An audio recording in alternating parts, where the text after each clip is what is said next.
Welcome back to the special business meeting for Tuesday, July 21st.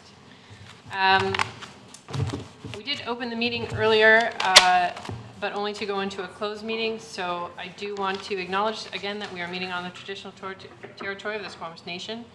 I will read out our electronic meeting participation requirements. So we do have everyone participating electronically today, except for myself and Councillor Reese. We are here at Municipal Hall. When council members need to disconnect or reconnect, if they could let us know so that this can be recorded in the minutes of the meeting.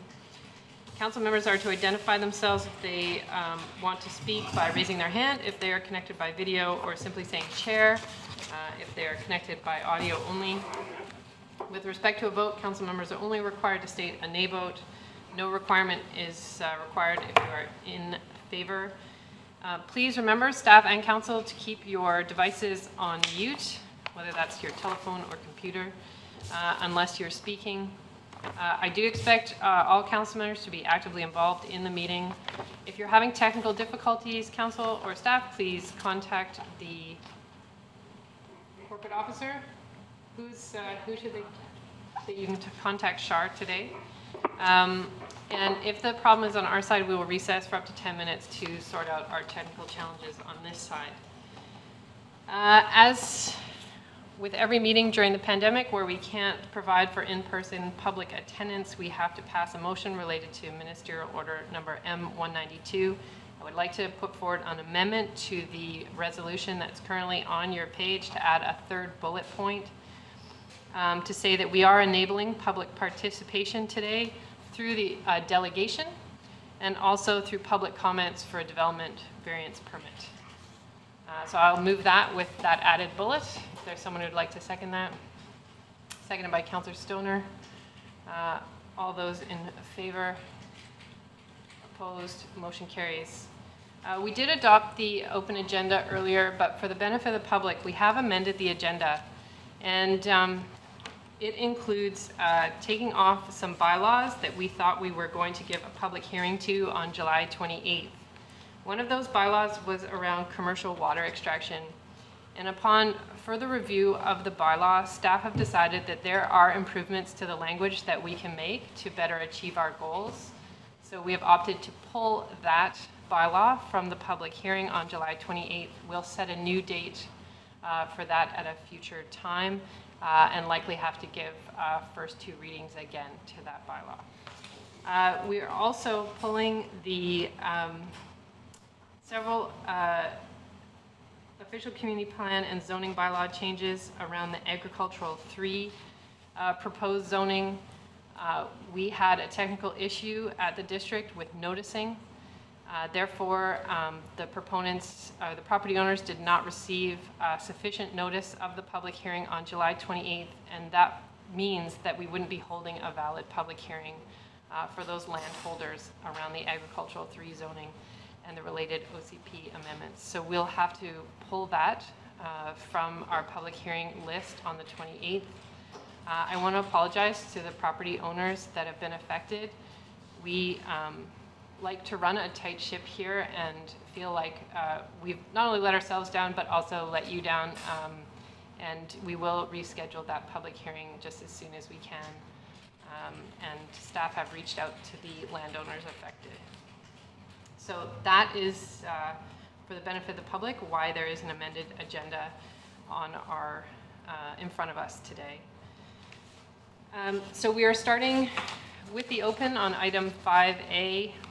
1, the Onea Park Sea Dike Design Option Selection. And we have Ms. McJanet and Mr. Ralston joining us. And I'll turn it over to staff.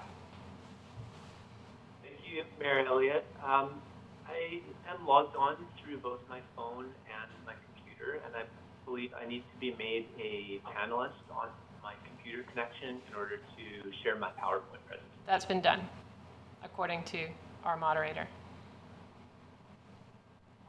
When I don't think that's the case. When I look at my share tab, it's all just whited out. I can't select sharing my screen. Okay, we'll take another. How about now? Yeah, now I can. So bear with me for 1 minute while I Thank you. navigate this.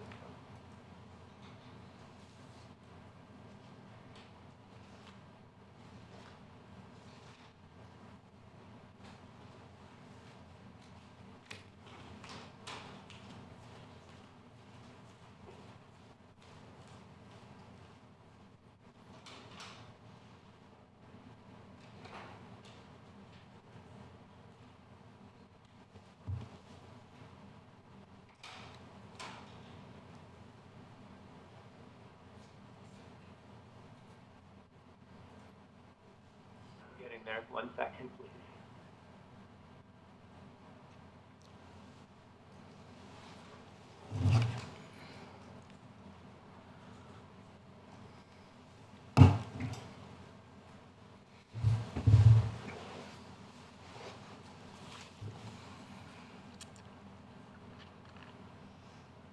Okay, I don't see my notes, my speaking notes here. We tried this yesterday, but I will just carry on without my notes and do the best that I can here. So we are, my name is David Rolston. I'm the manager of municipal infrastructure for the District of Squamish, and I'll be co-presenting with Sarah McJanet, a planner for the District of Squamish. And today we'll be seeking council's endorsement over a preferred design concept for the Henniac Park CDEC. We're currently in stage 2 and 3 of the project, so we have some preliminary concept designs that we'll be presenting to concept for endorsement before proceeding into the detailed design and permitting stage of the project. We have done a number of engagement activities, including creating a project web page. We've distributed a water access questionnaire to marine user groups seeking feedback. We've hosted 2 separate virtual workshops with marine users and environmental stewardship groups, including having a number of phone conversations and email outreach. We held a public online survey, which had 105 responses, and we also presented to Squamish Nation's Planning and Capital Projects Committee in November of 2019, received some feedback as part of that process, and we've had some ongoing correspondence with Squamish Nation staff seeking design feedback as we've gone through. There is a rich history on this site. Prior to Western civilization or settlement, the site was used by Squamish Nation for beaching their large war canoes, which is where the name Henniac comes from. In the 20th century, there was a variety of different uses, including steamer dock. PG Railway set up shops and offices, as well as a railway station. The Royal Hudson steam train had a terminal station on the site, and the site was also used as a railway log dump. In 2014, the district acquired the land through a provincial crown grant. The land is zoned as P3, which is park, recreational, and institutional use. Since the district has taken ownership, there has been the Henniac Canoe Restoration Shelter built and installed on the site, and Squamish Paddling Club has also installed storage. There's some other park uses, including slack lines and waterfront trail. Earlier this year, there was a temporary bridge housing project that was installed to provide support during the COVID pandemic. That will be removed upon the under one roof development receiving occupancy later this fall. And just recently, the district received a $4 million grant under the Investing in Canada Infrastructure Program under the Rural and Northern Communities stream for the CDEC construction. In November 2019, Council passed a motion endorsing using a sheet pile located at the high water mark. And since then, we've engaged a consulting team to prepare design concepts in line with that motion. In 2017, the district finished a integrated flood hazard management plan that included a coastal flood protection strategy. Within that, there was a concept design for a sea dike included, and that identified different types of sea dike at different alignments. So for this particular area along the Mamcombe Blind Channel, it was selected to use a sheet pile falling along the foreshore. There is a number of policy pertaining to this project within the official community plan, discouraging infill of marine areas, for dikes to follow along the high water mark wherever possible, to apply green shores principles where possible, and also to upgrade existing sea dikes in accordance with the Integrated Flood Hazard Management Plan, which includes planning for 1 meter of sea level rise by year 2100 and 2 meters by 2200. The existing shoreline is a combination of timber crib walls that are in a fairly advanced state of decay. There is some substandard riprap, and there's also vegetated and eroding shoreline in areas. To the south of Canaic Park is a continuation of a similar type of shoreline, and to the north is the Sirocco development, which recently built a sheet pile seawall up to 4.7 meters elevation, which will accommodate coastal flooding up to year 2100, so 1 meter of sea level rise. And that sea dike extends about 8 meters out from the existing high water mark. The site has a number of improvements, which I've mentioned: the canoe shelter, canoe restoration shelter, the temporary bridge housing project to the south of that, slack lines and open use. There's a waterfront trail. There's an informal water access and beach towards the south end of the site, and also the Squamish Paddling Club storage. In the Main Street road end, there is a gravel parking area currently. There's a number of ongoing and future plans for this area. From the Sea and Sky site on the east side of the Mamcombe Blind Channel, they are bound to build a pedestrian bridge crossing the channel and landing on the dike at the Victoria Street end. To the north of that is the Sirocco development, which just gained occupancy for their third and final building, but they do have plans to build a float home development on their water lot in the future.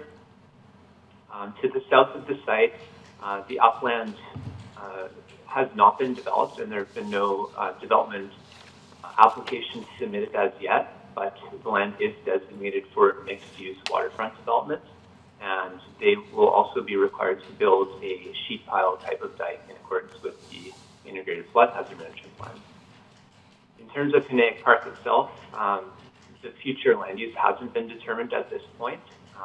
It's potential to put district or community facilities, to continue using the land as park, or other undetermined options yet. So we're just trying to keep as much flexibility as possible with the sea dike design. From a navigable water context, the Mamcombe Blind Channel it's a scheduled waterway under the Canadian Navigable Waters Act. Minor works that follow the regulations in the Act don't need to submit applications under the Act, and that the sea dike would fall under that. So we don't anticipate having to submit an application under for this project. The channel itself was marked in 2017. It's about 30 meters wide.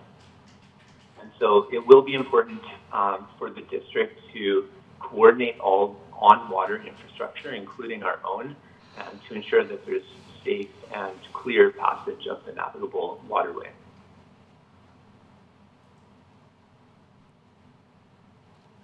In terms of connectivity, Canaic Park is connected to the larger downtown area through, in the future, there will be a trail along the waterfront that will pass through Canaic Park. There will also be connectivity through the pedestrian bridge to the east side of the channel. And there's also a corridor of lands to the west. So from Canaic Park heading west, there is Junction Park, Stan Clark Park, and the existing municipal hall site. So there's a corridor of municipally held lands here. So getting right into the design concepts, the first option here, option 1, it ties into the Sirocco Sea Dike at the north end of the site and transitions back to the existing high water mark, but it cuts through an existing notch. This is the former log dumping area on the site. It largely cuts through that, meeting up with the high water mark, and then follows parallel to that to the south end of the Main Street road end.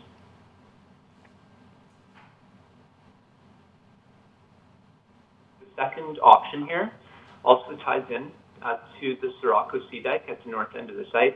It transitions back to the existing high water mark at a slightly sharper angle, and then it follows along the existing shoreline alignment through this historic log dumping area. So it preserves that notch in the site, and it then transitions back to the existing high water mark and follows parallel to that to the south end of the Main Street road end. In terms of the usable area for these two options, the first option provides a gross usable land area of about 5,500 square meters versus option 2, which provides a usable land area of just under 4,400 square meters. So that is all the land that is outside of the 15-meter dike setback. This is land that would be suitable for facilities or buildings. Obviously, the area within that 15-meter setback is still usable land for the public as a community space. So option 1 provides an additional 25% usable land area, but it does require additional marine infill within that historic notch. Option 2 creates more distinct areas at the north and south end of the park where the width is greater and more suitable for accommodating buildings and facilities. Just to highlight again, though, the future land use is uncertain, so our objective here with the sea dike design is to provide as much flexibility as possible to accommodate a variety of potential future uses. From a water access perspective, we have reached out to marine user groups in order to get feedback on the types of watercraft that they would be using to access the water. We've received watercraft specifications, so the length, width, weight, and turning radius of the boat. We've received some good feedback from those groups, including a desire to keep the distance that they have to carry boats to less than 50 meters, and also to try and keep the maximum ramp grade at a 15-to-1 slope, which is slightly flatter than the building code requirement of a 12-to-1 slope. We also received some additional feedback on the preferred design of the water structures, so the ramp, platforms, and dock. And that included a desire to have the ramp be 4 meters wide in order to accommodate a suitable width for people carrying boats and for two-way traffic, to use non-abrasive surfaces on the surface of the dock, and also to have a low profile or sort of a low freeboard from the dock to the water in order to better put boats into the water and get into those boats.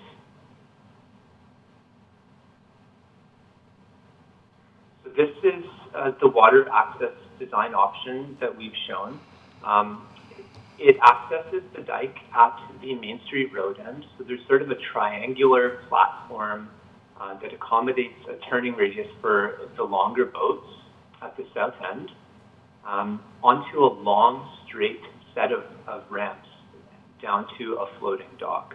So the key features here are that it is straight, that there are no turns that boats would need to accommodate once they're on the ramps. And it also shows that the maximum grade at the lowest low tide of the year, it accommodates a 12-to-1 slope. So the majority of the time, the ramp grade will be much flatter than that. So this is kind of the worst case condition shown in that elevation drawing at the south end.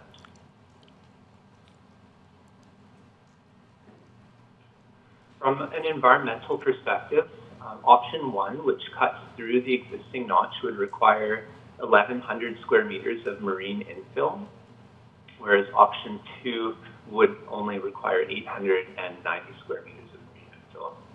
We're anticipating that habitat compensation requirements will be proportional to the water coverage. So that means for all marine infill areas and also for docks and ramps that cover the water.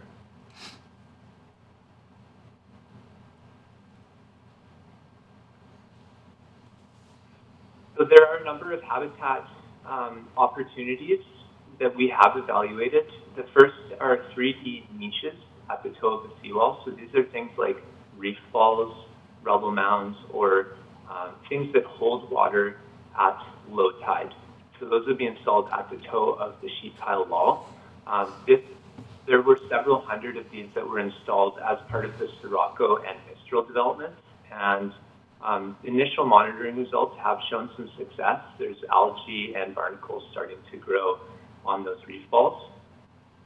There's also an option to use off-site intertidal planting. That was also done as part of the Sirocco development, where they planted sedges in the upper Mamco Blind Channel. Our objective here is to try and do all of our habitat compensation on-site if possible. So we'd like to avoid doing off-site planting. Third option is to install benches or steps down to the water. So this kind of achieves two objectives. One is providing water access, and the other is to provide some intertidal, additional intertidal area. There is also an option to install textured seawall face panels. We've evaluated this and concluded that it is quite costly and probably exceeds the existing budget that we have available for this project. It is something that could be considered for a future addition or even as a small pilot project. We've also evaluated habitat skirts, which are shown on the bottom. That also likely exceeds our current budget. This is a picture from the Vancouver Convention Center. They spent several $1 million with these installations, so it is quite costly. In summary, the 3D niche habitats are low to moderate cost, but moderate to good effectiveness, and can be installed on site, versus the other options, which are moderate to high cost and low to moderate effectiveness. The intertidal planting, again, requires off-site work. So based on that, we're recommending to incorporate 3D niche habitats into the detailed design. And I also want to highlight that staff have been having conversations with the Squamish stream keepers, who have been instrumental in installing herring spawning habitat nets and pile wrappings, both in Squamish and Vancouver. And we are investigating the potential of installing some habitat nets or pile wrappings for our in-water structures in order to provide some herring spawning opportunities. So we're going to continue those conversations and see if we can include that into the detailed design as well.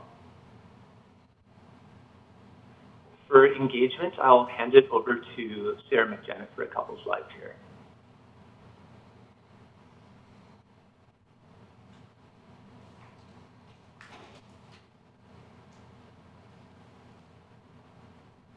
Sarah, it looks like you're muted still.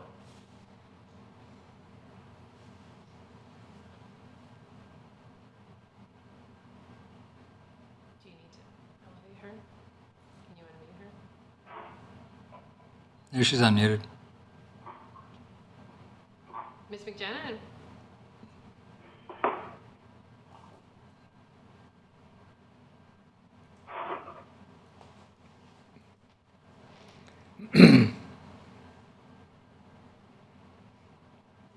We did test this. We could hear her before. Do you need to elevate her to a panelist? She is. Okay, now we can hear you. There's an echo. If you could elevate my phone number to panelist, and then I can mute the computer.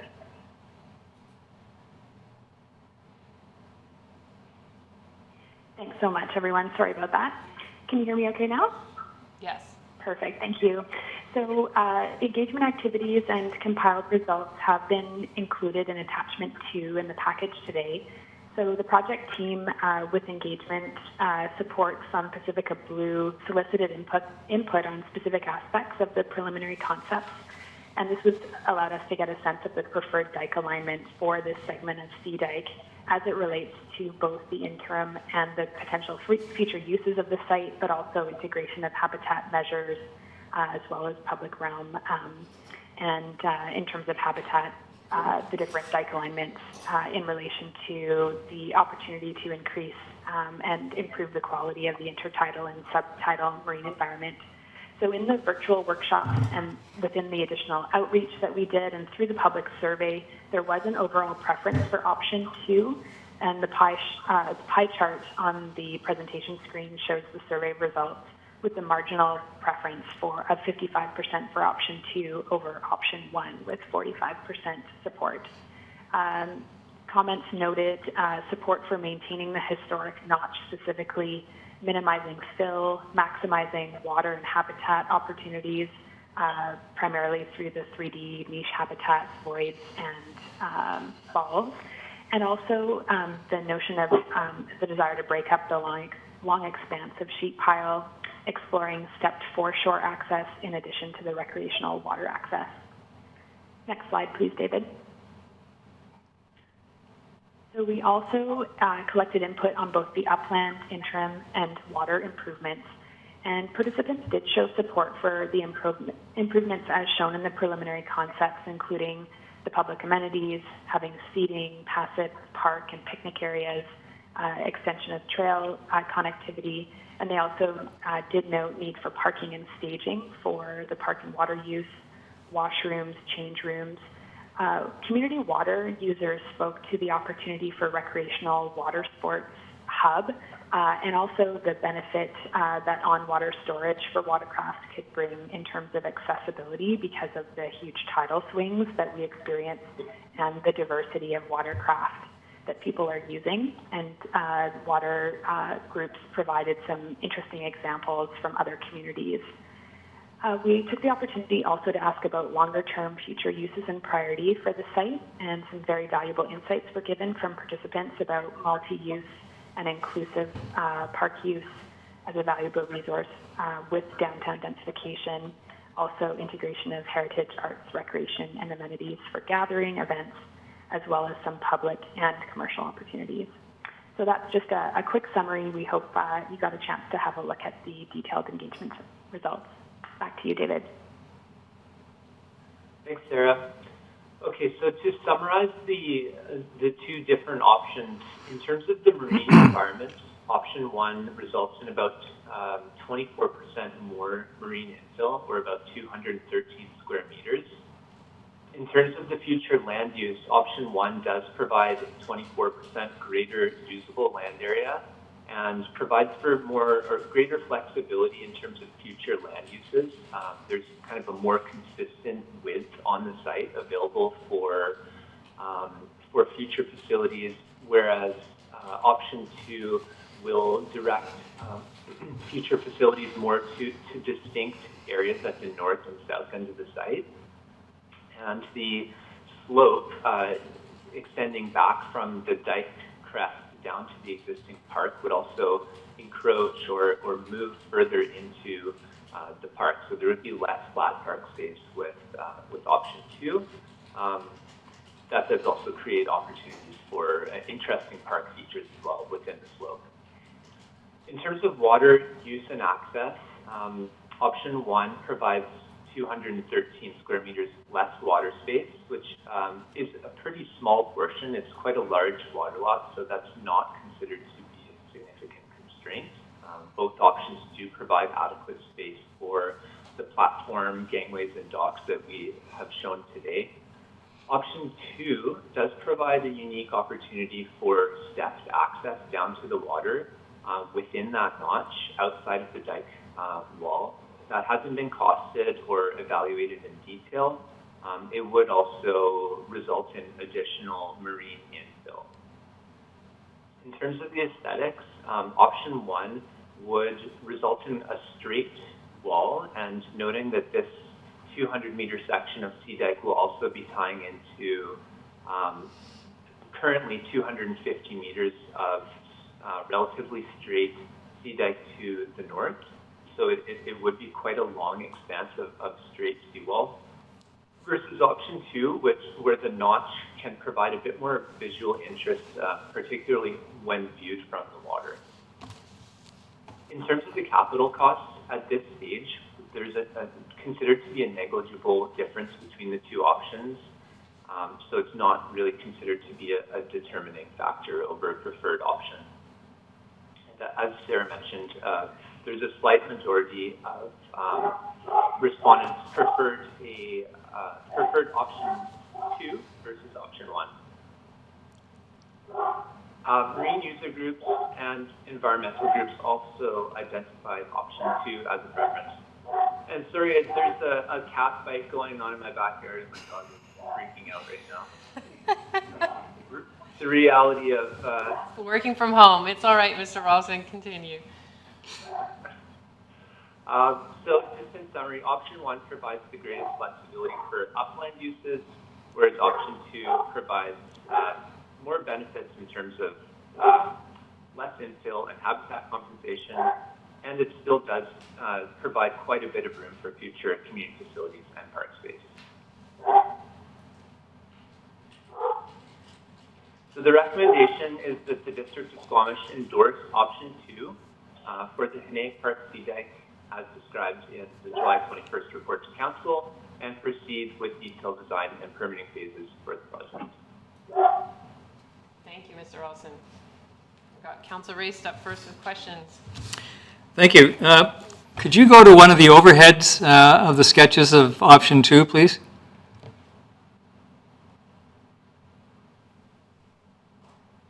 That one. Whoop. That one's fine. So, and you might have just touched on it just in the last minute or two, but when I look at this, the gray that shows at more or less the foot of the dike, is that intended to be above the water level or the mean water level?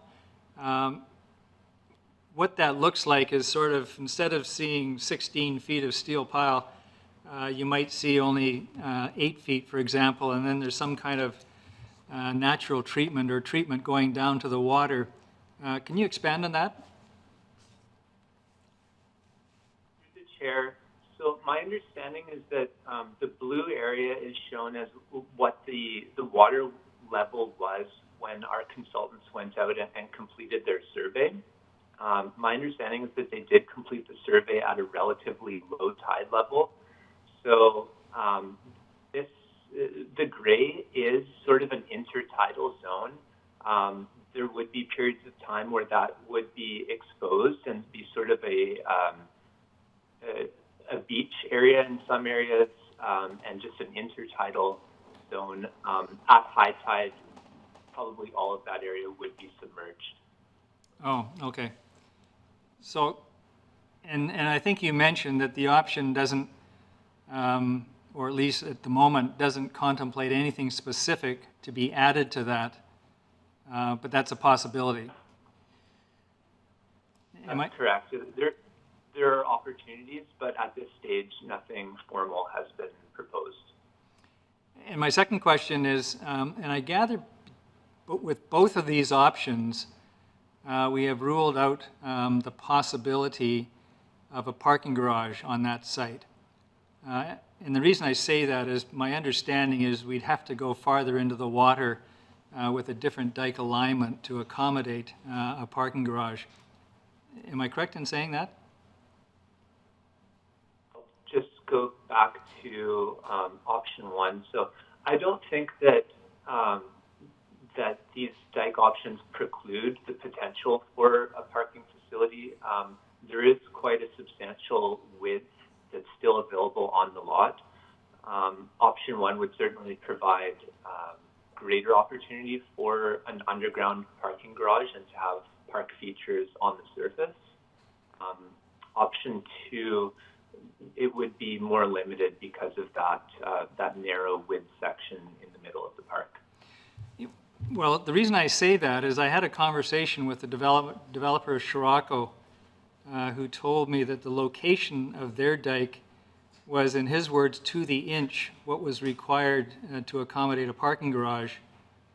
And so both of these options, and I know we had a council discussion on the alignment of the dike several months ago now, and I respect the council decision on that, but I just want to be clear that at least that particular option is now, probably as a result of the last decision, is maybe not on the table.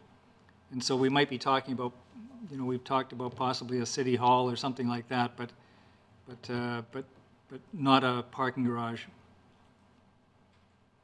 Through the chair, I think the site to the north agreed that they located their dike in order to provide the number of parking spaces that they required for their specific development. So I think with our dike alignment transitioning back to the high water mark, there'd be less space and less parking available, but I think some form of underground parking would still be potential. It would probably just have a smaller capacity. Thank you. Thank you, Councillor Race. Councillor Anderson? Thank you. I wonder, Mr. Wilson, if we may stick to the same slide. My question really concerns the dock alignment and design. I'll first quote from the report to council, that is, allowing for future water uses as yet to be determined, unquote.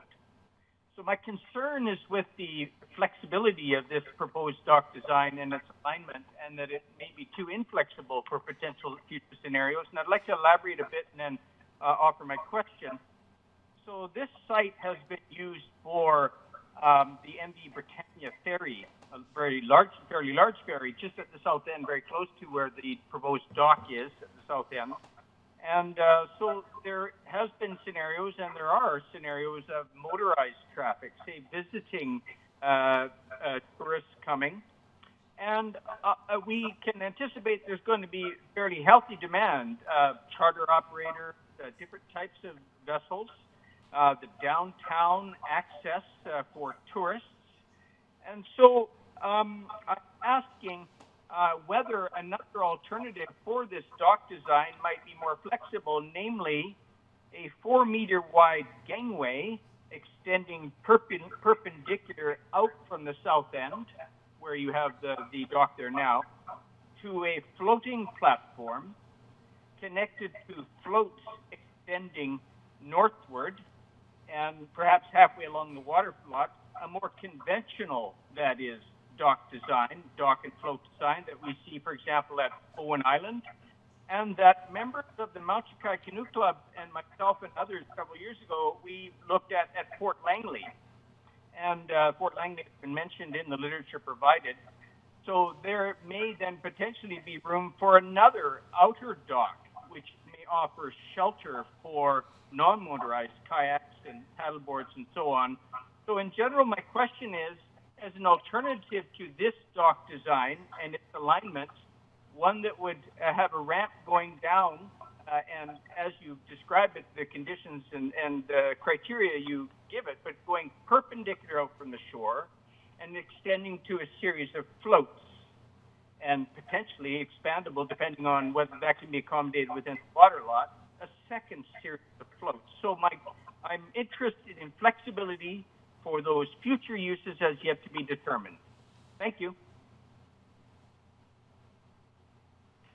Thank you, Councillor Anderson. I think that's good feedback. I think it would be quite useful to see a sketch, if that would be possible. We are still in the concept design stage, and so we're open to different ideas. We've also received some sketches from the marine stakeholders, and I think we're open to different possibilities that are possible within the constraints of the site, including achieving that maximum ramp grade of within the BC Building Code. Thank you, Mr. Ross. In summary, your detailed design may well accommodate new concepts in alignment and dock design. I believe that council's role here is not to design the dock, but certainly if there's proponents in the community that you don't feel have been represented, you can certainly put staff in touch with them. Councillor Pettengill. Thank you. And partially in relation to the last question, I just want to confirm that our decision point is really notch and no notch. As I understood the report, and I'm looking for some clarification here, there's sort of context in terms of the docks or reef balls and those sorts of things, but those aren't actually decision points for today. And so is that correct? And also, are you looking then for feedback on docks and so on at this point, or will that happen at a later time? And I just want to sort of understand, is the only decision point the notch or no notch effectively at this point? Through the chair, at this point, that is the key decision point that we're seeking feedback on. In terms of the marine environment, we're not seeking formal endorsement of a concept.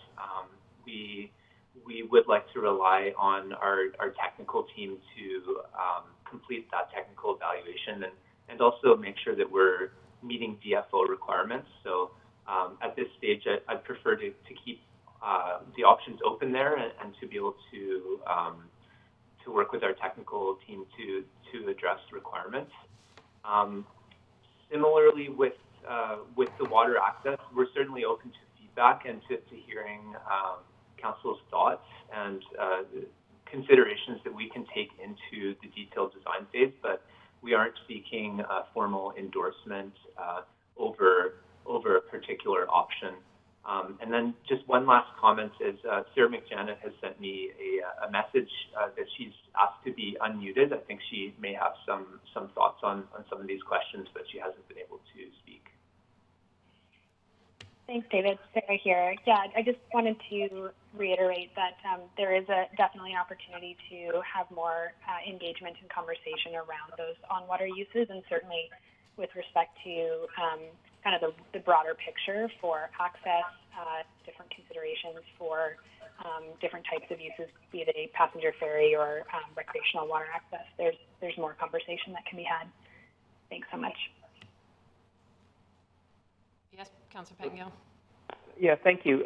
So in relation to option 1 versus 2, so if we proceed with option 2, so with the notch for now, do we have any sense of the incremental cost if we changed our mind 10 years down the road and decide, well, actually, we wish we had filled that in, so let's fill it in now? Is that just sort of order of magnitude at 15% incremental cost, or it's doing the whole project again effectively? Through the chair, no, I don't think it would be doing the whole project again. I think it would be a matter of, basically a smaller scale project of what we're doing right now. It would still require mobilizing a contractor and installing sheet pile, an additional length of sheet pile, and putting fill into the area. So it would be more of an incremental cost, probably proportional to the length of sheet pile that we'd be putting in.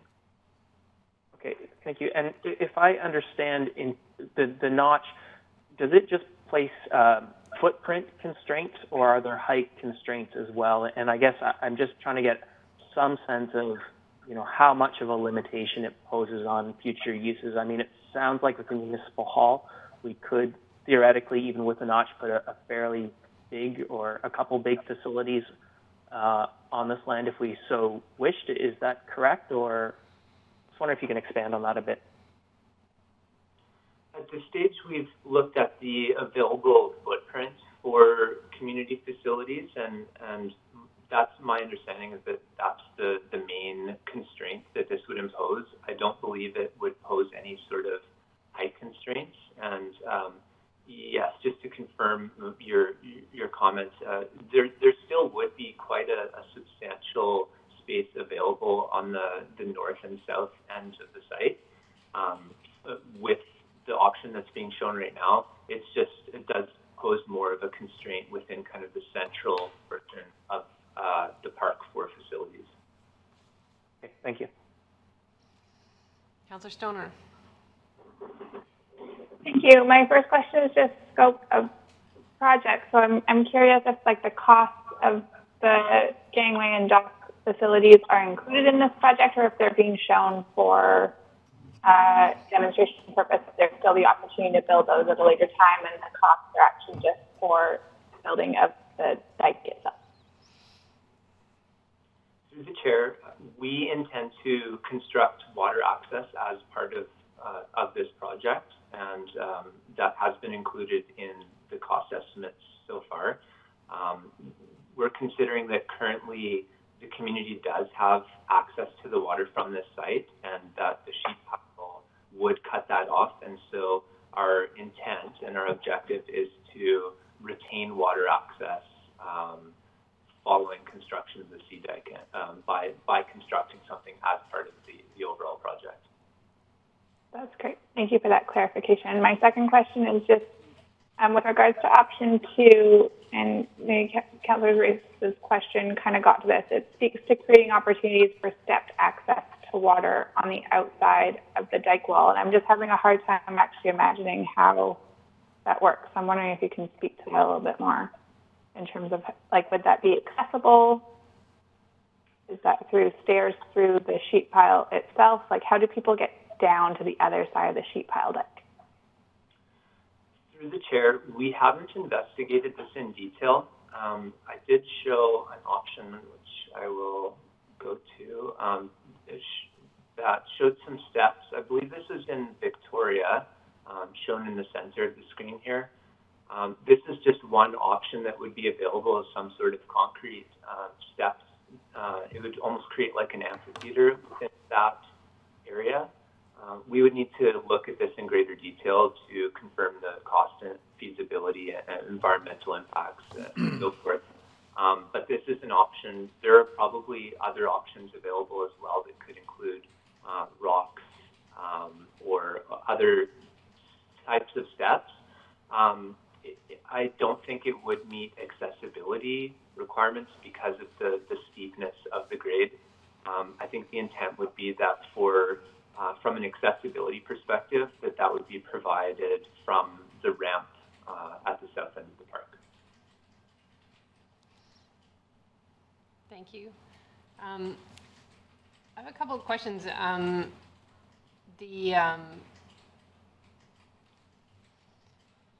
When we consider the ramp, the report talks about making it accessible for all ages, but we're doing more with adaptive sports in Squamish, and so has it also been looked at from an accessibility angle in terms of people with different physical abilities and their ability to get down to the water and access watercraft? Thank you, Mayor Elliott. We have had discussions with the marine user stakeholders to ensure adaptive accessibility. And I believe that was one of their considerations in requesting a 15-to-1 slope, is it would just provide for greater accessibility at that low tide. A 1-to-12 slope within the BC Building Code does meet accessibility requirements as well. It would be more challenging, but I would like to highlight that it's quite a small portion of time when we would actually be at this lowest low tide, and that for the vast majority of the time, the grades would be flatter than that 1-to-12. So the 1-to-12 slope is kind of the worst case scenario that we would see throughout the year, and the majority of the time it would be flatter than that. I'm just wondering if there's any infrastructure we would need to help someone get from a wheelchair into a watercraft, and whether you've seen that in other communities or someone in the community can point to that. So that would be the kind of infrastructure I was looking for, is both access, but then access to the actual boat, and if there's ways we can facilitate that in the way that we build it. My other question is that the options 1 and 2 show different parking to the south. One has a path that basically cuts off a whole row of parking, and the other one doesn't. And I'm wondering why that treatment to the south has been treated differently in options 1 and 2. I think that the parking concept shown here is really just to show that there are different ideas, and there's different potential. It's the parking that's shown associated with option 1 and option 2 is not to say that that parking must be associated with the dike option. It's really just to show that there's a range of potential configurations there. So you can consider mixing and matching the parking arrangement with whichever dike configuration is preferred. So for option 2 here, we have a dedicated pathway to the south of a designated parking area just to keep those modes of transportation separate. Versus with option 1, there's less of a dedicated trail, and it would be considered, I guess, that pedestrians would just walk through the parking area. There is sort of a smaller corridor on the north and south end, it looks like, that could be accommodated for some sort of sidewalk or pedestrian facility. But at this stage, that's open to the kind of the detailed design stage, and we're open to feedback on that. Okay. You did provide examples from Victoria and New West about ways to soften the edge with riprap and plantings. And can we do that with option 2 in that notch? So it's not just sheet wall or concrete steps, but actually something that pays homage to nature somehow? Yes, definitely. So at this stage, the 3D niche habitats, we have received some feedback from a stakeholder regarding the effectiveness of riprap in creating that 3D niche habitat. It's also locally available and lower construction costs than the reef balls. So that's something that we could consider, is to use riprap and to create some form of benching along with an intertidal kind of planting regime. So that is something that we can consider moving into the detailed design. All right, thank you. Would like to see a motion come to the floor so that we can start on comments if there's no technical questions. Councillor Race? Yeah, I'll move option 2. And I'll speak to it if it's Councillor seconded. Herford? You're seconding that? Go ahead. Thank you. So I have to tell staff, I can't remember when I've enjoyed reading a report so much as this one, because this is sort of, as you may know, a labor of love for me. But I like option 2 over option 1. Having made the decision, which I respect, to align the sheet pile dike generally in this format as opposed to extending out into the blind channel, then I think from my perspective, we're probably not looking at putting other buildings there. And so I was looking at something that was just more park-like for this. Coincidentally, I had an opportunity to kayak down the channel last Wednesday with some friends and saw the sheet pile in front of the Scirocco from the water close up. And it is quite an ominous looking structure when you look at it from the water. Having said that, you know, the notch adds a little variation to it, but the notch alone I don't think would really accommodate what we want without some waterside treatment of it. And I wasn't thinking of some treatment that was necessarily accessible by the public. That would be, I think, a little bit difficult. I'm thinking more of just some kind of natural treatment, intertidal treatment, plantings, habitat, etc., just to break up the thought of a 16-foot wall, and maybe it goes part way up the wall, not to the top, so you just have some variation in the presentation to the water. I think one of the things that we're going to have to consider relatively quickly is the policy on commercial use, and I can only suggest that staff start considering this soon, because I expect there will be a lot of demand for a park in the middle of the downtown area that is relatively accessible. When I looked at this, and the report mentions the possibility of expanding into the water lot for further uses and on-water storage, etc. And I think we do want to keep some flexibility. One of the other possibilities is the idea of extending a pier and creating, for example, the opportunity to put a building on pilings out there. So I think we would want to keep the flexibility to do something like that if we chose to do that in the future. And that would be in addition to possibly putting other things on the water. And my final comment is I think what we're going to find as we go through this process that almost everything wants to be there, and we're going to have to be selective. And I can only say it's a waterfront park, and so non-water-oriented uses, perhaps if they do come along, and the slack line is one that strikes me, should maybe be considered for other places. It's not that they're an inappropriate use at all, but it's just that maybe that isn't the best place for them. And so we should be a little bit selective of that. When you look at the present sketch of the floating pier, the actual part that's on the water is a relatively small area. Most of it's gangway, or it's on pilings up above the water surface. So there could be a lot of competition for that last little square. And I think we're going to have to be very selective about how we deal with that going forward. But apart from that, delighted to see this coming on and hoping to see it go forward quickly. Thank you, Councillor Race. Other comments? Councillor Herford, and then Councillor Anderson. Thank you. I like this option. I think it really shows that it strikes a balance between the water usages and the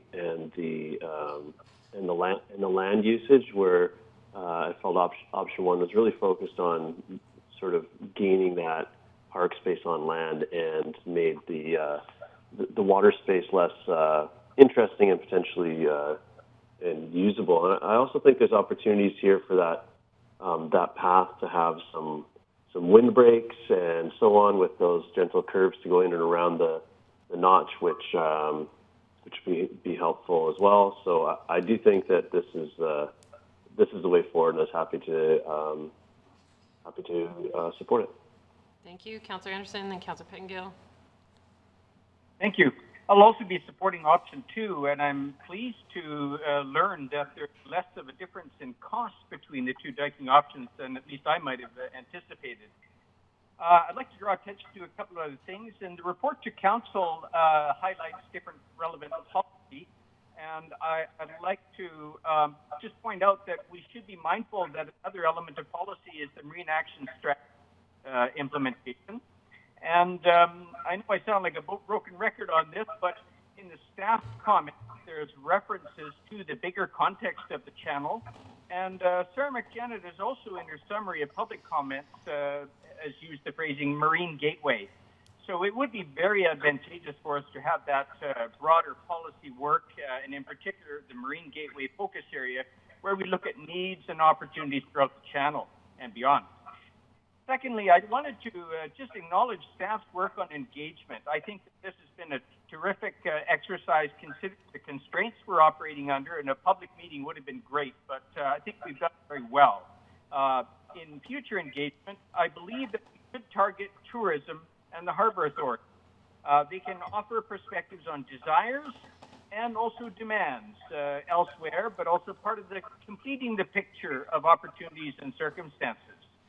I'll also comment on the habitat question. My recommendation would be to continue with the experience of the Sirocco development in its more economical approach, as I gather. And the reason I suggest that is because we're in a real dead zone here. We were talking with some greenkeepers colleagues who have been using an underwater camera, and they probably shared that information with our staff throughout the channel, and there really has been decided that investment in artificial spawning habitat for herring, at least, really would go elsewhere, like Oceanfront Beach or back to Squamish Terminal. So I think that we need to keep in mind the limitations here and to go for an economical option that's proven next door. Finally, vegetation on the land is important for wind. This is a windy area, and it is part of my preference for the indentation in the shoreline. But on top of that dike and the rest of that site, we need to be looking at good vegetation plan for wind protection. Thank you. Thank you, Councillor Anderson. Councillor Pettengill.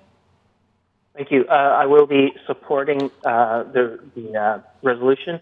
I do regret a little bit losing some of the on-land flexibility, but thinking back to my time growing up in Ontario, there was always conversation about Toronto creating a wall of condos that cut off access to the waterfront. And even though there's trails in front, you still, your experience in the city was that it was blocked off. And so I think having aspirations for an open area that's very welcoming is important. I do think, we are constrained in terms of land, so I don't want to totally rule out the fact that we may want or need to put some buildings there, but to the degree we can keep it open, I think there's a lot of appeal to that. We talked about accessibility in terms of mobility. I think we also can't forget accessibility in terms of financial circumstances.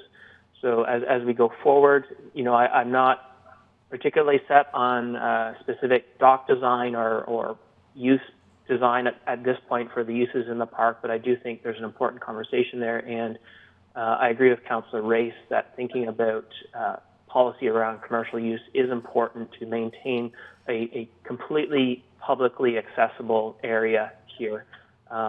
But in general, I'm happy to support this and like the general direction we're heading. So thank you. Any other comments? I will call the question. All those in favor? Any opposed? Motion carries. Thank you very much. We have a short presentation also, I believe, from Minister Ralston about the FCM Asset Management Plan Update Grant Support. Thank you, Mayor. I'll do this one verbally in the interest of time. I don't have anything fancy prepared. So the district adopted its first asset management plan in 2011. We have a budgeted $75,000 to update that plan in 2020. Staff has developed a preliminary scope of work, and this project will cover all municipal infrastructure. The current scope of the project includes a high-level desktop review of natural assets, and natural assets are assets of the natural environment that provide services that would otherwise be required by infrastructure. So, for example, the estuary provides wave attenuation, wetlands provide stormwater storage, and so on. So the objectives of this project are to gain a better understanding of our inventory, condition, remaining lifespan, the replacement cost, and the funding requirements for all district assets, and to develop a financial strategy to bridge any funding gaps that may exist. It's also an objective to build awareness with council and the community, as well as to build capacity with staff. Our current budget allows for a high-level desktop evaluation of natural assets. If we're successful with this grant application, there are two options. One is that we can use the grant to subsidize the district's portion of funding. So that means we keep the budget at $75,000 and there's just less municipal funding to carry out the project. The other option is to increase the budget by the grant amount. So moving from a $75,000 budget to a $125,000 budget, and using that additional budget to go into greater detail on developing our inventory and knowledge of our natural assets. So the recommendations are that the District of Squamish direct staff to apply for a grant opportunity from FCM under the Municipal Asset Management Program for an asset management plan update, and that the District of Squamish commit to conducting the following activities in its proposed project submitted to the FCM Municipal Asset Management Program to advance our asset management program. First bullet is refine asset management plan by setting funding targets that are grounded in risk and level of service. Second bullet is build asset management financial strategy to bridge the funding gap. And that the District of Squamish commit $12,500 from the current financial plan towards the cost of this initiative. The optional recommendation for council consideration is to add and that the district increase the asset management plan update budget by $50,000 in 2021 if successful with the FCM Municipal Asset Management Plan Program grant in order to complete a more detailed assessment of natural assets. Thank you, Mr. Ralston. Councillor Stoner. Thank you. And it's like you read my mind, Mr. Ralston. I was going to ask about how natural assets fit into the scope of the proposed work. My second question, though, was going to be, how does this align? So yesterday we had our strategic plan update, and one of the components in there is a gap analysis for secondary assets not yet covered. I was curious how these two projects, is this the same project or is this different than that project identified in the strategic plan? I'm not specifically aware of what you're referencing, but our intent is that this project cover all municipally owned assets. So we want this to be really comprehensive. From my perspective, that is the whole point of a project like this, is to get a really holistic and comprehensive understanding of what the costs are and how we develop a financial strategy to ensure that we're maintaining all of our assets appropriately. Ms. Glenday. Thank you, Mayor Elliott. For some further clarity, that gap analysis that was indicated in the organizational plan really is the first step of this. It was analysis on what gaps exist in terms of our inventories for various different asset classes in the municipality. Thank you. Any other questions? Councillor Race. Yeah, just to be clear to the decision here, because I think I heard something different than I thought was in the report. So at the moment, we've budgeted $75,000. We are contemplating applying for a grant of $50,000. And if I understand the two choices, one, we would say, okay, now we don't have to spend 75, we would only have to spend maybe 25.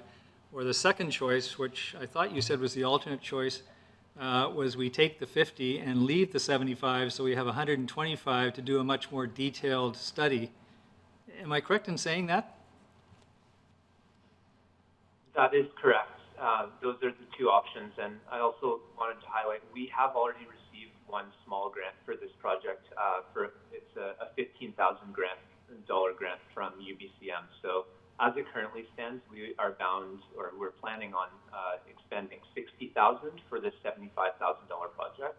And yeah, so the options are keep it at 75, and the district would only need to spend $10,000, or maintain our current expenditure of $60,000 and add the $15,000 UBCM grant and the $50,000 FCM grant in order to make the overall project $125,000.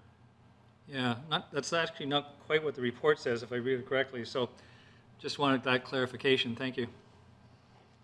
Councillor Pettengill. Thank you. Yeah, and just some further clarification. The optional recommendation that you provided, is the suggestion that we would make that budget commitment now, or that we be referring this, at this point, sounds like a good idea, but we will discuss and decide at budget time? Through the chair, we are seeking that that endorsement now, because we are, as soon as we submit this grant application, from that point onward, expenses are eligible under the grant, and our hope is that we can put this RFP out within the next 2 months. And so it would be preferred for us to know what the scope of this project is now, so that we can develop our RFP appropriately rather than waiting to next year's budget process. Thank you. Councillor Stoner. 2 points of clarification. The first is that, so it wouldn't require a change in the requested budget as we currently have it. We have that $60,000 set aside. So it would just be that if we were successful in the FCM grant, we would increase the scope to include the natural asset component, correct? That's correct. So as part of next year's financial planning process, we would increase the budget by $50,000. We don't anticipate that we're going to exceed $75,000 in expenditure this year. So we don't need to do a financial plan amendment. But if council is supportive, as part of next year's financial planning process, we would request that additional $50,000 that would be provided 100% by the grant money. And then my second clarifying question is, are there any concerns if we need to roll over the UBCM grant money, or do we expect that we can extend that in this coming year? I expect that we'll be able to expend that in 2020. So Council, your options are to remove the options on the agenda or the option that Mr. Wilson put forward as an alternative, or something else you come up with. Councilor Reyes. Thank you. So I'll move the alternate, which is not the alternate that's in the report, just for clarity, but the alternate option, which is to maintain existing budget and increase the scope if we are successful in the grant to include the study of the natural assets. Is there a seconder? Seconded by Councilor Stoner. Very briefly, I mean, I think the natural asset portion of this is actually quite important. And so I wouldn't want to overlook that if we are doing an asset management study. I do think it plays significantly into that, and so it would be appropriate to take advantage of this grant if we do get it for that. Thank you. Councilor Stoner? I think very briefly, agree with Councilor Reyes that the natural asset component is critical, and appreciate staff coming forward with the alternative recommendations prepared for this meeting. Thank you. Thank you. Councilor Pangill? I will also be supporting this, and just to expand on Councilor Reyes' comment, I think the whole premise behind natural asset management is that they are saving us millions and millions of dollars of infrastructure costs, and we don't understand that and make our decisions according to that. It's actually costing us much, much more than this money we would be spending now. And so in the context of COVID, I am conscious about how we're spending money, but I see this as a path to actually save us a whole lot more. Thank you. Councilor Pangill? Councilor Herford? Thank you. I'll be supporting this. I'm excited about the direction, and the natural assets are invaluable. So this is a small expense to incorporate them into our future planning. So I'm happy to support. Thank you. I'll be supporting this motion. Thankfully, our neighbors to the south in West Van are leading on this, and so we don't need to reinvent the wheel too much when our neighbors have done a lot of the work for us. So I think we can look to them for some guidance. This makes sense, as councillors have said, to helping us save money on infrastructure and protecting some of our natural assets as development occurs in the community. So thank you, Mr. Ralston, for bringing that alternative motion to council for consideration. I will call the question. All those in favor? Any opposed? Motion carries. Council, there was a recess that we were due a little while ago. We got a little bit behind with our closed meeting going longer. I'm wondering if you would like to push through with the DCC cost charge bylaw and then break at noon for our longer break, if that's all right. Okay, and Mr. Buxton, I am hoping that you will be brief so that we can finish by noon.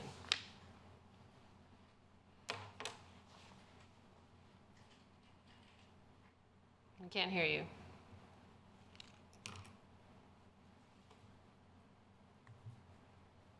There we go. Can you hear me? Yeah. Okay, good to go. I will share my screen. Quick PowerPoint presentation.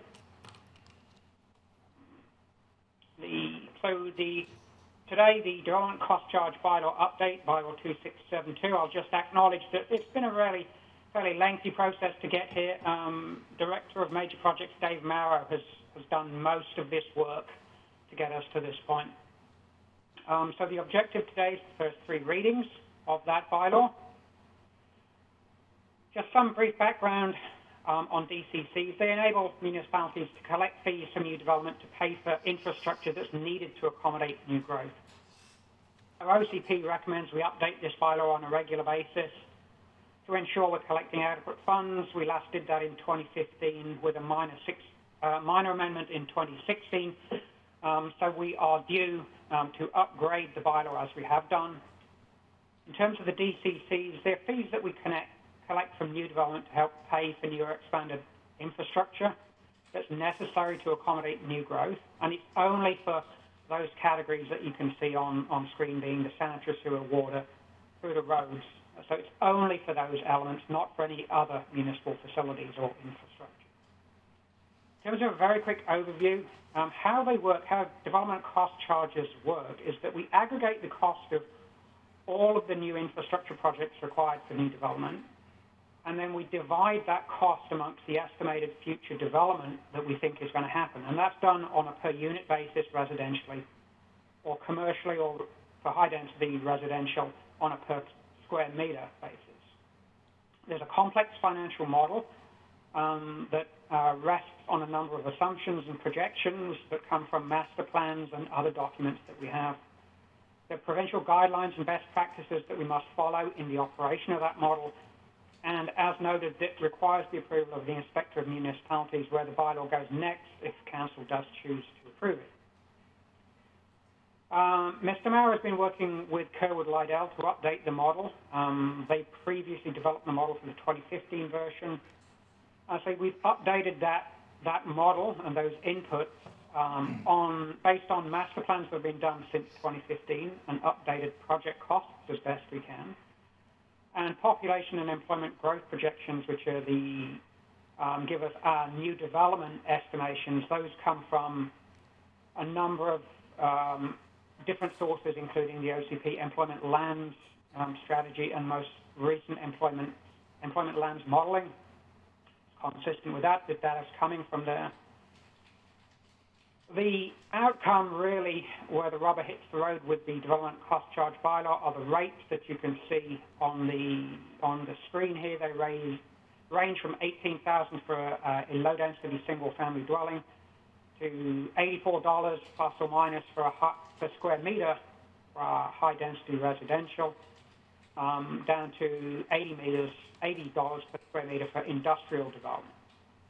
Now, in terms of how those have changed, they all have increased between 2015 to 2020, ranging from, in some cases, 45% to 143% for some of our institutional categories. In terms of the reasons for those rate changes, particularly on the ICI or in industrial, institutional, and commercial, those rely on some services and not others. They don't pick up parks DCCs. So there are some reasons that explain it there, but a large part of the reason for the increases on the ICI sector are that roads make up a greater percentage of the total costs in the new model, and that sort of proportionately impacts the ICI sector more than the others. And the number of residential units and the residential space that we've estimated in the new DCC model is higher, but the unit blend within that projection is very different from the old model. It's primarily high-density residential with fewer single-family units. And again, that's consistent with the direction that's outlined in the OCP, moving us towards higher density. So there's a greater number of roads costs in the model, which impacts certain sectors of the model more, and the residential blend in the projections has changed as well, creating some different impacts. We have consulted with the Urban Development Institute and an ad hoc development group that we meet with periodically. We have referred this to the Squamish Nation, Squamish and District Forestry Association, and we have an email list of local builders and developers that we have circulated that to. You've seen most of the feedback. Common concerns are around the higher DCC rates and the impact that that's going to have, and questioning the differential rates between the residential components of the project. But I say it's driven by the assumptions and the projects that are in the model. So it's difficult we can't just adjust those rates to suit incentive purposes. I mean, this isn't an incentive program; it's a cost recovery program. We don't make any money on the development cost charge. It's not a tax. It's not a financial gain. It is simply a cost recovery mechanism. In terms of a grace period or grandfathering, as it's known, in-stream applications, so those that are basically already with us in some form or another, those are exempt from these increases for 1 year. So there is a period of adjustment that's outlined in the Local Government Act. In terms of waivers or reductions, again, these are contained in the legislation and in the DCC bylaw. Waivers or reductions for social or affordable housing, small lot subdivisions, developments designed to result in low environmental impact. The affordable housing is by default within the bylaw. If we have a small lot subdivision or a low environmental impact, we will be back to council to affirm those waivers when and if we need to. The DCC bylaw was amended in 2016 to exclude seconds and suites, and that has not changed. That continues in the current bylaw. The next steps, should the bylaw receive first three readings, is it's referred to the Inspector of Municipalities for approval. And once we have that approval, the bylaw comes back to council in the fall for adoption. So the recommendation is that we pass the first three readings and refer the development cost charge bylaw to the Inspector of Municipalities. I can entertain council's questions, should there be any. Thank you.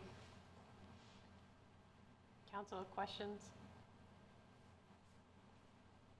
We'll go Councillor Pettengill, Councillor Herford, Councillor Anderson. Thank you. And I've read some of the correspondence you received, and I tend to agree with my current understanding where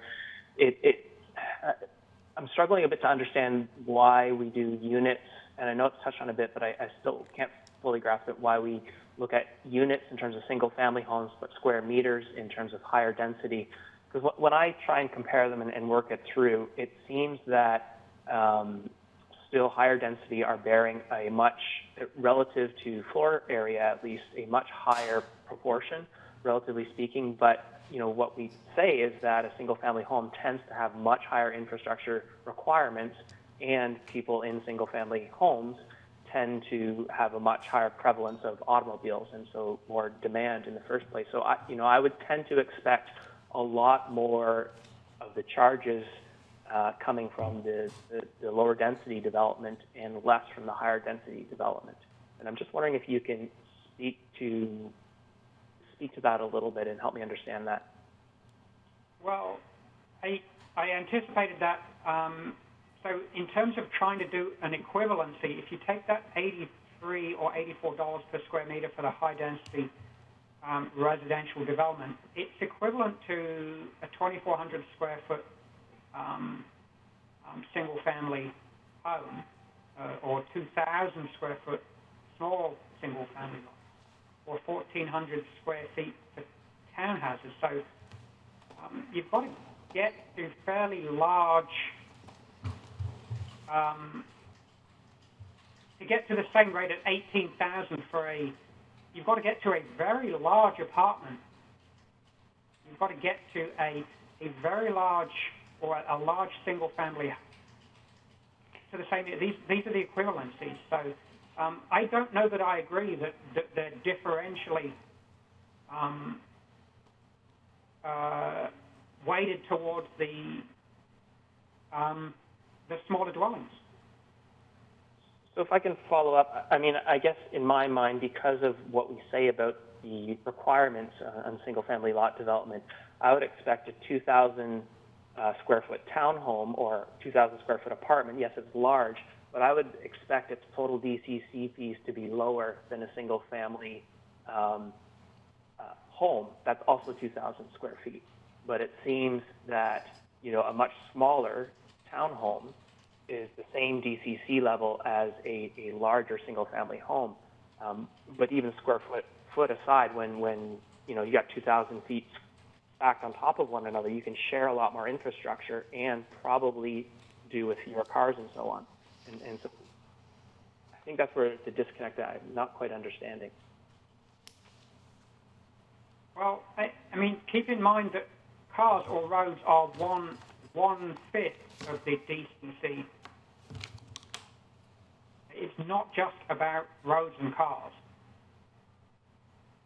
fair, but I think, cars are an extra piece, but like water pipes and so on, as I understand it, you have 5 2,000 square foot apartments stacked on each other. They use a lot less water pipe than 5 side-by-side 2,000 square foot single-family homes. Correct. But the impact on lift stations and wastewater treatment plants and water plants is based on people, not dwellings. And what we try to do is have these rates be roughly equivalent between those. Yes, space is one thing, location is one thing. How many people and how many fixtures in those buildings are other parts of this equation? It's not just a spatial relationship. But if I may, if you have 2,000 square feet, whether it's stacked or a single-family lot, the 2,000 square feet, in theory, accommodates the same number of people. So the people number is constant in those two scenarios. What's different is the spatial relationship of them, and you have the higher spatial cost in the single-family development, to my mind. So, again, that's where the final outcome of the numbers wasn't making sense. Sorry, you've lost me a bit in terms of where you're heading with that. I'm not quite sure what you... Well, so if you have 5 2,000 square foot apartments, that'll house, say, 20 people. If you have 5 2,000 square foot single-family homes, that will also house, say, 20 people.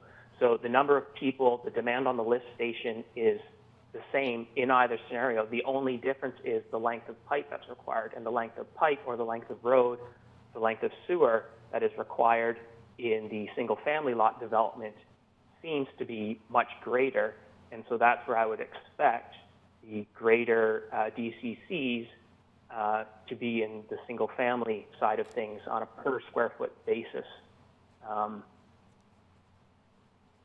That's possible. It's dependent on location, and again, we're trying to aggregate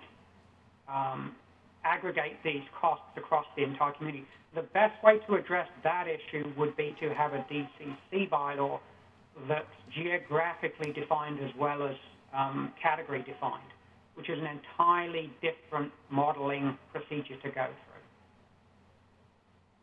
through. Okay, that's good for me for now. Thank you. You couldn't do that with our current model. It would need an entirely different model that does what it does right now and layers geographic location on top of it. Okay, thank you. Councillor Herford. Thank you. One of the things that struck me as sort of about this was the length of time between reviews, and I wonder if we have any, given that our construction costs in Squamish seem to be a hot topic, and how fast those costs have been escalating, and to make sure our policies keep up. If this feels like a long time between, is there the next projected review time shorter, or am I misreading where that this was about the right amount of time to review? Because I've heard of some DCC bylaws being reviewed as frequently as annually, so I'm just curious where staff thinks we should be with the next review on this. Yeah, I wouldn't disagree that this is the longer end of cycle time that we would prefer. It should have been done. It should have been done earlier. It is behind schedule. I would say on an annual basis that's a pretty heavy load to do. But certainly biannually or triannually would be a better cycle time than every 5 years, particularly in a high growth, high cost escalation time period. I would not disagree.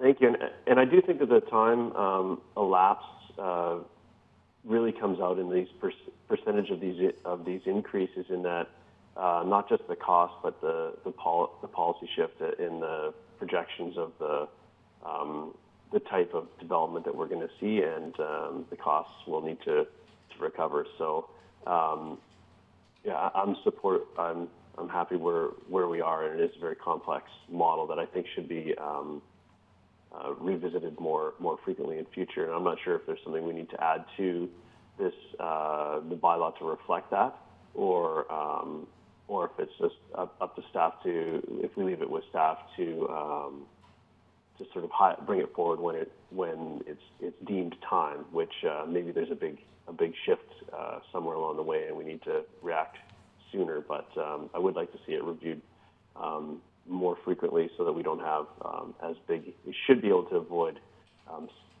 the larger adjustments if it's done more frequently. But this one, I think, is in the right spot. Yeah. Agreed. I think the solution to that would be for us to, every 2 or 3 years, budget for consulting fees to do this rather than doing it off the side of Dave and my desk. So. Thank you. Councillor Anderson? Thank you. As I look through the project list and consider some of our discussions about potential initiatives with the province, the Squamish Nation, in the big picture, sites that await future development, perhaps in the longer term, such as Site B, which has no water, Chikai Fan, which also has no water, may need other. In long-term scenarios, these are greenfield sites to some degree. BCR Yards, as we're well aware, is an infrastructure deficit. And another example I'll highlight is the the road out to Squamish Terminal's 3rd Avenue. I shouldn't call it Squamish Terminal's road, but 3rd Avenue one-lane bridge, which does come up in the project list. My question, Mr. Buxton, is to what extent in your analysis of employment projections and future demand or investment scenarios in these medium industrial categories, to what extent have you brought it into the analysis? At some level, there must be a place to discuss their place in a DCC bylaw review. These are potentially major projects of a particular category. Have you given consideration to some of these medium industrial greenfield sites in your project list review? Not in a singular issue form as that. No, what we look at is water master plans, sewer master plans, sub-area plans, and look at those. Those drive the decisions effectively about project lists. Thank you. I'll offer a couple of comments later. Thank you. Councillor Stoner? Thank you. My first question is, a staff report states that the DCC bylaw was amended in 2016 to exclude secondary suites from DCCs. I believe at that time, carriage homes were also excluded. I just want to confirm that. And then also, I didn't see any specific language in the bylaw that excludes secondary suites. So I'm just wondering where that's actually included in the bylaw itself. The answer to your question is yes. Carriage homes are included, and it's by its absence that those are excluded. They are not defined. Accessory dwelling units are not defined in the bylaw, hence they are exempted and not included in the. And that was a particular direction we actually got from the inspector. If you wanted to do it, this is the way to do it. Because last time we provided an exemption, they said that you can't. The inspector said you can't do that, but suggested if that's your intent, you can create a bylaw in this manner. So it's by its absence. So a further clarification on that, the definition of a single unit dwelling says detached building containing no more than one dwelling unit, provided that the building may also contain a secondary suite. So if a new building, a new single unit dwelling is being built that has a secondary suite in it, we collect DCCs for both units? No, I believe only for the primary unit. I will confirm that, but I think it's only for the primary. Okay, so to follow up on that, do we then have we updated our other policy to ensure, I guess this kind of goes to the STR conversation, to ensure that those units, if we're waiving those fees, are being maintained for the long-term rental market? That's out of the scope of this bylaw. Yeah, they also would be an accommodation unit, not a dwelling unit, if it's an STR. All right, so my other question, unrelated, is if we were to amend the bylaw in the future to include other exemptions, would we have to rerun the model and resubmit it to the province? It depends on the nature of the exemption. Now, the exemptions are only, you can only do it for the four categories listed in the legislation. So it's affordable housing, for-profit rental housing, development that has the low environmental impact, and small lot development. What your bylaw can do is clarify what's meant by those categories and what council says qualifies for those categories. But if you wanted to do something different outside of those categories, the legislation would not allow you to do that. But yes, if we had a substantive category of exemptions that we knew would impact the model, we would include that issue into the model to financially sort of pencil that out, yes. And then one final point of clarification. I'm curious why we don't charge parks-associated DCCs to ICI categories. The best practice is that the demand from parks comes from the residential component, not the ICI. I think that's the best practice outlined in the provincial guidelines. Thank you. Councillor French? Thank you. I would like to know if staff considered any form of phased increases in putting this together. No, we didn't, because it creates administrative difficulty. We're relying on the one-year grandfathering or in-stream component as a means of providing people notification that this is coming. Very good, thank you. Mr. Buxton, I wonder, I'm looking at the staff report and who the report was reviewed by. It doesn't list Ms. Mulligan from Economic Development, and one of our strategic plan initiatives to increase local jobs and local firms, and yet we're increasing the ICI rates quite substantially. And I wonder if Economic Development has had an opportunity to look at these rates in line with our employment lands modeling and provide their input on whether this is the right direction to go as we emerge from a pandemic on those ICI rates to achieve our goals. No, it turns out that Economic Development was not consulted. No, Kate did not get a chance to review the report. The difficulty is that the rates come out of the model, and where input can be offered, it's in terms of what are the assumptions and the projections that go into the model, and those are coming out of master plans or the OCP or the employment lands modeling that we've done. Are they consistent? Yes, we cross-check that. And the other one is the project list, the list of projects. I'm not sure that any of those are. We can't cherry pick that on the basis of manipulating the rates. So it's sort of it's difficult to sort of get input into this model because we're really not trying to manipulate the rate. Rates come out of the assumptions, the projections that we put into it. Understood. I'm just wondering if maybe we would consider a phased approach for the ICI group, given our desire to start matching population growth with job growth. And that's why I was wondering if we could give Economic Development a chance to put their lens across this. I understand the model, the list is the list. It's how we implement it that I think is important here so that we don't sacrifice some of our short-term goals, especially during the pandemic.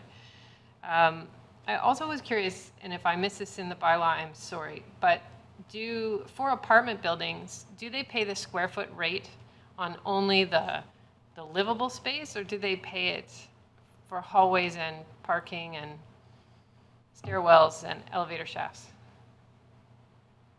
I believe it's, I'd have to check, I believe it's gross floor area.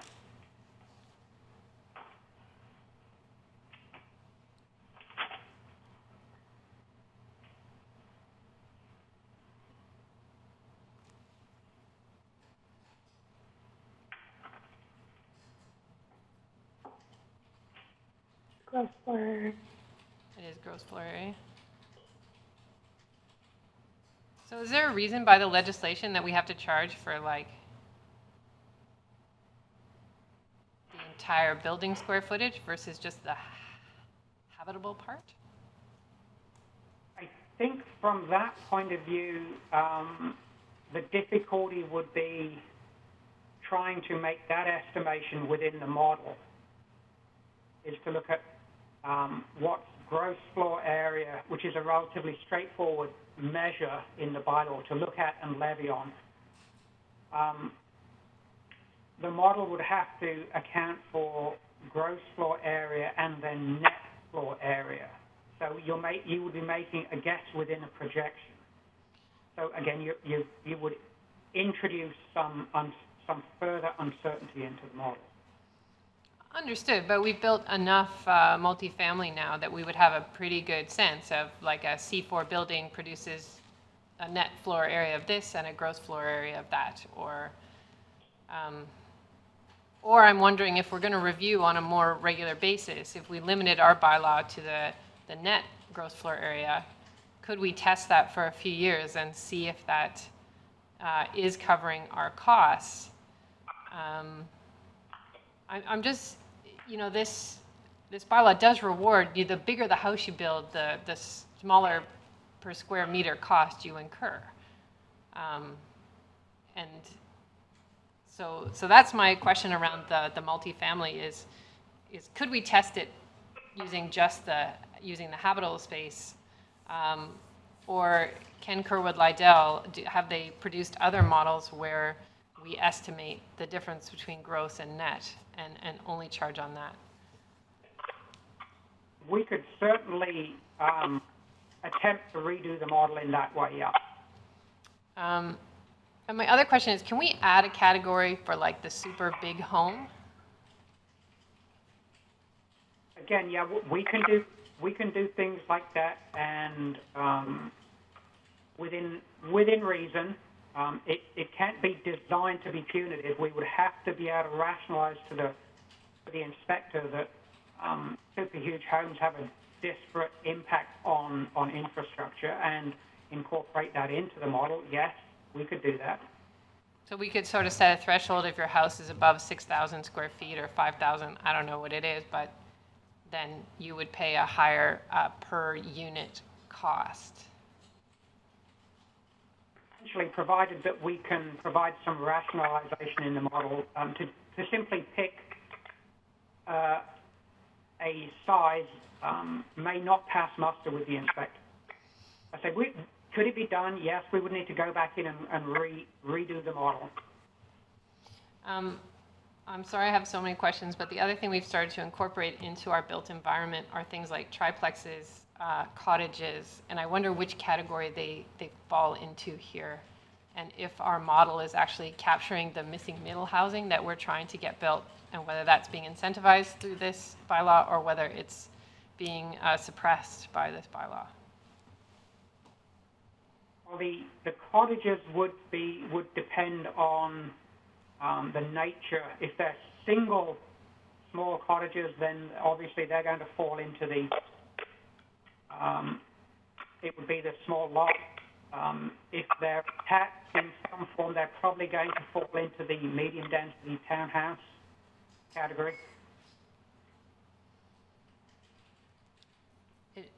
You know, in that whole debate about how we create more affordable missing middle housing, to say that it's trying to understand how we incentivize that kind of building. And yeah, I mean, part of the difficulty here is that why we don't want to disincentivize a development cost charge bylaw is a cost recovery mechanism. It's not particularly intended to be an incentive program. I realize we want to try and do that, but it's not designed to do that. No, that's a good point. It is about cost recovery, but you know, all the principles that have been driven into my head since joining council is that smart growth means higher density, and so you get more affordable homes and more affordable infrastructure. And some things in this bylaw don't necessarily point to that. You know, we've always heard that single-family home is the most expensive infrastructure to support over time. But on a per square meter cost, it actually, the bigger the house, the less they pay per square meter. So I'm just trying to square all that in my head. And then it's going to be difficult to try and capture every instance and try and plan and cost for every instance. Could we go back in and look at and rebuild the model on net? And could we go back in and look at single-family homes and differentiate between those? Yes, it's possible to take the model apart and put it back together with those factors. Yes. Okay. And finally, sorry, there's one thing under climate change emergency in the staff report that a separate amending bylaw could be prepared in the future to determine what constitutes a low environmental impact and therefore eligibility. Do we know if that is anywhere on the CCAP or the work plan for our manager of sustainability and climate change? No, I don't think that particular detail is itemized anywhere. It would be an amendment to the bylaw that's in front of you. Okay, thank you. Okay, all those questions drove us well past noon. I'm sorry, but I needed to get some clarity on this. Any other questions, Council? Yeah, Councillor Stoner. I was curious if we're able to, for the other residential categories, are we able to apply those calculation units per square meter as opposed to per dwelling unit? Does that help us get closer to the conundrum of? Again, it could do. We would have to go back in and make some estimates around average sizes for the categories that are on a per unit basis, and then convert those into a development projection. So again, it's all doable. It would require just retooling the model. Councillor Pangill. A process question: if we were to just move first and second reading as opposed to first three, would that give us room to sort of move forward but still tweak the model before we see it again, or would we just not move this? Or if you want to rebuild the model in the manner in which has been suggested, we're back to square one. We will be starting again with the model, so, which is fine. It's doable. Councillor Rees. Thank you. And on that point, I mean, just listening to this discussion, first of all, we've let it go 5 years before this review. And personally, I wouldn't want to see it sort of extend much farther. Secondly, I think there are a number of interesting points here, but I would suggest that if we commit to having the next review perhaps in 2 years, as opposed to 5 or 3 or 4, then between now and then, before staff starts off on the project, to settle some of these policy issues that have been raised, which, from my understanding, are actually pretty foundational. And I think we, as Mr. Buxton said, we have to go back to square one on the model, which is not a simple thing to do. So, however, if council has certain policies, I can remember discussions in the past, for example, where we wanted to itemize a smaller number, for example, for small lot housing, as opposed to the usual single family. So I think there is room, but I think it's a bigger discussion, and practically speaking, this is not the place for it. We should think about maybe a policy discussion in the next year for the following year's review. So maybe before we get to comments, we can put a motion on the floor. So I would like to move first reading so that staff can consideration economic development input on the ICI and the potential for phasing in. and consideration of net and gross floor area for the high-density apartment. Councillor Stoner? You're seconding that? Mr. Buxton, did you want to get some clarity on that motion? Well, that's two things, one of which is phasing in. We can certainly talk about phasing in. The net versus gross floor area is going back into the model. So that's not something that we can do in a very quick or easy fashion. So if we go into the model, then I want to add like all sorts of things to it. Yeah, that's a redo. That's back to square one. Okay, so maybe I'll separate my motions, is that we give first reading to allow economic development to weigh in on ICI phasing and its impact on our strategic plan goals. Do you want to second that, Councillor Stoner? The reason I want to do that is because I do think we have to take a holistic approach here, and we have some very specific goals around firm growth and achieving our goals around the sector action plan. And I don't want to see our DCC bylaw interrupt that if there is a way to soften these increases to that sector and make it more palatable over the next few years. So that's why I want Ms. Mulligan's opinion. Councillor Stoner? I'll follow up on that. I think we've also heard that the rates at which commercial and institutional industrial land are currently coming in at new development are above what the majority of our firms are able to actually pay for at this time and are beyond what is affordable to them. And so that was my biggest concern reading through the staff report. So I'm happy to support the motion. I'd like to see economic development response to it. Councillor Pettengill? Yeah, I'm not there on supporting this, and while I do want economic development to weigh in on this, I think for me, it seems there are some fundamental gaps in the model still, and it sounds like we shouldn't be proceeding with the model until those are worked out, and I just want to be clear that my concern isn't the projects that we're adding in, and I'm not even thinking about incentivizing or not incentivizing, but it's simply that, you know, and I take the point about geographic considerations could enhance the model, but even without that, if you have 5 2,000 square foot units. Councillor Pettengill, we're just speaking to referring, there can be another motion on what, going back to the model. This is just on referring to economic development. So if you could just speak to that point. Oh, sorry. Okay, I misunderstood. I thought, okay, I will support that then. Thank you. I will call the question. Oh, Councillor Anderson? We'll be supporting this, and I noted down to echo Mayor Elliott's pointing out the jobs and economy, which is missing from our council priority areas in the report to council and should be emphasized. It's also in our OCP. I would also like to caution that smart growth isn't only higher density, as we may move into a policy discussion in future, but it is also local jobs. I'd like to make some comments, if I may, regarding engagement, and specifically with the ICI sector. I see that the Chamber isn't noted in the report, but it has been contacted and has been worked with. And I'd like to suggest that the engagement plan is also something to work on in more frequent reviews, build up that engagement over time, and especially with the ICI sector, which tends to be overshadowed by the residential development. In that engagement, I think more information should be shared than we are doing at present. And I have an illustration of that. Having been in this process before representing industry, the information on job or employment projections and development projections, it hasn't been shared as it has in the past.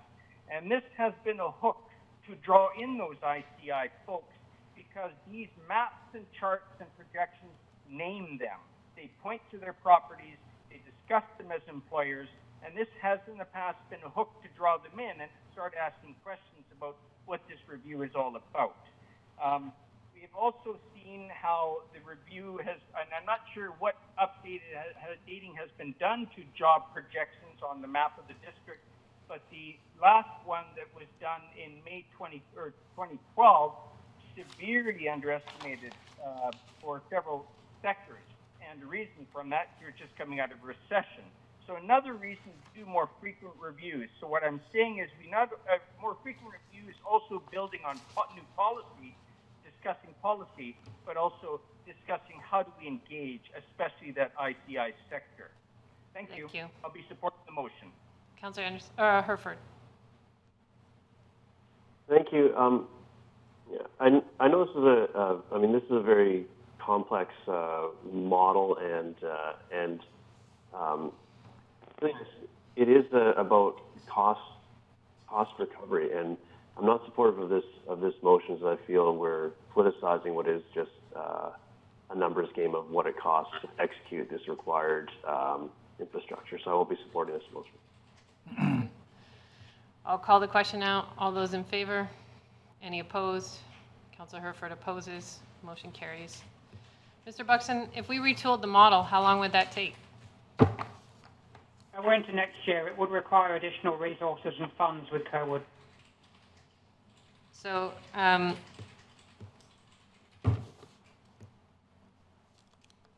that's a decision that council has to make at this point, is if you're happy with this or not. And I guess we can make that decision at second reading. Councillor Herford.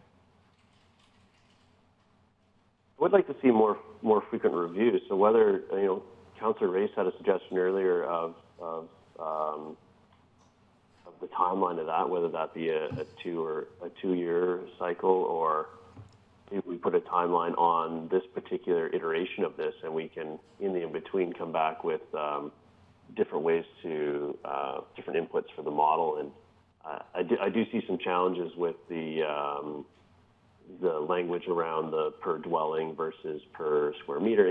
There's work that we can do to refine this, but I'm hesitant to push it out, the policy further out, because I do think it's at the current, what we're working with is so far out of date. So whether that can be addressed next time around, and I'm a little, I don't know what we could have done in our process to have avoided this spot where I don't think anyone's really over the moon about how we, about all the categories. So whether we address that in a redo in a year, and we do this as a stopgap, or not, that's what I'm wrestling with. I'd love to hear other thoughts.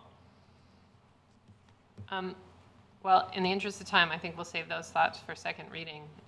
But I do suggest that one of the flaws in our process was not coming to council to discuss the DCC review before it started, to make sure that council could put its strategic lens over the review. And I totally understand that staff were trying to do this off the side of their desk, but this is a really important bylaw, and I think our engagement just with council at the beginning would have been helpful so that we weren't making these decisions in a crunch situation.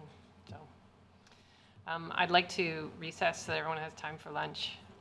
Is it urgent and compelling, Councillor Pettengill? Well, I think it's important that from my perspective, it's not just a strategic lens. For me, fundamentally, the idea that some of these units are coming at a square foot rate that's cheaper just seems at odds with what we hear all the time about the cost of these units. And so forgetting incentivizing and strategic plan, it just seems like that piece of the model isn't lining up with what we say the reality is. And so that's the piece I'm struggling with. All right. Well, we can make those arguments at second reading. I will recess. We will reconvene at 1 o'clock for the rest of our meeting. Welcome back to the special business meeting for Tuesday, July 21st. Okay, we are now on item 7.1. So this is the annual general meeting. Is there a staff presentation at all, Ms. Glenday? Yes, there is. I will pull it up for you here.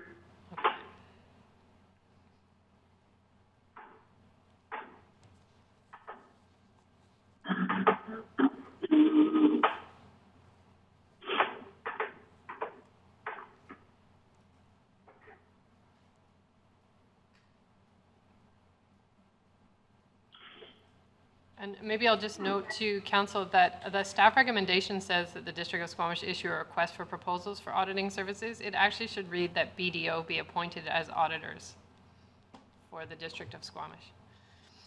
That is actually the staff recommendation.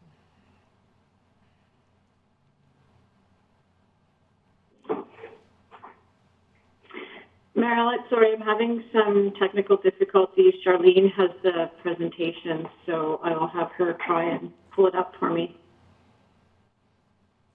Melissa is working on that for you. Okay.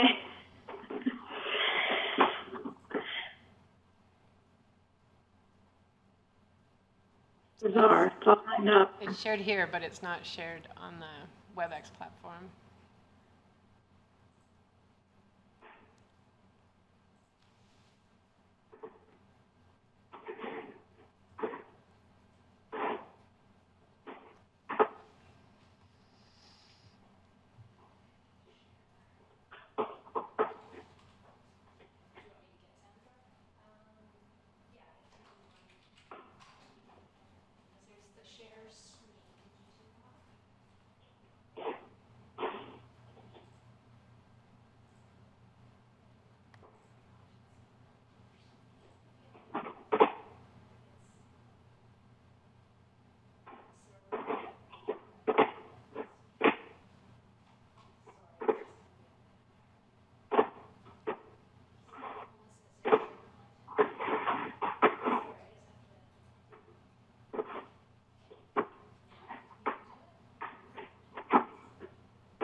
Is there someone not on mute? I can hear a lot of background noise.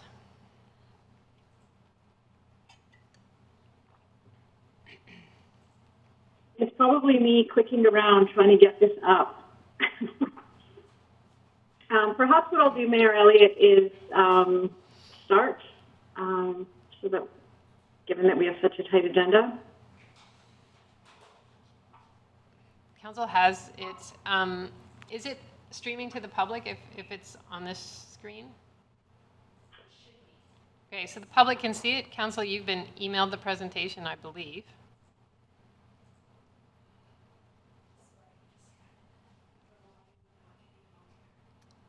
But anyone on the WebEx won't see it. So we have an option to recess for 5 minutes and work out this technical glitch, or you can proceed verbally.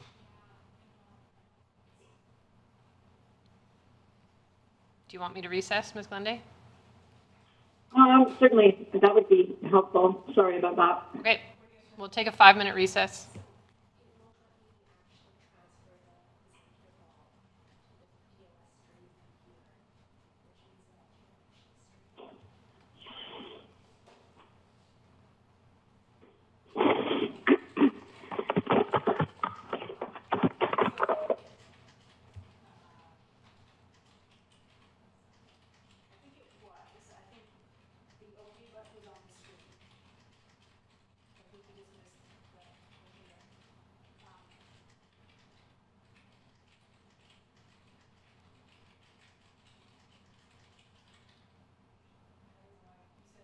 Robin away today?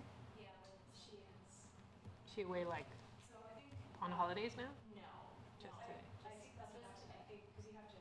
Oh yeah, I remember. And I think the okay part was on Robin. Yeah. That's my best guess.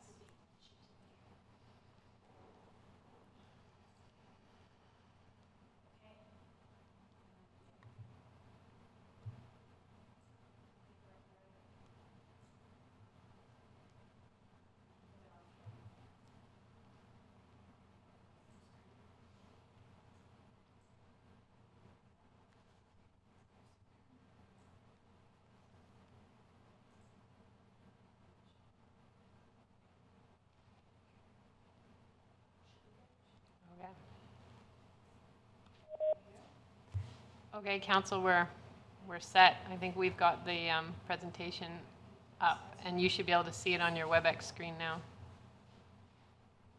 Can you guys hear me? Yep, okay.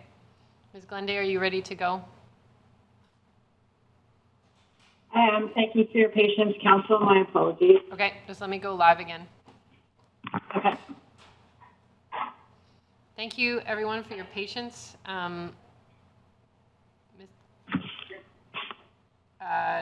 We are back for item 7.1. This is our annual general meeting for the District of Squamish, and so we'll have a presentation of the 2019 statements of financial information, and as well our annual report was provided in the agenda with a link. I'll turn it over to you, Ms. Glenday. Thank you very much, Mayor Elliott, Council. I'm quite pleased to present on behalf of Council and staff the District's annual report for 2019, marking a significant year of progress during this Council's first full year following the election. Our annual report reflects the work of a busy, high-functioning organization and certainly a growing community. The goals are ambitious and aim to address Squamish's biggest opportunities and challenges with thoughtful and strategic actions. And in fact, while the annual report is chock full of accomplishments relating to our strategic goals, it is important to note that the day-to-day services that the district provides that make up the bulk of our work aren't necessarily reflected in this strategic work, but that are vitally important to the livability of our community. It's also worth noting as I go through the presentation that today in July of 2020, many of the projects outlined in this report have moved forward another 6 months as the annual report is focused on 2019. Next slide, please, Melissa.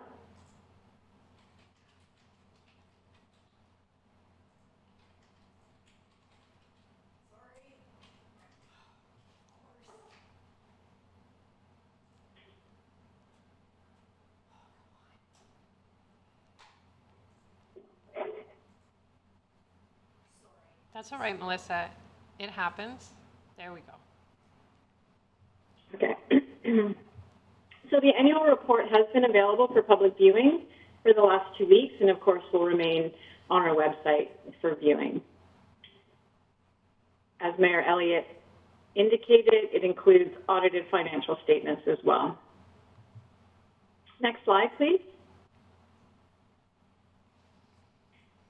So in 2019, the district took significant steps forward to act on climate change through declaring a climate emergency.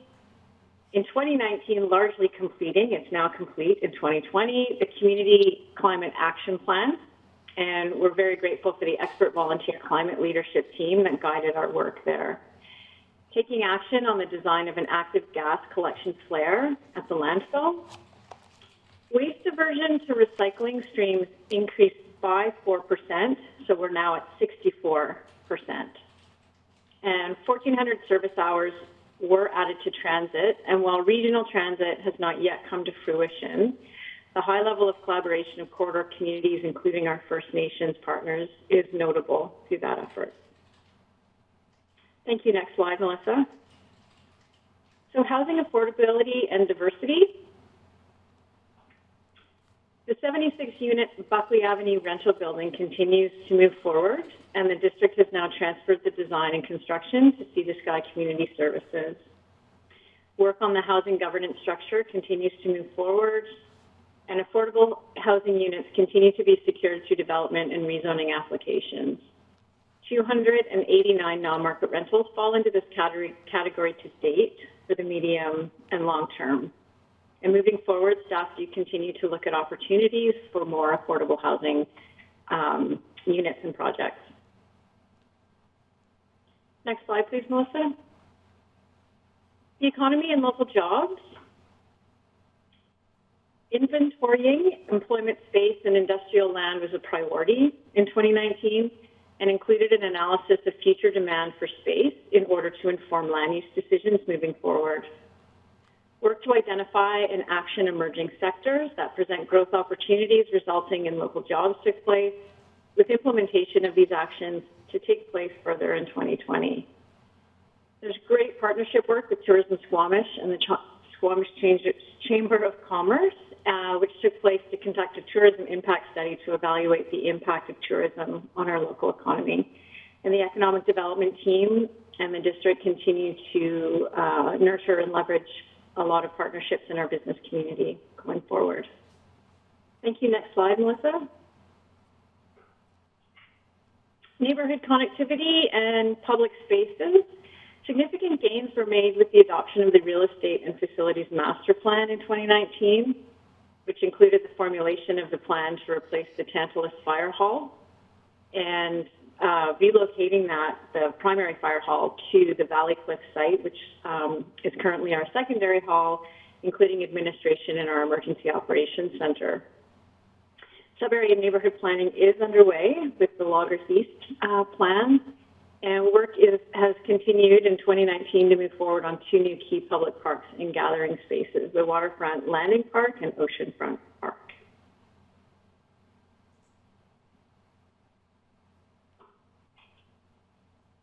In addition to the 4 priority areas in the strategic plan, ongoing priorities in that plan continue to move us forward in terms of natural hazard mitigation, emergency planning, youth, arts and culture, and active transportation, among others. Master plans in these areas guide us to ensure budgets and resources are maximized and community priorities are met today and tomorrow. 2 big highlights of 2019 were the completion of the youth strategy and the Sea to Sky Corridor multimodal evacuation plan. So just for clarity, these are priorities that exist in the strategic plan under ongoing that Council wants to make sure that staff keep our eye on these priorities as well as the 4 priority areas. Thank you. Next slide, Melissa. So this slide provides a visual snapshot of some of the capital projects and infrastructure works that were completed in 2019. Important projects that fulfill on the recommendations of the district's many master plans. And this screenshot is found in the annual report and can be seen. It's a bit small probably for the screen. Next slide, please, Melissa. So per legislation, we are required to indicate in our annual plan our objectives and measures going forward. And of course, we want to articulate those in any event. So the looking forward section of the annual report outlines our objectives and measures for the upcoming 2 years. Council's strategic plan forms the bulk of this section with goals set under the 4 pillars and ongoing priorities such as natural hazard mitigation, marine action strategy implementation, emergency management planning, youth arts and culture programming, and active transportation and transit. Goals are laid out within the district's organizational plan organized under 4 pillars: our people, effective service, stewardship, and building bridges. And for the community watching, if you missed yesterday's strategic and organizational plan update, the district has a strategic plan, which are the 4 priority areas seen on this screen, and then we also have an organizational plan that dovetails with that in terms of our operational priorities. Next slide, please, Melissa. So these are the audited financial statements, and I do believe that Linda Klassen is on the line to speak to this section of the report. We're just elevating Linda so that she can present.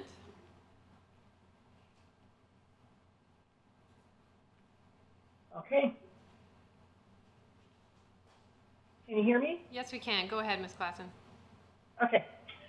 Today we're seeking approval for the 2019 Statement of Financial Information, or better known as SOFI report, due to be filed with the Ministry of Municipal Affairs and Housing by August 31st, 2020. Before we go too far into this report, we just wanted to make sure that Council has received an amendment on this report for page 31. Did Council receive that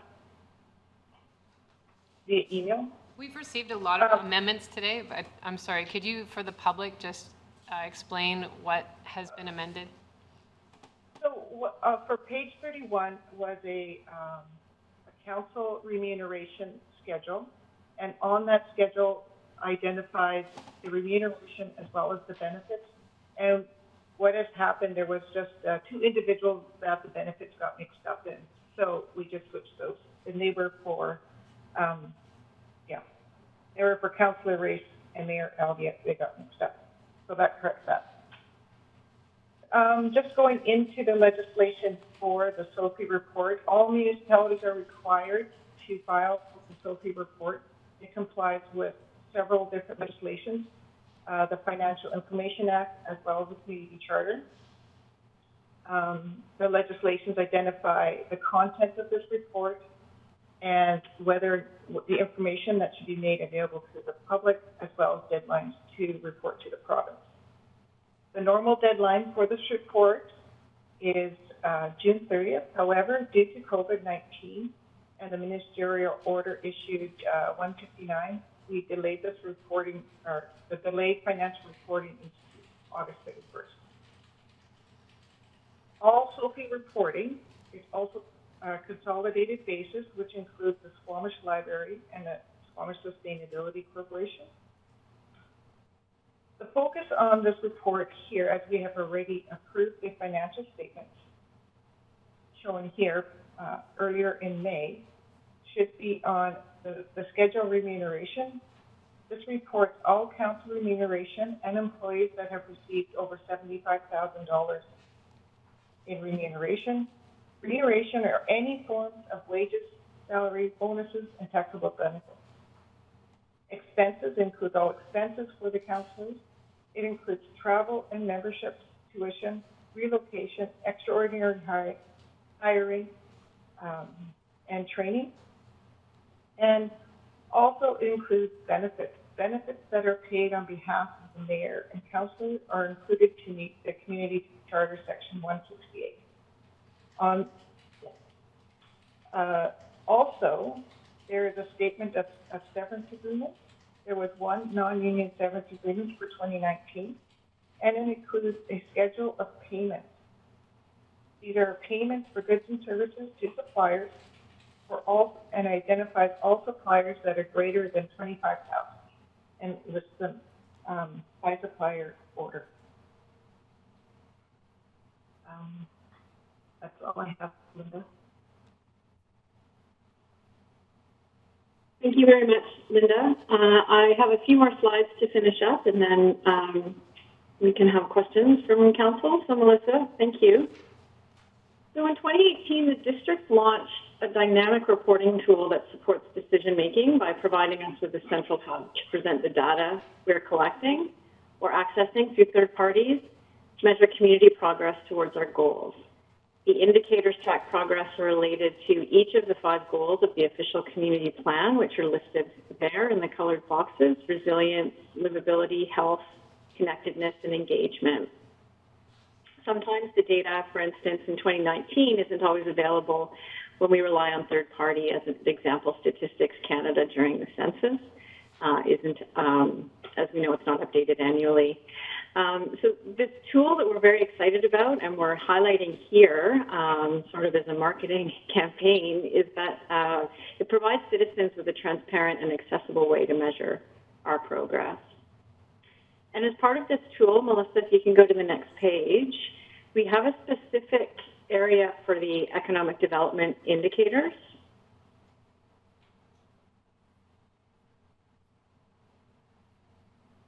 And there are an additional 16 indicators that complement the OCP dashboard, and they're managed in partnership with the Squamish Chamber of Commerce and Tourism Squamish. The 16 indicators paint a picture of the Squamish business climate from year to year to provide local businesses and community partners with greater decision-making capabilities and empowerment through access to this data. Through continuously improving access to the data and with a push to make data real-time and open, we're able to provide opportunities for both the public and local businesses to analyze the data themselves. But collectively, the dashboard provides useful and insightful data to track Squamish's progress across close to 50 indicators. So we're hoping that by highlighting this today, that more of the community will take advantage of this great tool. So last slide, Melissa. To wrap up, the annual report closes with an invitation to our community to connect with us, including through the new podcast, District B-Sides, that was launched in 2019. Feedback and input is a year-round process, and we welcome citizens to follow along with our work and initiatives and engage in dialogue with us throughout the entire year. Thank you very much. Last slide, Melissa. Thank you, Ms. Glenday. Council, are there any questions or comments?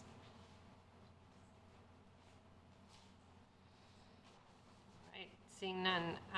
We have several staff recommendations. The first is that the District of Squamish approve the 2019 Statement of Financial Information as presented on July 21st, 2020. That was moved by Councillor Herford, seconded by Councillor Stoner. All those in favor? Any opposed? Motion carries. The next is that BDO be appointed as auditors for the District of Squamish. Moved by Councillor French, seconded by Councillor Herford. Any discussion? I'll call the question. All those in favor? Any opposed? Motion carries. And finally, that the District of Squamish 2019 annual report be received by Council. Moved by Councillor Stoner, seconded by Councillor Herford. Any comments? Councillor Stoner. Yeah, just as another thanks to staff for all the work that occurred in 2019, but also the layout of the annual report. I think, again, just continues to show really great ways of trying to communicate all the work that we do at the district. And I just wanted to call that out. Particularly excited about the community performance indicators and dashboard, and would love to see that marketed and yelled from the rooftop that is an available set of indicators, because I do think that puts us really far ahead of other municipalities in terms of the amount of information that we make available about the work that we're doing on a day-to-day and how that adds up to change in our community. So great to see that so active and available to everybody. And thanks to those who have put so much work into making a digestible annual report. Thank you, Councillor Stoner. Any other comments?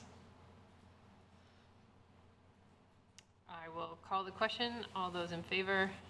Any opposed? Motion carries. Thank you, Ms. Glenday. Okay, so next is the Squamish Sustainability Corporation Annual General Meeting.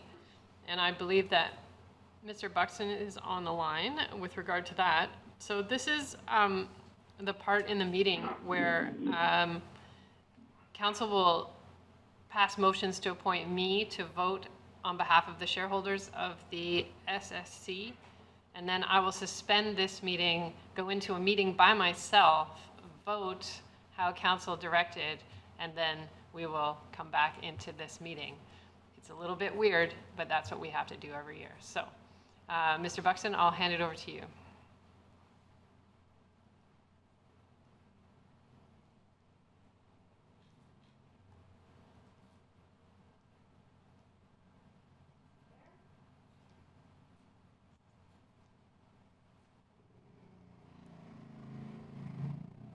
There he is. Oh, we can't hear him yet.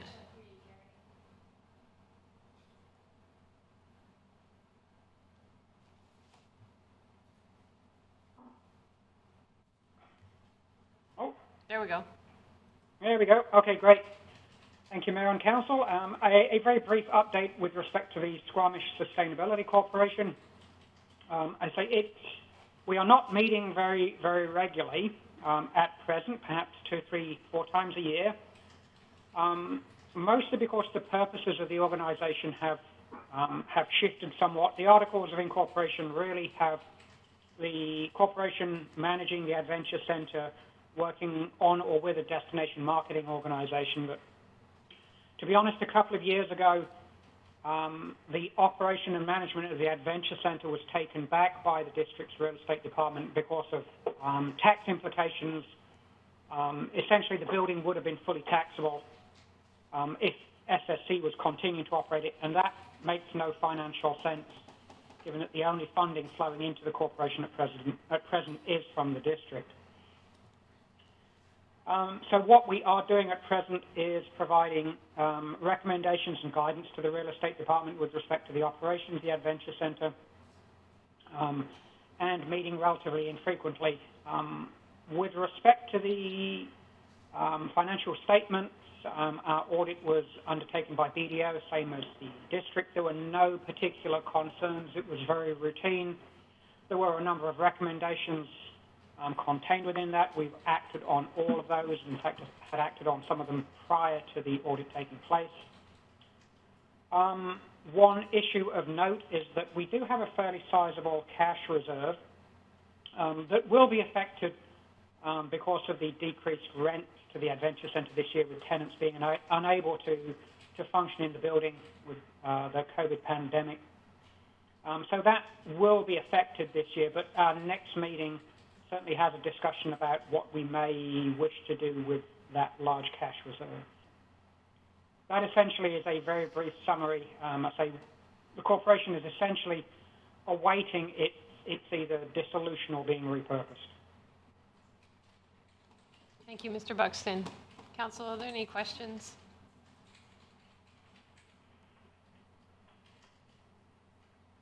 Councillor Anderson? Yes, I wonder if you could speculate as to whether there's any value in retaining this simply for having that as a vehicle, an entity in future, and not even needing to have to reinvent a legal entity to carry out some new or different or maybe similar function in future. Is there value to retain the shell, if you like? I'm not going to speculate on a future purpose for the corporation. That would be council's choice.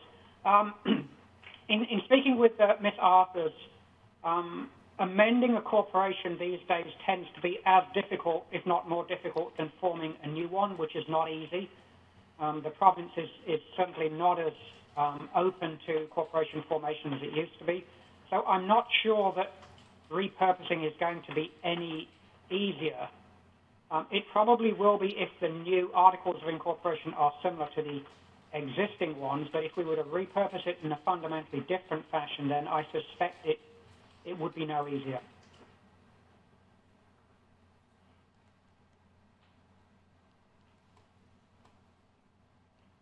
All right. Yes, Councillor Race.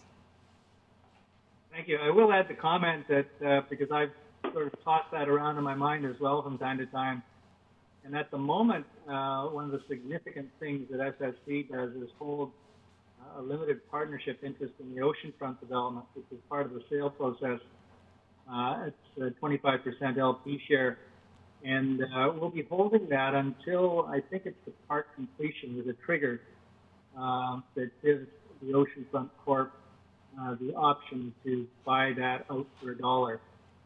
So in the meantime, somebody has to hold that. It could be the district. That's an entity as well. But over the years, it's landed in SSC. In the process of selling the Oceanfront, we were able to get rid of the Oceanfront Corporation to minimize costs, but we still haven't been able to get rid of this one yet. Thank you, Councillor Race. Any other questions or comments at this time? All right, so the first thing that we have to do, Council, is that go through the motions to appoint me as the mayor to vote on behalf of the shareholder and to suspend the special council meeting. So I suspend that first, right? No, council will pass the motions. Pass the motions, then suspend. Okay. So that the mayor be appointed to vote on behalf of the shareholder during the July 21st, 2020 annual general meeting of the Squamish Sustainability Corporation. That the mayor be directed to accept the financial statements of SSC for 2019. That the mayor be directed to appoint BDO as auditors for SSC. And that the mayor be directed to appoint Gary Buxton, Tim Hoskin, Kate Mulligan, Graham Young, Kirby Brown, and Councillor Race to the board of the SSC. Do we have to vote on them each separately? Yes? Char's saying yes. Okay, so the first one, to appoint me to vote on behalf of, yes, Mr. Buxton. Oh, I believe, sorry, just the name Graham Young is still on that list and should not be. He resigned from the board. I think that's carried over. It should be the district employees, Torrance Saviard, and Kirby Brown.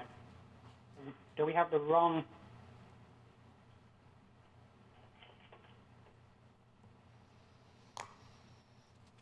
You have that changed now? Mr. Saviard is representing whom? Tourism Squamish. Thank you. Okay, so one at a time, that the mayor be appointed to vote on behalf of the shareholders. Moved by Councillor Stoner, seconded by Councillor Herford. All those in favor? Opposed? Motion carries. That the mayor be directed to accept the financial statements of the SSC for 2019. Moved by Councillor French, seconded by Councillor Anderson. All those in favor? Opposed? Motion carries. That the mayor be directed to appoint BDO as the auditors for SSC. Moved by Councillor Pengill, seconded by Councillor Herford. All those in favor? Opposed? Motion carries. That the mayor be directed to appoint Gary Buxton, Tim Hoskin, Kate Mulligan, Torrance Aviard, Kirby Brown, Councillor Race to the board of SSC. Moved by Councillor French, seconded by Councillor Stoner. All those in favor? Opposed? Motion carries. So this is the part where I go into a meeting by myself. That Council of the District of Squamish resolved to suspend the special business meeting temporarily in order to sit as the shareholder of the SSC at the meeting of that corporation that has been scheduled at this time and place. Moved by Councillor Stoner, seconded by Councillor French. Thank you. All those in favor? Opposed? Motion carries. All right, so now I'm in a meeting by myself, ostensibly. So voting on behalf of the Squamish Sustainability Corporation, I resolve, can I do these all at once? That the financial statements of the Squamish Sustainability Corporation for 2019 be accepted by the shareholder, that BDO be appointed auditors for the Squamish Sustainability Corporation, that Gary Buxton, Tim Hoskin, Kate Mulligan, Torrance Aviard, Kirby Brown, and Councillor Race be appointed to the board of the Squamish Sustainability Corporation. That's done. The Squamish Sustainability Corporation Annual General Meeting is now terminated. And we will now resume our special business meeting. Thank you, everyone.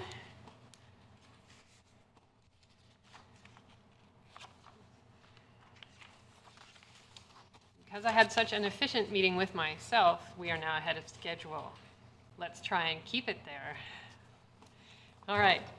Next up is item 9 under staff reports. The first is from Community Planning and Infrastructure around the Squamish landfill gas flare collection system. This is a tender award. And we will, now Mr. Murward's probably not expecting us to be ahead of schedule, so we'll just get him dialed in here.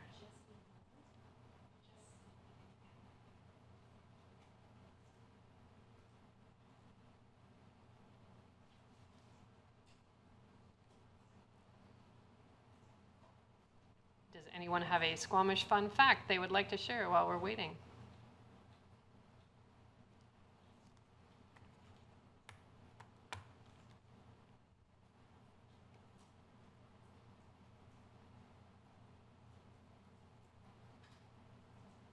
I was on a radio interview a few weeks ago and someone asked me if I had a joke, like on the spot to share. I froze. I couldn't think of a joke to save my life.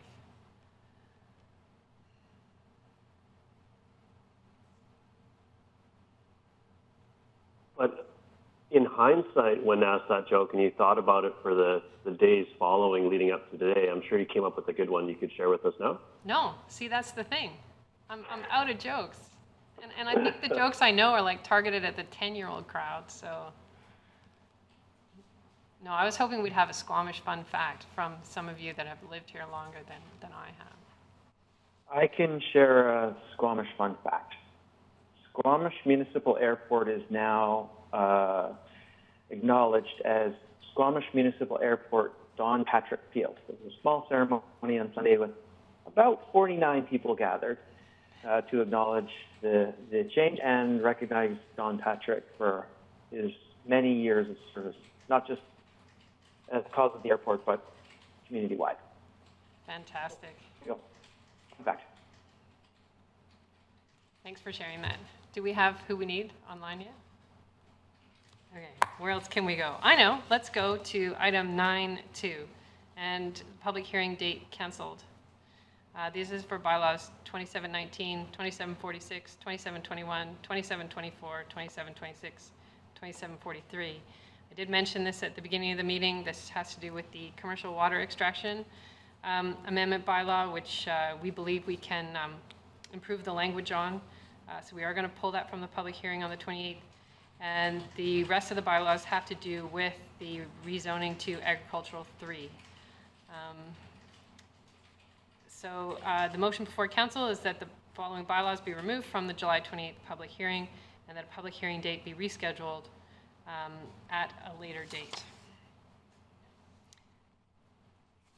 Is there someone who wants to move that? Moved by Councillor Race, seconded by Councillor Stoner. Any comments? Councillor Stoner. I'll just clarify that the remainder of the bylaws that were scheduled for the 28th of July will be going forward. Yes, thank you Just for so that's clarifying. clear for the public. There was a large number of bylaws going forward that date for public hearing, and so the rest of them will continue on that date. I will call the question. All those in favor? Opposed? Motion carries. Let's try and keep it there.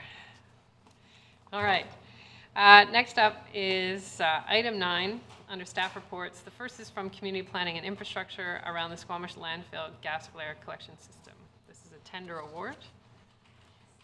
And we will, now Mr. Morwood's probably not expecting us to be ahead of schedule, so we'll just get him dialed in here.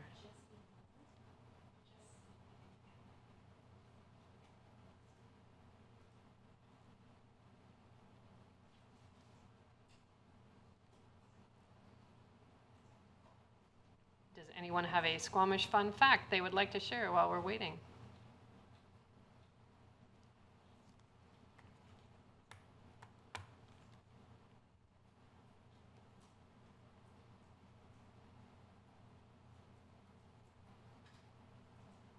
I was on a radio interview a few weeks ago and someone asked me if I had a joke, like on the spot to share. I froze. I couldn't think of a joke to save my life.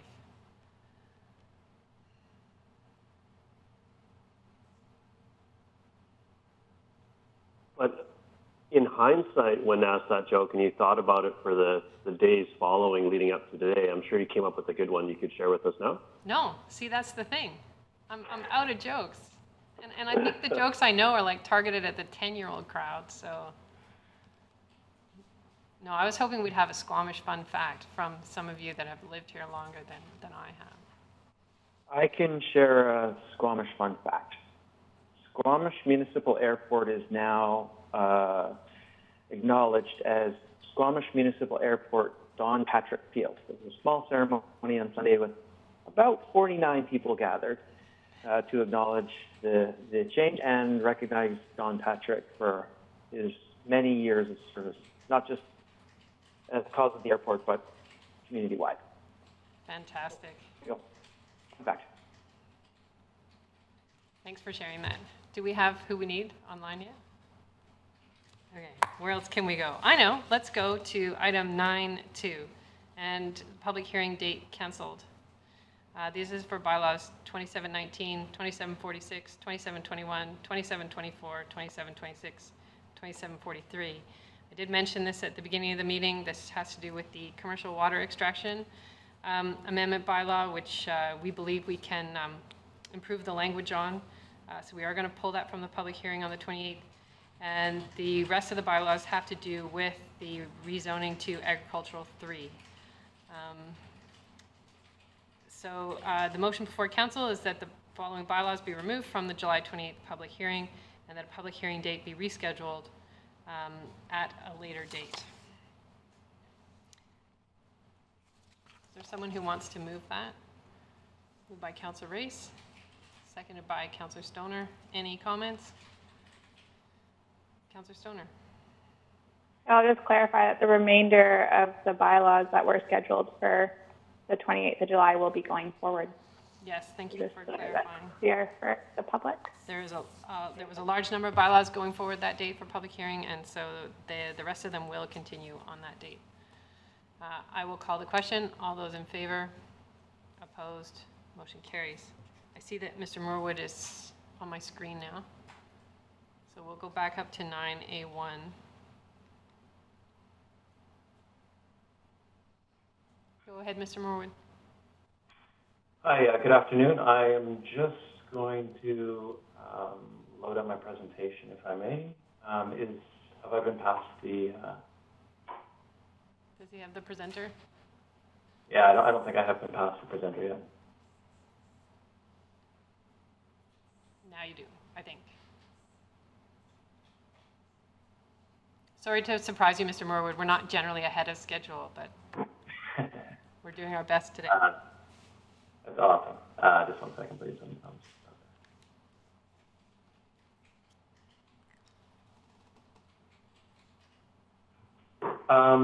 May I start?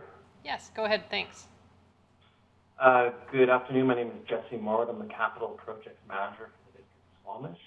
Today I'm presenting on the tender award for the Squamish Landfill Gas Flare Collection System. What we're looking for today is that Council approve the following resolutions: that the District of Squamish award the tender for the Squamish Landfill Gas Flare Collection System to Whistler Excavations, and that the Mayor and Corporate Officer be authorized to execute this agreement. Just a quick recap is our landfill emits a lot of greenhouse gases, approximately 50% methane, 50% carbon dioxide.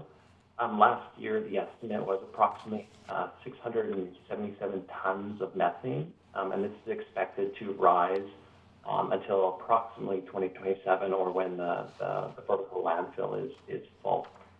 Methane is a very potent greenhouse gas, approximately 25 or more times potent than CO2. We're proposing to build a flare. A flare is an effective tool to burn off the excess greenhouse gases. The best practices, kind of industry standard capture rate is about 75%. So what we're aiming with this project is to capture approximately 75% of the greenhouse gases that our landfill emits. And then once we've captured it, we burn almost 100%. The existing system that's in the landfill is basically a passive venting system. So there's perforated pipes underneath the membrane of the landfill, the closed landfill, and this is vented into the atmosphere. This is quite a busy slide, but what this shows is kind of what the kind of final build-out will look like. It's a cross-section of a section of a closed landfill.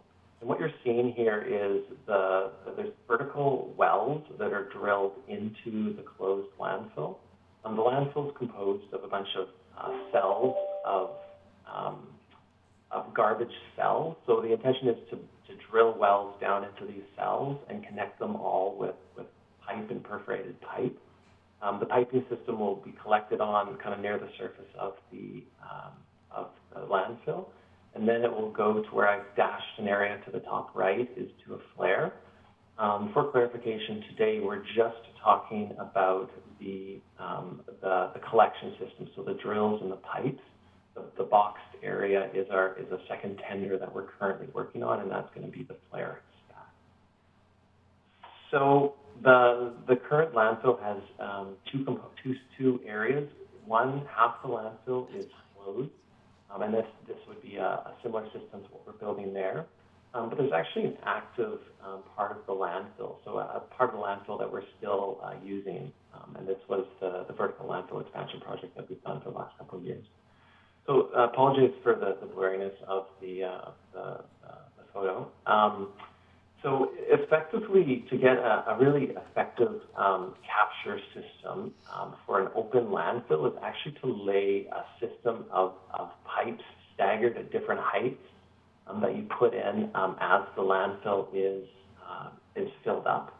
So what we're proposing in the open landfill is to put kind of the first set of pipes, of horizontal pipes, you will. So let's say the white or the red, and then that would be tied into the rest of the system.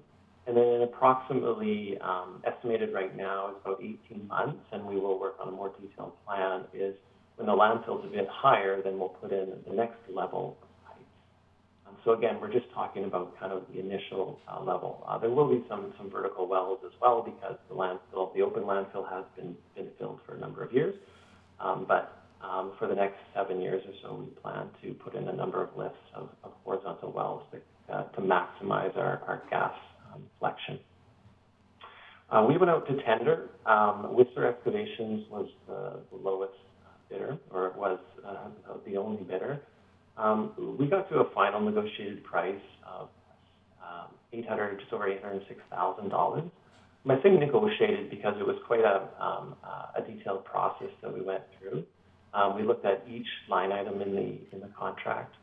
we worked with their excavations to look for efficiencies in the project. They know the landfill quite well, and so they made suggestions. We changed our scope to some degree to reflect those suggestions, as well as we decreased the scope a little bit. $806,000 is an approximation of the unit price contract, and the final price can vary a little bit. It's never ideal when there's only a single bidder, and you don't necessarily have a really good idea about what the market prices are. However, we did a lot of work to get down to that $806,000, and we feel that it's now at a fair value. Potentially some of the reasons why we only received one bidder is it's a fairly technical install. It's straightforward, but there's a lot of components to it, which may scare off some bidders. There's also a lot of challenges working around a landfill. It's a unique environment. There's a GFL in operation there. There's also some very specific pieces of infrastructure, including the vertical wall and the membrane that just a lot of contractors don't have familiarity with, in addition to the methane and the drilling, which is a specialized component of the work. So again, it was a fairly specialized, and Whistler Excavations was actually the company that installed the vertical landfill. So they've been working there for the last 2.5 years or so they know the area very well, which is, I think, one of the reasons why they've been on this project. They are a local company. As I said, they know the landfill well. They know GFL really well. We find them to be very competent and provide a high-quality work. They also did the Mamquam road failure repair this spring as well. Kind of summarizing what I'm trying to say is that we're very confident with our excavations. We feel that through the negotiation process, we've got a fair price. And although it was only one company bid, which is somewhat disappointing, we do feel that we're getting a fair price for the work that we've asked for. This brings me back to the resolutions, and that's my presentation. Thank you. Thank you, Mr. Morwood. Council, any questions? Councillor Pettingill. Yeah, thank you. Mr. Morwood, you mentioned a couple times adjusted scope or decreased scope. Does that mean we are going to be not capturing some gas that we were planning to, or what does that refer to? Thank you. Through the mayor, maybe just going back to this slide, there was some adjustment in the open landfill to the horizontal piping. Our intention at the end of the project, at the end of the closed landfill, is we're going to be easily capturing 75% is the estimate. In our initial pipe lane of this initial fill in the open landfill, we may be slightly less than that. But the next layer, which will, like I said, be back, we expect to install in about 18 months, that we'll be back, we'll have that 75%. So there might be small compromises in the initial install in the open landfill, but we're confident we're going to have that 75% shortly. Go ahead. And then in terms of the horizontal layers, which I understand is just being applied to the open portion, if I'm correct, but with the big machinery, and I'm not sure how stable or compacted the garbage is on top, do we anticipate longevity issues with those horizontal pipes, or having to replace and maintain them a lot, or what are our expectations there? Through the mayor, no, we don't expect any issues with longevity or stability. The pipe is HDPE, which is a very strong, rigid, semi-rigid plastic that can actually drive a fairly heavy truck directly on, and it will actually bend and then bounce back to shape. This pipe is actually being buried initially, so even in the open landfill, it's still being trenched in like you would any normal pipe. So as soon as the pipe's in the ground and laid, it can be safely driven on. Like I said, it's even robust. You could drive on it externally. On the closed landfill section, it's all going to be buried below the membrane. So even the final product, certainly the initial product and then final product, it will all be buried until the header pipe, which is the main collection pipe that goes to the furnace. Thank you. Any other questions? Are there any additional safety protocols we have to put in place, Mr. Morwood, considering we're digging into an old landfill and digging up layers of the active landfill? Yeah, through you, the Mayor. Thanks for the question. Yeah, I mean, there is safety precautions working around gases for sure, and that's part of the tending that we've issued. There will be site safety people on site during construction to monitor and to make sure that the well drilling is done in a way to mitigate that danger. Thank you.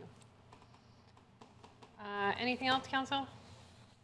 Okay, so the motion in front of us, as people can see on the screen, is that we award the tender for the landfill gas flare collection system to Whistler Excavations, and the mayor and corporate officer be authorized to execute the agreement. That is moved by Councillor Herford, seconded by Councillor Stoner. Any comments? Councillor Pettengill, and then Councillor Stoner. Yeah, thank you. Very glad to see this moving forward. I just want to highlight that the 25 times more impactful than CO2, methane and CO2 have different lifespans, and so I think that's an 80-ish year time frame. Over a shorter time frame, methane actually has a much larger global warming potential. And we're sort of in a crisis spot right now. So over the short term, the impact of just doing nothing with that gas is huge, which is why, somewhat counterintuitively, it's important to burn it and deal with this. And it is a big source. I'm glad to see us dealing with this. So thank you. Thank you. Councillor Stoner.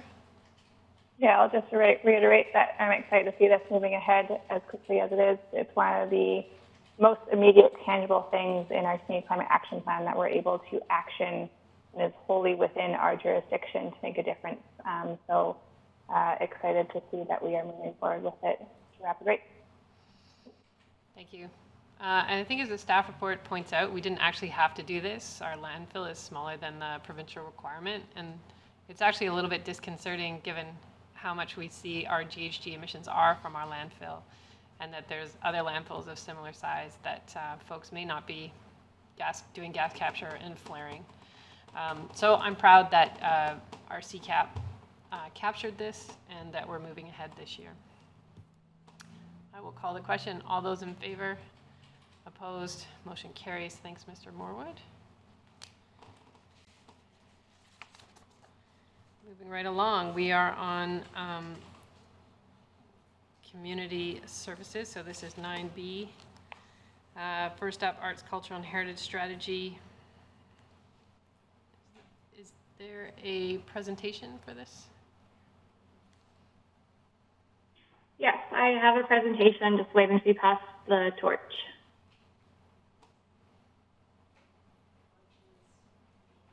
How do we get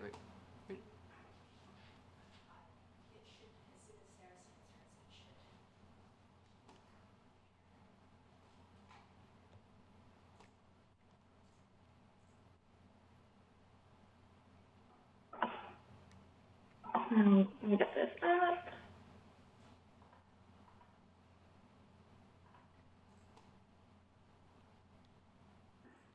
Okay, Council, you should have the correct screen now. Yes, we do. Okay, perfect. Thank you for your time today, Mayor and Council. My name is Sarah Dicker, and I am the Acting Manager of Arts and Culture for the District of Squamish.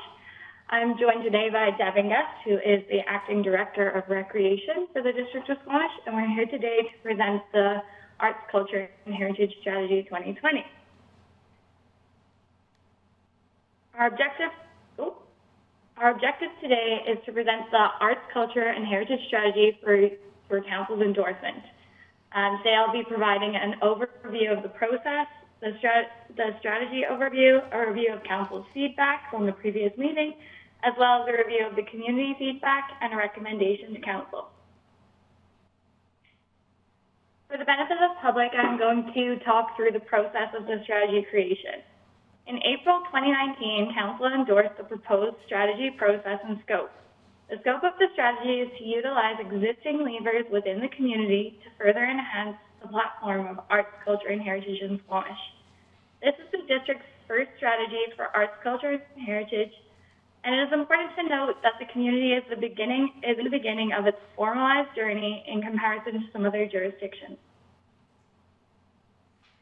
Community engagement consisted of a broad survey, stakeholder interviews, and a two-part workshop. The community and stakeholder engagement were critical to the drafting of the strategy from the mission and vision, objectives, actions, tactics, and also the community role. At the January 28, 2020 Committee of the Whole, Council provided feedback on the initial draft of the Arts, Culture, and Heritage Strategy. Staff subsequently reviewed Council's feedback along with information gathered in the community engagement phases and incorporated to revise the structure of the strategy. The revised draft was presented to Council at the Committee of the Whole on May 26, 2020. Council provided feedback and endorsed the strategy for final community engagement. We are going to review the feedback from the public today and seek endorsement of the strategy from Council. For the benefit of the public, the strategy is comprised of the following elements. The vision and the mission. The vision of the strategy is that Squamish is a vibrant community where arts, culture, and heritage thrive and continue to be an essential thread of the fabric of our coastal mountain community. The mission of the strategy is to utilize existing levers to promote, support, and remove barriers and work towards aspirations for the community for arts, culture, and heritage. The objective of the strategy consists of cultivate vitality, nourish connectivity, and optimize space.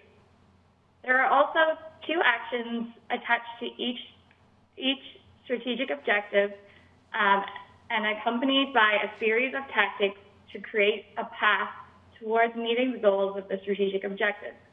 Each tactic has been assigned with an outlook, which is either short, medium, or long-term.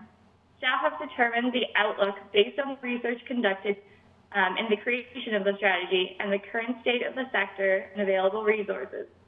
The outlooks are not set in stone, and some tactics may take longer than the projection, but some also may be quicker. Roles are also a key element of the strategy. The ability to achieve the goals of the strategy lies within every member of the community, and it will take a strong and collaborative effort to achieve the actions and tactics laid out in this document, along with other long-term aspirations of the arts, culture, and heritage community.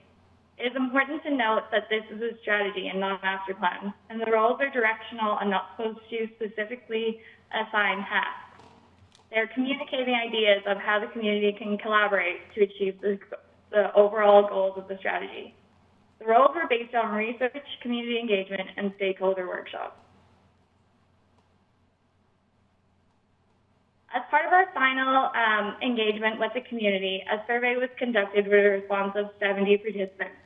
This response was lower than anticipated, but due to a number of reasons, including the current climate with COVID-19 and also requirements of reading the strategy, increased the level of commitment for respondents. 85% of participants supported the strategic objectives of the strategy, and 64% of participants supported endorsement, with the comments received broken down into the following groups. Space. Both the use and existing space and the need for dedicated space. Heritage policy on archival desires. Inclusion and diversity. Desire to see more inclusion of Indigenous culture and diversity overall within the arts, culture, and heritage sector, as well as a number of comments which fell outside of the strategy scope. Further to the survey, a small group of stakeholders held a discussion regarding the strategy. We also followed this up with one-on-one interviews with stakeholders who couldn't make that discussion. The stakeholders supported the strategy objectives and endorsement of the strategy overall. Similar feedback was echoed by the stakeholders regarding both space and heritage. Stakeholders were happy with the engagement and the involvement of the community throughout the strategy creation, and many voiced desire for more collaboration in actioning the strategy goals. Furthermore, Council has received 2 pieces of correspondence regarding heritage and the outlook of 2 heritage tactics within the strategy. Staff are support of the community self-organizing in this context, and are excited to see the response from the heritage stakeholders, knowing that there is a strategic planning session for the sector scheduled in the fall.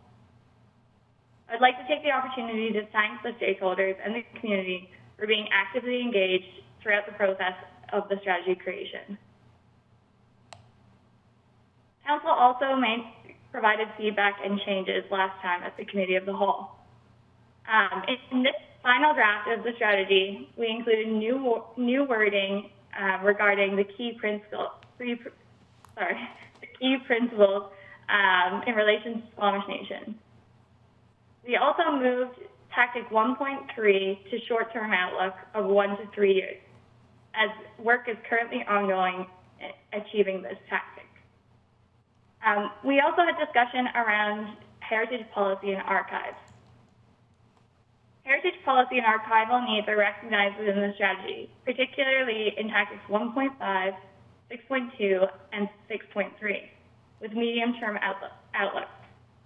These tactics were given a medium-term outlook given the scope of this strategy to utilize existing libraries and the intended lifespan of this document being 3 to 5 years.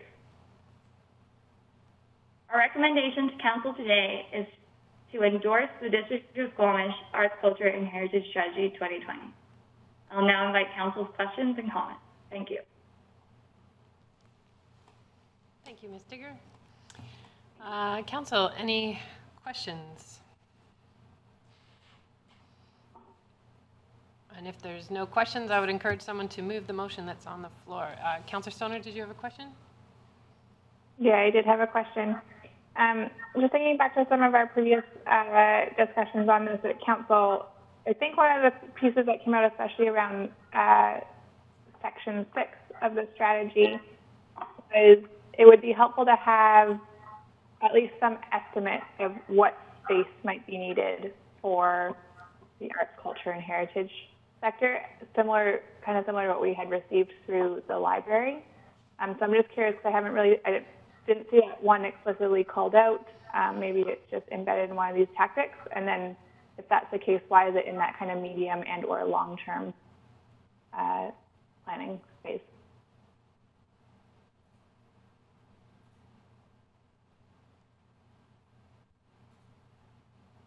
Through the Mayor, may I answer?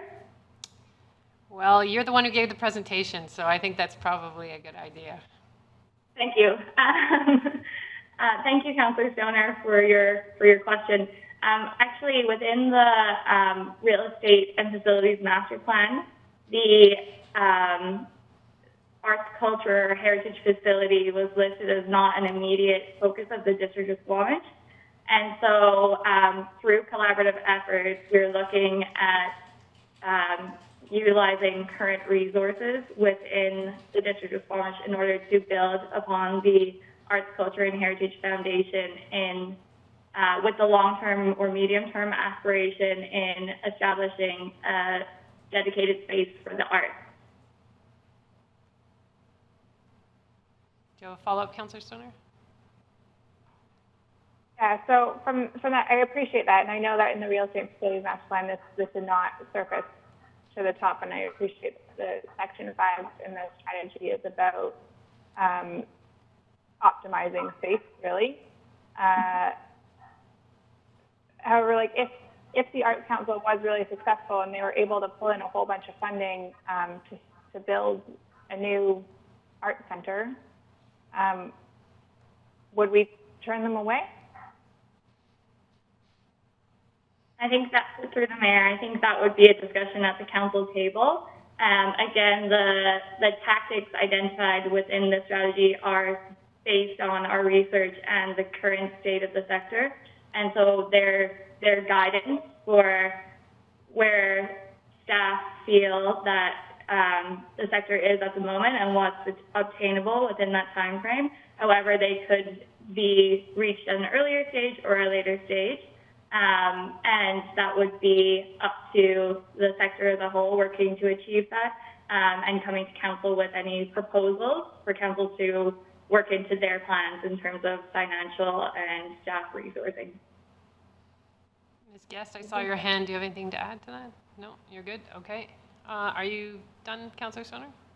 Councillor Pettengill? Yeah, thank you. Just following up on the space piece a bit, from my perspective, there's two aspects. The one is like a performing arts center or something like that, but the other piece that I think I've brought up before is, a question about whether our permitted uses in our different zones, in particular maybe light industrial zones, are compatible with the needs of for-profit, non-profit artistic endeavors. And my understanding is that planning is looking at that to a degree, but can you just confirm how that is being addressed, that sort of aspect of it, the more, the artistic businesses and not-for-profits that need sort of their own space and not the artistic performing center side of things? I'm trying to think about your question and clarify it. Could you perhaps reword? Sorry, not 100%. Sure, yeah. I guess I'm looking for some sort of assurance that planning or the strategy or somewhere there's some direction to consider this piece of artistic space in terms of the ability of a not-for-profit or a business to do what they need to do to have the permitted uses and so on to operate a successful art business, for example. I think through the mayor, would like to defer that question to Ms. Guest. Go ahead, Ms. Guest. Specifically, thank you for the question, Councillor Pettengill. Specifically within the light industrial, it has been something that staff has turned their attention to with their colleagues in the planning department, and it has been brought up as a consideration for them to contemplate in any policy change moving forward. Okay, thank you. And then just, Ms. Dicker, space, heritage policy, and inclusion and diversity are listed as things people identified as what's missing, and it seems like there's 36% that didn't support adoption. You said in the stakeholder one-on-ones there's support for the strategy and objectives. So can you clarify, does that mean when you sort of followed up with people, they changed their mind, or are there still gaps, or can you just explain that a little bit? Thank you, Councillor Pettengill, through the chair. I believe in the strategy, in the survey, the responses were more broad, as in the community as a whole were answering the survey. And based on their response, there were a number of comments that came in. And so in order to try and establish work out some, evaluate the feedback, I created buckets and put them into buckets. There were many comments that were received that were miscellaneous. So regarding, like, you missed a typo on page 3 or outside of the strategy scope completely. And so those comments are reflective of what kind of trends I saw within the results of the survey. However, when I followed up further with the stakeholders, that was specifically with groups within the arts, culture, and heritage sector. And so those stakeholders specifically endorsed or were supportive of the strategy endorsement and felt that the objectives of the strategy met the current needs of the sector. Okay, thank you. Thank you. I believe Mr. Buxton's hand was up, so I'm going to go to him now. I think Ms. Guest provided a very, very accurate response to that question. I was going to talk about the zoning bylaw, so thank you. Okay, thank you, Mr. Buxton. Anything else? Councillor Anderson. Oh, you caught yourself. I didn't even have to say it. There we go. If I may, Mayor Elliott, I'd like to propose a motion that Council endorse the District of Squamish Arts, Culture, and Heritage Strategy 2020 as presented with the following amendments. That timelines for Tactics 1.5, addressing heritage, 6.2, addressing heritage, and 6.3, addressing cultural facilities, be changed from medium term to short term. And I will speak to this if there's a seconder. Is there a seconder, Council? Councillor French seconds. Thank you. If I may, I'd like to first compliment staff again on an outstanding presentation and really a truly wonderful document that will be a great tool for us in the years ahead.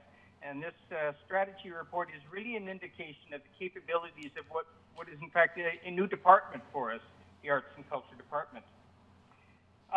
In the report to Council, with respect to facilities, I'll just quote a line here. Dedicated space and infrastructure are acknowledged in the strategy as aspirations and long-term goals. I do see where staff is, the constraints that staff identified. However, I worry that we should aim to be better prepared. And I have fairly close ties to the theater community, having written the story of their plight over the last half century in finding a location to work from, and they still are looking for locations. So I think we need to send the signal that we want to be prepared with respect to facilities planning and district involvement in that planning. Secondly, in the report to Council, another quote, heritage policy is also recognized as a need in the strategy and is a long-term aspiration. And we have had an account of a rationale for that. However, considering the length of time that we have waited, 1993 when an inventory was proposed and a draft inventory produced, 1997 when the heritage tree bylaw was advocated, and in 2005 when Planning Department advocated a policy initiative. I think that these further delay in terms of medium term is unnecessary and not sending the right signal to the community, and there's a keen constituency in the community. I do regret that we haven't had a discussion of options in the strategy discussion and in a number of areas for the reason that this council has not really ever discussed policy initiatives in any detail, what they may look like or what their implications may be. Even in facilities, perhaps we have not been where we perhaps would like to be in terms of discussing the options among us. We have not had staff outline their perspectives since 2005, when Planning Department advocated attention to a policy. Since 2005, Squamish has fallen way back in the pack, not only in the corridor, but province-wide as well. And I think that there are several examples in the report of others, Tofino, Coquitlam, a diverse number of communities that really have some interesting things going on that we're ready for now. So heritage assets, including those of importance to our local Squamish Nation, are at risk. This is, I'm quoting from a letter in our correspondence file, and this is undoubtedly true. And a number of features and sites could be named. This week, I have received correspondence from the Squamish Nation elders at Totem Hall who are concerned about the engagement with them, and this may have any number of reasons or backgrounds, of course. We do have our channels that we work with, but Donna Billy and Soasius Fuckwes Alice Gus have specifically identified concerns regarding timelines and let's get going. They were Alice was a part of the the council, delegation to council in 2016. To wrap up here, culture and heritage represent, among other things, our self-knowledge as a community.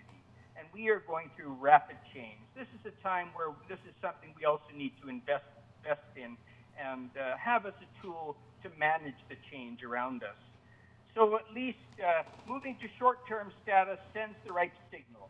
Who knows where we may be in budget or in mobilizing resources, but it does send the right signal, and I think would be beneficial in mobilizing our community partners. Thank you. Councillor Anderson, could you just, for the minute taker, review the sections again that you listed? Certainly. Tactic 1.5, establish a model... You don't need to read them out, just I need the numbers. Thank you. Very good. That's Tactic 1.5, 6.2, and 6.3. Thank you. These are all identified as medium term. I'm suggesting we move them to short term. Thank you. I have Councillor Pettengill and then Councillor French. Sorry, I was going to ask the same clarification. I'll pass for now. Thank you. French. Thank you. And in speaking in favor of Councillor Anderson's motion, I first want to reiterate comments that I've made previously, that I think that the work that staff has done on this file has been excellent. And I commend the effort and the product that has been produced. And from early on in the process, I felt that heritage wasn't necessarily getting the level of attention that I wanted it to have. And I think that with this motion, it brings the heritage side of this, it elevates it. And I think it brings it to a place where I wanted to see it and where I'm comfortable with. So I'll be voting in favor of this motion. Thank you.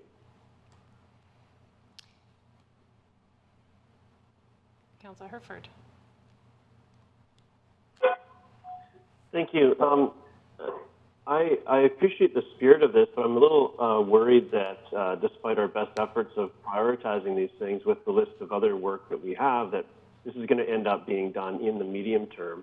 And I want to make sure that we're setting realistic expectations for the community. So without the analysis of the required budgets to take action, I'm having a hard time wrapping my head around moving this for what might just be ceremonial reasons to the short term from what may be the more realistic medium term, given the long list of other priorities that we do have. So I'm open to having these discussions at budget, but I'm a little, just doesn't feel like the right place to move them to the short term in this document and committing us to, and by doing so, committing us to attempting to execute them in the short term, which I think may be very challenging given that every action requires budget. Councillor So in Stone. closing, I'm not comfortable supporting it as amended, but I do appreciate the work on the overall strategy.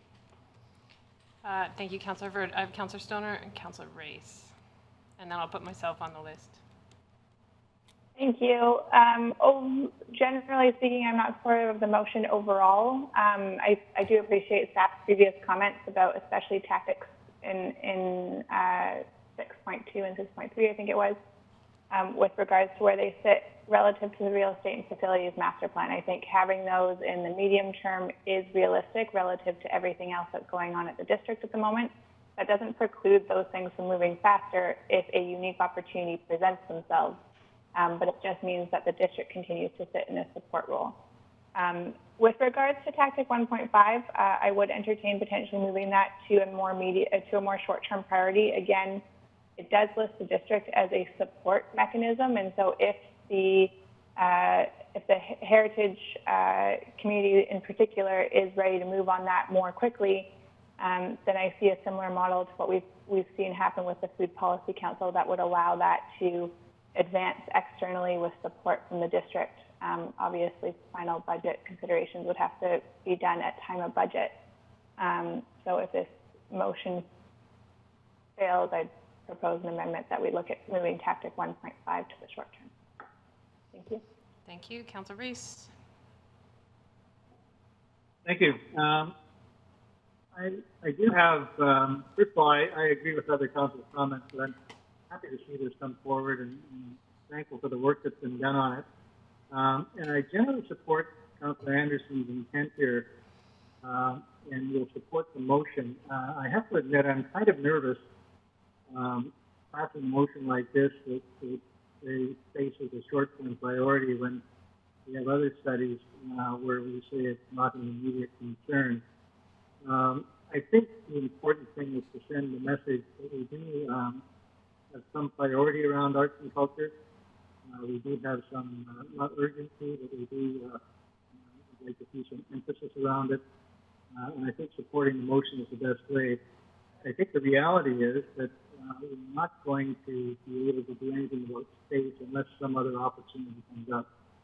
And so I think it's the reality that allows me to vote in favor of this motion, notwithstanding that conflict with other documents. Thank you. While I commend the spirit of this motion, I think this was a conversation that we should have had at our last meeting. I don't think it is appropriate to change the plan at endorsement.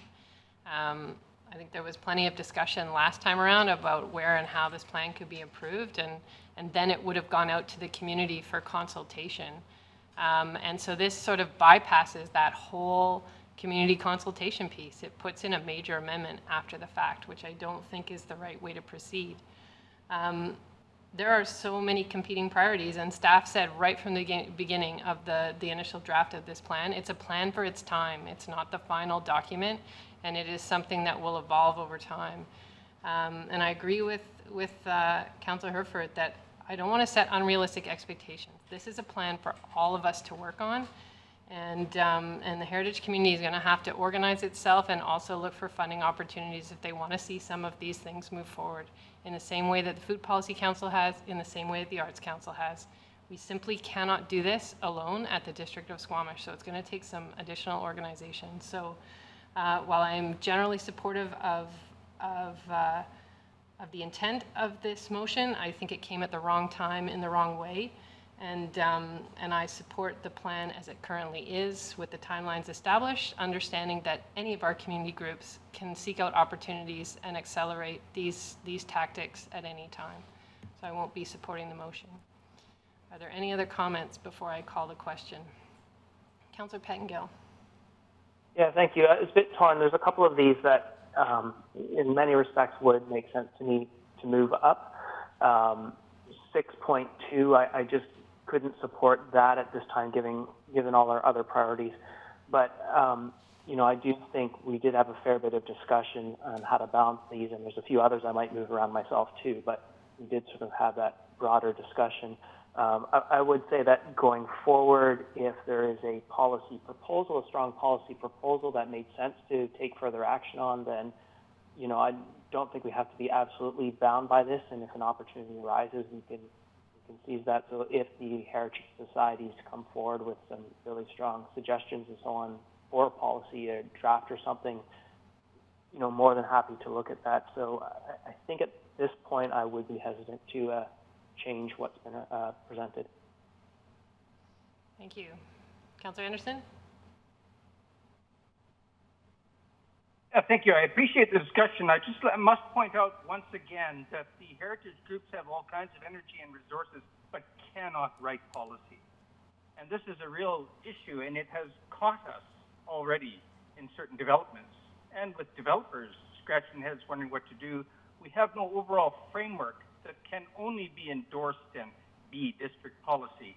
And this is not only conservation, but overall strategy as to how we manage the cultural landscape and celebrating it and acknowledging it. It requires district policy. Heritage groups are and can do a lot, but we can't write policy, or they can't write policy, to say it more quickly. So that's the contrast with the Food Policy Initiative. All of that energy can similarly be mobilized and is being mobilized, but we cannot write policy. Thank you. That really speaks to item 6.2, where that comes up. Thank you. Thank you. Any other comments? Councillor Stoner. Can I try and propose an amendment to the motion? Yes, you can always propose an amendment. If it fails, that's fine. I will propose that we amend the motion so that only tactic 1.5 gets advanced as a medium-term priority.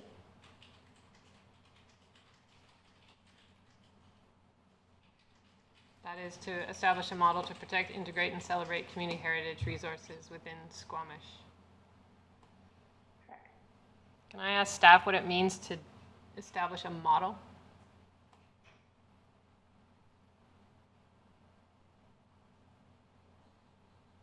Thank you, Mayor. That would mean to establish some sort of a policy or framework to protect heritage resources.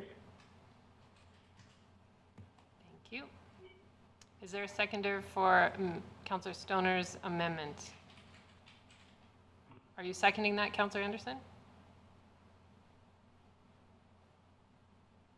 You are. Yes. Councillor Race. To clarify the motion, I think I heard Councillor Stoner say only one of them would be left as medium term and the other two would be short term, or other way around? Other way around. 6.2 and 6.3 would be left in the medium term. 1.5 would be moved to the short term. Thank you. Do you wish to comment on your amendment, Councillor Stoner? I'll just add to my previous comments that I think that this is the piece that I do see if there is enough vigor in the heritage community to start to develop that framework, that the district could potentially act as support in that piece to move forward. And I think that that's probably the most critical component before we start to talk about space requirements and the other pieces that are more entangled in things like the real estate facilities master plan and multiple requests and needs of the district. And so I think moving this piece forward, which is driven as per kind of the various rules by the external organizations, provides a clear avenue for which we can start to move on the heritage piece. Thank you. Any other comments on the amendment? Councillor Anderson, then Councillor Pettengill, then Councillor Herford. Yes, I appreciate Councillor Stoner's gesture, and I just wanted to clarify that when we talk about district support, that's one thing, but policy, writing or endorsing policy is another step, just as long as we're clear. And yes, a framework can be proposed by the community, but in the end, the district role has to at some point involve passing policy, even bylaws. Thank you. Councillor Pettengill, then Herford. Yeah, thank you. I would support this reading what the expectations of the District of Squamish are. I appreciate Councillor Anderson's clarification, because to me it is important that we are, in my mind, as I read this, more in the approval side, and we will need to provide some assistance in terms of making sure this is consistent. But I think the expectation as I read this is that the heritage groups will do the majority of the legwork on this, and we would be in more of an approval role. And I think, you know, we do have to still, notwithstanding this strategy, consider all of our priorities as a whole. Go ahead, Councillor Herford. Thank you. I'm wishing we stated the desire to move these around earlier, where we could have a more in-depth staff rationale as to where they landed, because I'm pretty sure that looking at this to-do list, the involved parties, district as well, would love to have all this stuff in place already. So given that urgency that's there, and the review that must have happened, and the rationale that we're unable to see at this point because we're moving this as we are, I'm closer, but I'm not going to support this piece either. I believe there's a strong desire, and that's not to say there's not a strong desire to have these things done, but staff worked very hard on this piece of work, and that's where it landed, in consultation with these groups. So I'm going to continue to not support this. Thank you. Any other comments? I appreciate Councillors. Yes. I think Councillor Herford does make a compelling argument for me, and I am struggling with this one. I think listening to Councillor Herford, I would be inclined to maybe proceed as the discussion has been. And if we want to bring this back for adjustment, I think that's always in our power to do so. And that does not preclude the heritage groups from moving forward on this. So I think I would probably change my mind on this one and not vote for it at this point. Thank you, Councillor Pettengill. I will stand by my earlier comments. I think this was a discussion we should have had before we went back out to public engagement. I'm always open to things moving forward at a different pace if there's matching funds externally, or if another opportunity presents itself. Certainly, councillors can always use the budget as another means to advocate for the things that they want to see prioritized, but at this time I won't support the amendment. So we'll be voting on the amendment, which is to only move 1.5 to short term. All those in favor? Any opposed? Mayor Elliott, Councillor Herford, Councillor Pettengill are opposed. Motion carries. So voting on the motion as amended, which is to elevate 1.5 to the short term. All All those in favor? Any opposed? Mayor Elliott, Councillor Pettengill, Councillor Herford opposed. Motion carries. I want to thank staff for the great work. It's great to have this plan endorsed and out into the community. Thank you. All right, moving on. We are now on to item. Yes. We still need to pass endorsement. We just did. Endorsed with moving 1.5. We voted on the amendment and then on the main motion, which was to endorse with moving 1.5 up. Sorry if that wasn't clear. We're now on to item 9B2, Community Grants Policy.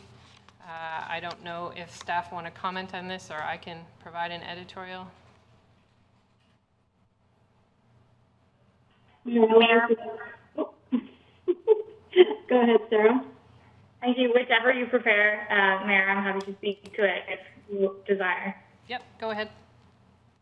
So based on last week's discussion at the Committee of the Whole, staff is recommending that Council rescind the current community grants policy and that staff be directed to bring forward an updated policy in September 2020 based on Council's feedback on the July 14th Committee of the Whole. And this is to basically abolish the current community grants policy and process, and to send a message to the community that there will be a new process coming forward in the fall, and that the current process no longer exists, as Council has directed previously through motion that they wish to have a new process whereby grants are disseminated through community not-for-profits. And that is all I have to say. Thank you. Thanks, Ms. Dicker. Council, does someone want to move the motions in front of us? Councillor Herford moves them, seconded by Councillor Stoner. Any comments? I just want to reiterate the fact that we're changing the process, not the idea that money is flowing into the community to support the types of granting we've been doing in the past. We're just looking for a more streamlined and non-political process for that. So that will come back to us in the fall. Thank you very much. I'll call the question. All those in favor? Any opposed? Motion carries. Okay, under 9C, we are looking to cancel the regular business meetings for September 1 and September 15th and replace them with special business meetings. I will remind Council and the public that we are working hard as we look to the agenda planner for September to return to our schedule of having evening meetings on the first and third Tuesdays of the month. Those would be our regular meetings. However, we will be having them as special meetings in order to accommodate electronic participation through our procedural bylaw. So we will be shifting back to that sort of flow that we were used to pre-pandemic of using the evening time slots for our regular now/special business meetings. So if I could have a motion to that effect to cancel the regular business meetings for September, moved by Councillor Race, seconded by Councillor Herford. All those in favor? Opposed? Motion carries. So Council, we have a 15-minute recess right now. We'll come back at 10 to the hour, so 2:50, to deal with first and second reading of the zoning amendment bylaw. And if staff could please alert the folks that are presenting that we're ahead of schedule, that would be great. So I will see you at 10 to the hour. Okay, we're back in our special business meeting for Tuesday, July 21st. We are now on item 10A, and this is a zoning amendment bylaw number 2744-2020, and there is a proposal for a pod hotel. And I will turn it over to Mr. Daly to take us through the presentation. Thank you, Mayor Elliott. Good afternoon, Mayor and Council. My name is Brian Daly, Development and Subdivision Coordinator with Community Planning. Today I'm here to present a rezoning application at 37773 Cleveland Avenue for consideration of first and second reading. This application is considered a priority project as it is proposing 100% employment space. Subject property is located at 37773 Cleveland Avenue, south of Vancouver Street in downtown Squamish. The property is currently zoned General Industrial, I3, and is being used to store shipping containers. The property immediately to the north was rezoned from I3 to Creative Mixed Use District, LUD2, in 2018. Properties to the south are zoned Artisan Village, C10, and Light Industrial, I1. Properties to the east are also zoned I1, while properties to the west are zoned I1 and Comprehensive Development Zone 6. Staff have been working on the application of new zoning to the Downtown South neighborhood as part of the 2020 Zoning Bylaw Update Phase 2. Engagement has been ongoing with this proponent, as he was the architect who worked on the rezoning the adjacent parcel at 37781 Cleveland Avenue to MUD2. MUD2 was drafted to meet OCP downtown policies and in consideration to community concerns regarding a previous rezoning application in the neighborhood. Phase 2 of the zoning bylaw update will likely consider rezoning parts of the Downtown South neighborhood to the new MUD3 zone. However, the proponent wishes to bring forward this rezoning application sooner. This application proposes to rezone to the new Mixed-Use District 3, MUD3 zone, which has been drafted based off the existing MUD2 zone. The MUD2 zone was created specifically for the Downtown South area and was created to preserve the existing eclectic and small-scale artisan light industrial character of the area while supporting some residential density and redevelopment. The main difference between the two zones is that MUD3 only allows for mixed employment uses, no residential uses allowed, with the exception of one caretaker suite. The zone is intended to incentivize development of 100% mixed flexible employment buildings. MUD3 incorporates two height bonuses that allow for an increase in the maximum height from 10.68 meters to 15.6 meters to incentivize taller interior ceiling heights that will accommodate a more diverse range of employment uses. Shared rooftop amenity spaces are exempted from height maximums to encourage rooftop patios, provided they are set back from the front building face. The lot coverage in MUD3 is 65% for lots smaller than 0.06 hectares and 55% for lots larger than 0.06 hectares. This is intended to provide more flexibility for smaller lots and encourage more articulation of buildings. The main density controls in MUD3 are height and lot coverage. A floor area ratio of 0.5 is included for lots larger than 0.12 hectares to discourage lot consolidation. The subject property is a desirable location for a hotel use as it is located on Cleveland, just south of the downtown commercial center. This application proposes to rezone the subject property to MUD3 in order to develop a 48-room pod hotel with a restaurant on the ground floor. The project will meet the district's step code energy requirements for wood frame commercial. The proponent has also committed to using a geothermal system to heat and cool the building. The project takes advantage of two height bonuses. By providing 3.5 meter ceiling heights on all floors, the building is allowed a maximum height of 15.6 meters. The 3.5 meter ceiling height bonus in MUD3 is intended to provide flexibility to accommodate a range of uses in a building. Although this project proposes two uses, hotel and restaurant on the ground floor, it is still eligible for the height bonuses, as the bonus is not tied to specific uses. This project is also proposing a shared rooftop amenity space, which is exempt from height calculations, for an overall building height of 19.5 meters. This slide shows the east elevation of the building as seen from Cleveland Avenue, with the proposed development at 37781 Cleveland shown for context. This slide shows various renderings of the building, including the adjacent development at 37781 Cleveland Avenue. The top left is showing the perspective from Vancouver Street.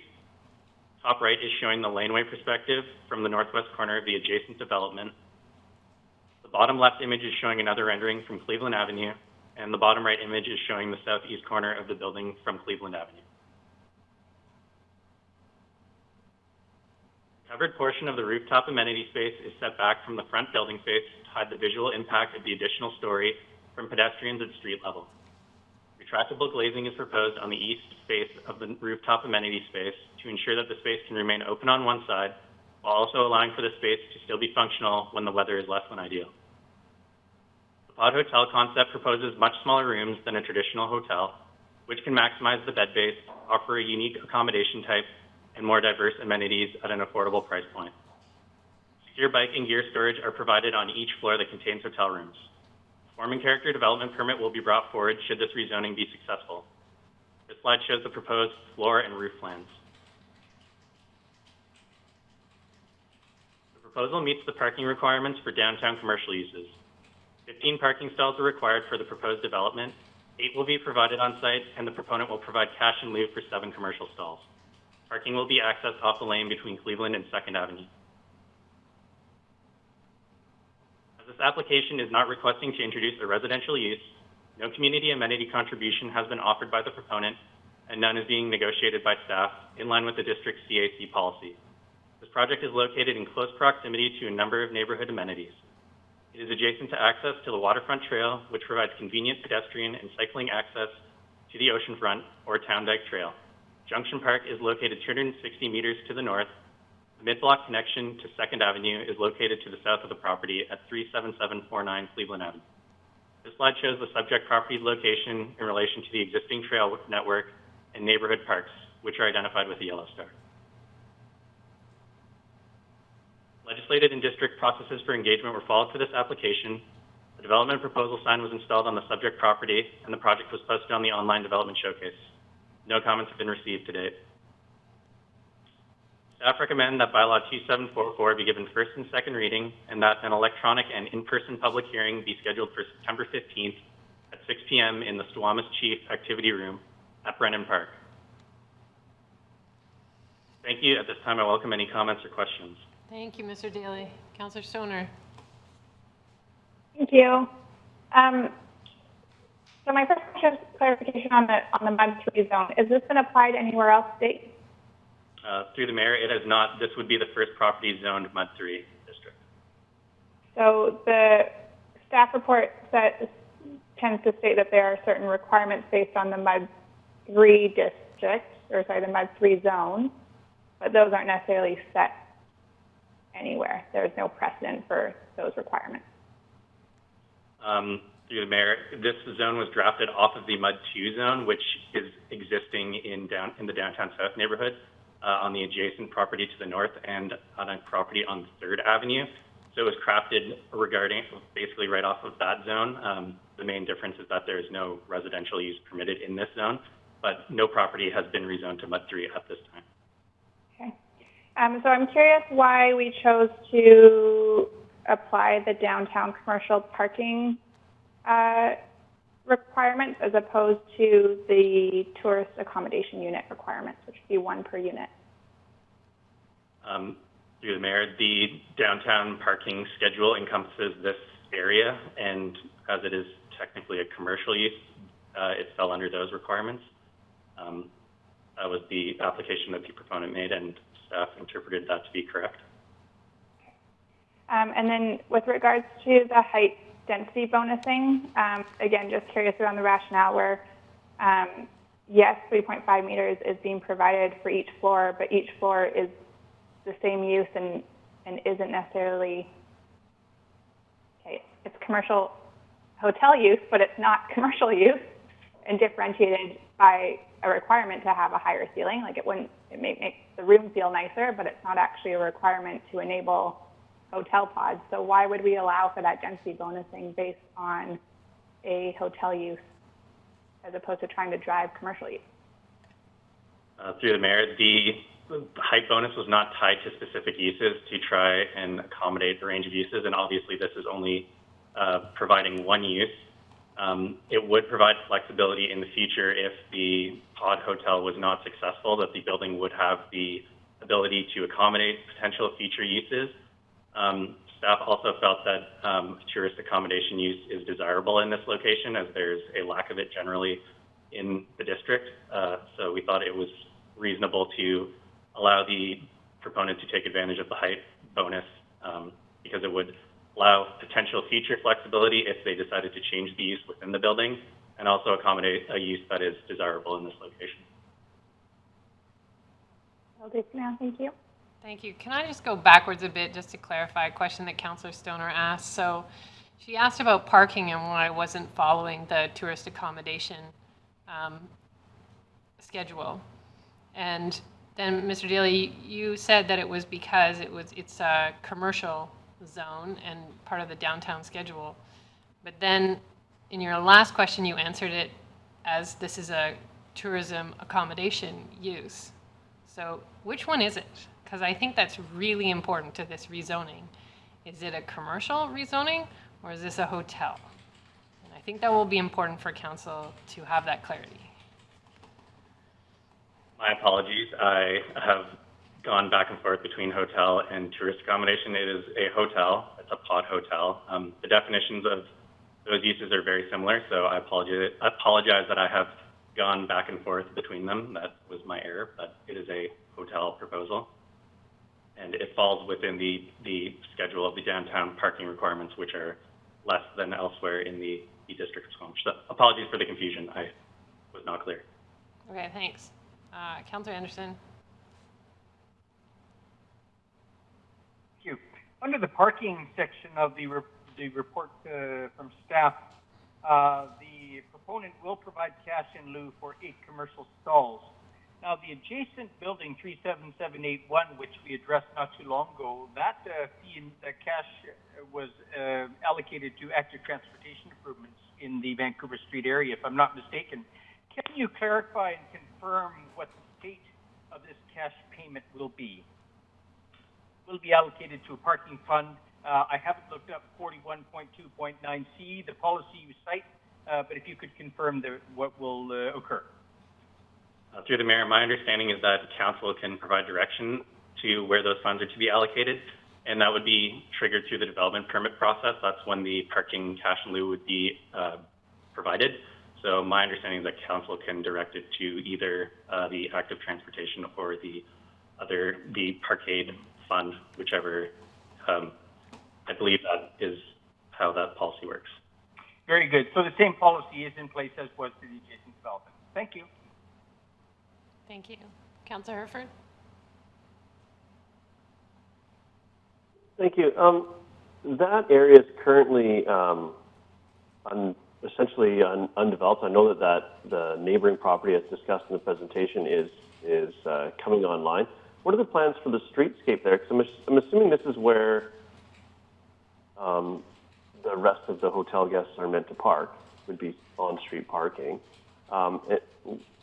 What's the overall design in that area? Because to me, the math doesn't add up. We're going to have, and I'm supportive of a hotel, and I'm excited to see this come forward. But I feel this is the crux of it for me is where are we going to put these people? The majority of from what I can tell, the majority of our tourists travel to Squamish in a vehicle, whether they rented it at the airport or otherwise. And where do they go? Because the cash in lieu is, and I understand in the commercial use, not everyone's going to be there the whole time, but at this hotel at capacity, which hopefully they're successful there, and that's often is, I believe it's 50-ish rooms, so that's 50-ish vehicles, and we're contemplating a number dramatically less than 50 on the parking requirement, which does get a hotel onto a small piece of land, and I'm excited about that, but I just don't really see a plan for where these vehicles go. So I'm assuming it's on the street, but there's no street there, essentially, right now. So how? Yeah, so through the Mayor, obviously parking is a big constraint for these sites downtown. The streetscape design has not been finalized yet with the engineering department. They have been having ongoing discussions regarding the adjacent development as well. I think there is obviously the finalized plan has not yet been addressed, but they're in ongoing discussions, and that will continue through the development permit process. There will likely be street parking provided in front of the development, but again, this is a valid concern and a valid point that there is limited parking provided in the area. Hopefully this is a successful development and there's other forms of transportation that these tourists could use, but there's likely going to be street parking, but the design of the streetscape has not been finalized yet and will be through the development permit review process. Any other follow-up at this time? Well, without seeing that streetscape and exactly what number of parking spots are going to be available on the street, I'm having a hard time because I see sorry, we're back and forth between screens here, but 7 will be provided on site, and so at capacity, we're going to have a lot of people looking for parking and not knowing what that streetscape looks like, and if it can accommodate that or where that overflow goes. I'm seeing a lack of alternatives. I'm not opposed to the overall to the reduction if there's a plan for where they do go, but I'm just not seeing that at this point, and it makes it yeah, I'm having a hard time with that. Thank you. I have Councillor Pettengill and then Councillor French. Thank you. Mr. Daly, you mentioned in response to the question about the building height that, a different use might be there and could use higher ceilings and so on. But my understanding is once the building is built, ceilings are something you can't easily adjust. That would be a tear down if you wanted to readjust that. Is that a reasonable understanding? Correct. Okay. And on this sort of, I am struggling with the hotel versus tourism accommodation distinction. I think it was mentioned also that, this tourism use fit well in the area. We are looking at restricting STRs later today. Tourism Squamish has identified a need for hotels and so on. But, we also have this in the background conversation about worker camps and worker housing. And so if something like this does proceed, what do we have to ensure that this actually serves as tourist accommodation, as the need seems to identify, and doesn't become, housing for a worker camp or something like that, which, brings a whole host of other challenges and doesn't seem to address some of the things that we've addressed in our community. So through the mayor, there are no cooking facilities proposed in any of the hotel rooms. It's just a bed and a small bathroom. So I would suggest that it would be probably fairly challenging for someone to kind of reside there as like a work camp for an extended period of time.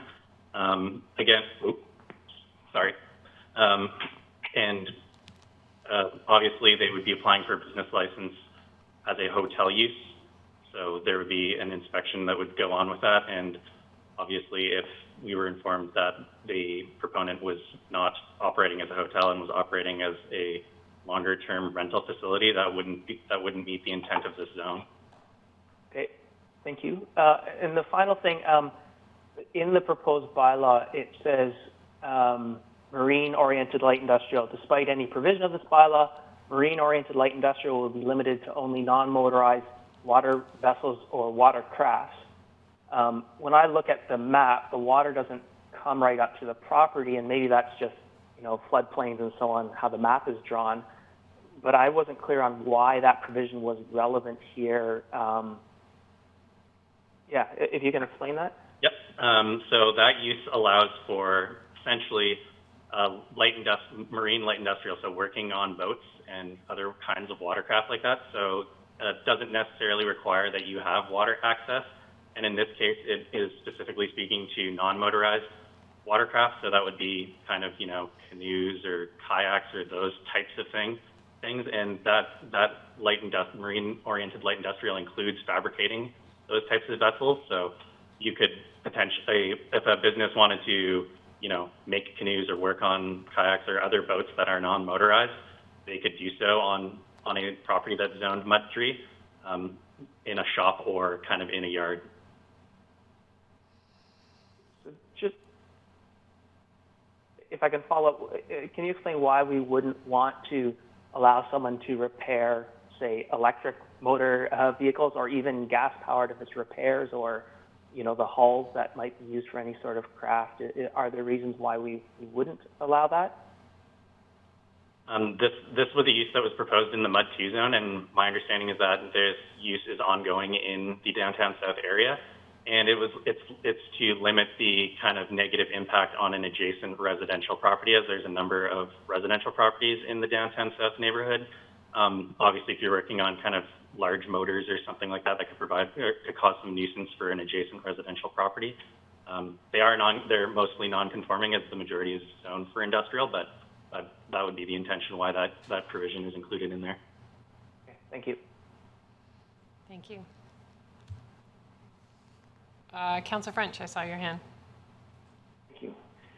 Just back to the parking. So the streetscape that's yet to be designed in this area, has staff been able to ballpark how many parking spaces we might expect in that streetscape? Is it like 2, or is it closer to 40? Can you shed some light on that? Through the mayor, yes, I can't give an exact estimate as the conversations are still ongoing, and I know that there's challenges given that it's so close to the ocean. There's obviously environmental setbacks and things like that associated with it. I cannot give you an accurate estimate on that, and I apologize for that. Okay, thank you. Any other questions? Councillor Stoner, then I'll put myself on the list. Thank you. I'm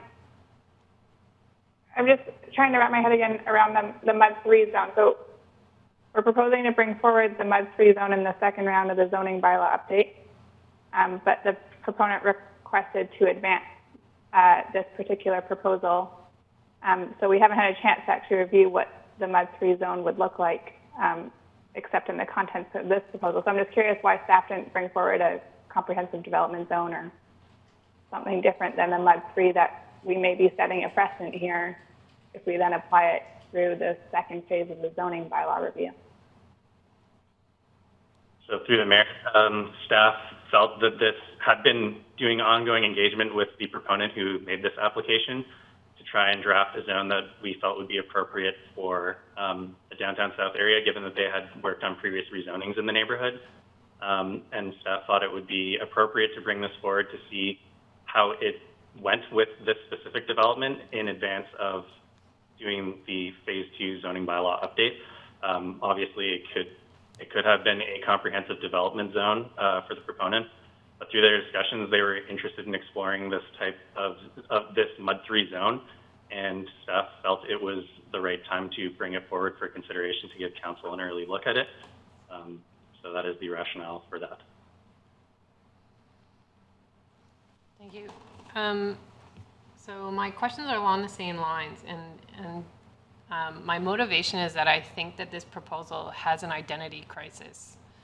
So I do like the look of the MUD 3 zone. I actually think it would be appropriate to also use in the Hunter Place area.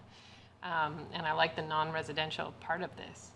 However, I feel like the proponent is trying to fit a round peg into a square hole and make a hotel sound like a commercial use, but it's a tourism commercial use.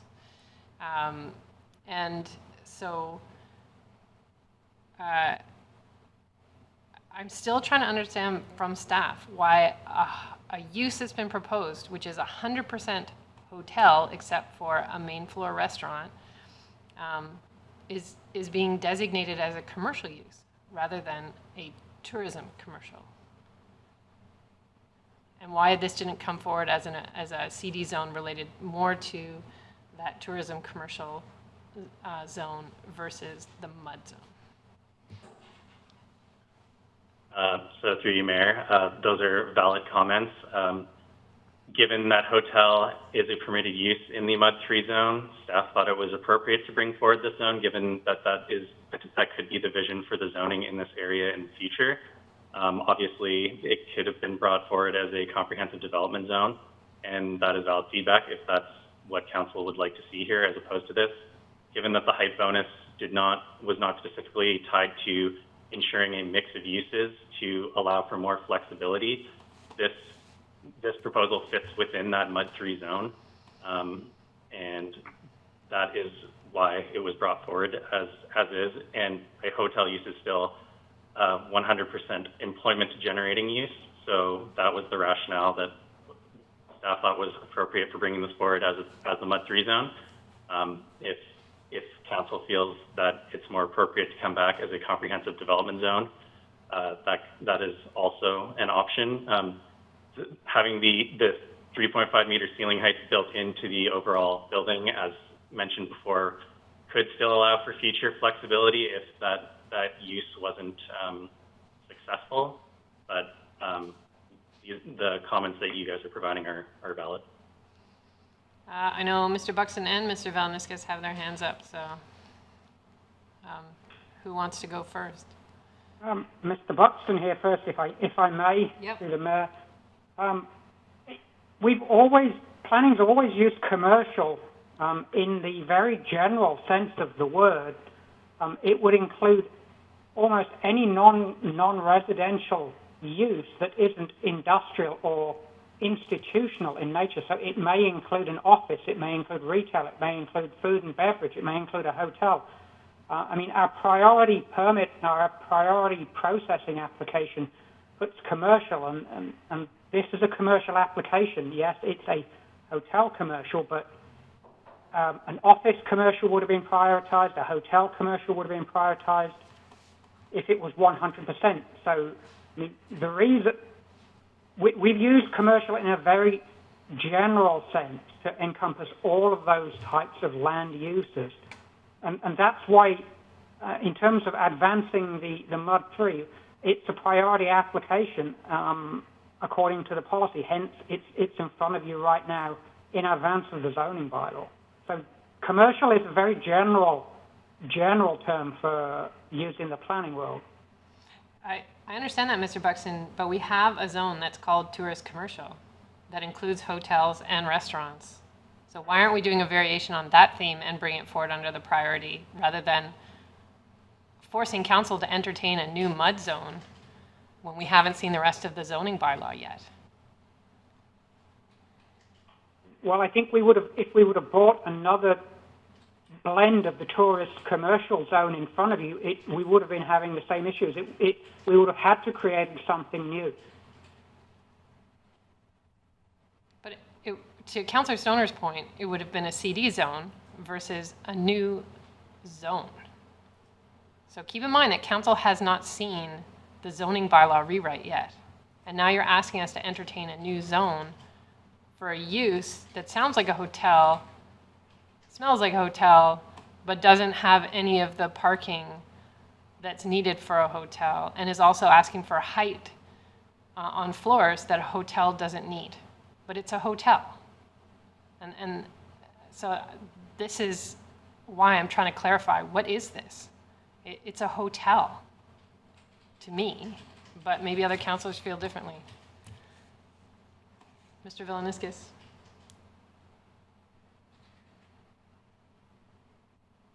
You're on mute.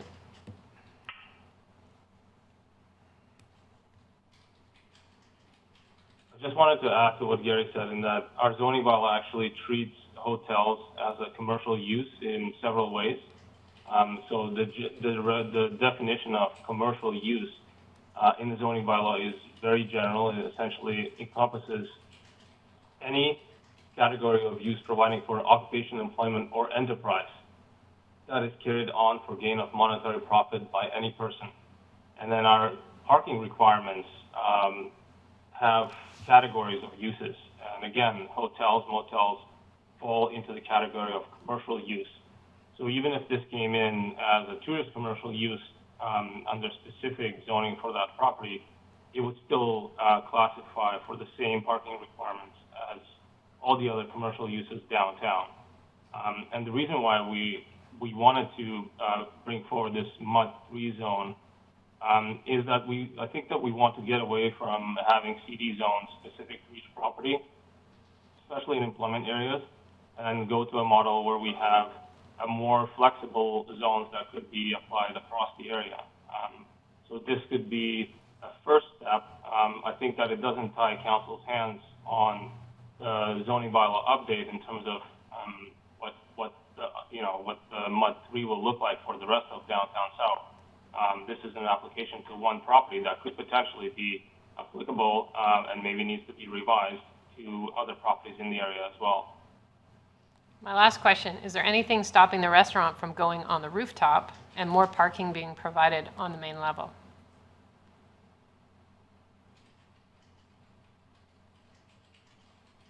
So to answer that question, the rooftop, in order to obtain that rooftop height bonus, it has to be a shared amenity space. So that means shared amongst all the uses. So I believe if it was a restaurant up there, that would not meet the definition of a shared rooftop amenity space. Mr. Vilaniskis?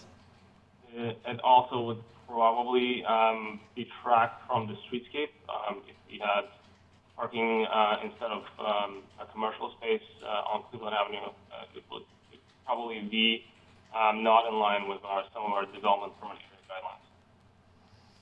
Councillor Herford. Thank you. My questions around the parking are almost separate from this pod hotel. I like the concept. I like that we can house so many people in a small space. I think there's demand for that in the marketplace. I just need to know where they're going to go, and if there's a plan for to work in conjunction with another commercial user that's not using their parking lot at night, and when you come to the hotel, you drop your stuff off and you park 3 blocks away and walk over there or something. Like, there's all sorts of solutions for this, but in absence of those, it makes it really hard to figure out how we're going to have it. Just from, if they're at full capacity and everyone drives there, which is very likely, and not accounting for any staff associated with either the running of the hotel or the restaurant at all, never mind the staff and their customers, that's a 41 spot deficit. So where does it, like, I just need to know where they're going. And in front, I see two spots in the width, and those 7 spots do take up roughly 50% of the ground floor level. So there's not, and I don't want to scrap this whole thing because we can't fit all the cars and all the people in the same spot, but without a plan of where they're going to go somewhere, and maybe that exists because we can't just, someone somewhere has thought about this, I'm sure. I'm just not hearing the solution. Mr. Valniscus? May I suggest that if we proceed to a reading or two today, that this is something that we could bring back at the public hearing stage?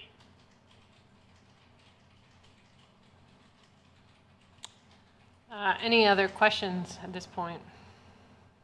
Councillor Race, you've been suspiciously quiet. I'll go to you, and then Councillor Pettengill.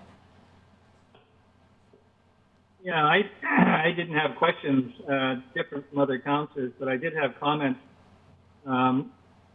because I had the same concern about the parking. I mean, this is an example. At UBCM last year, we stayed in a hotel in the middle of downtown Vancouver, and they provided parking in a parkade about a block away. So there was a plan.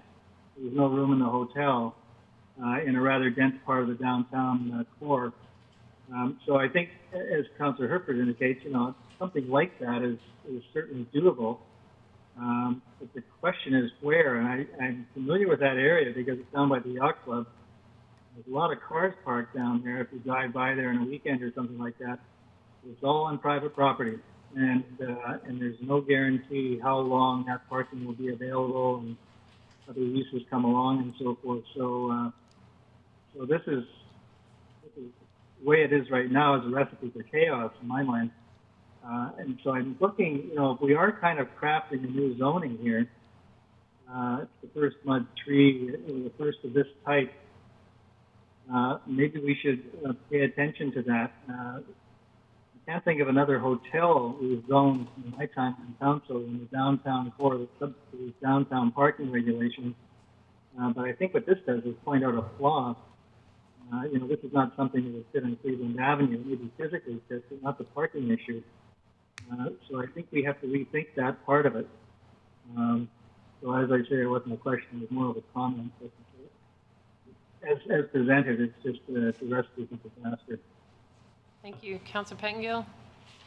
Yeah, thank you. Just following up on, the potential uses and so on, and there's no facilities in the rooms, so that would limit it. But the restaurant, is there a requirement for it to be a public restaurant, or could it operate as a sort of closed cafeteria just for the people that were there?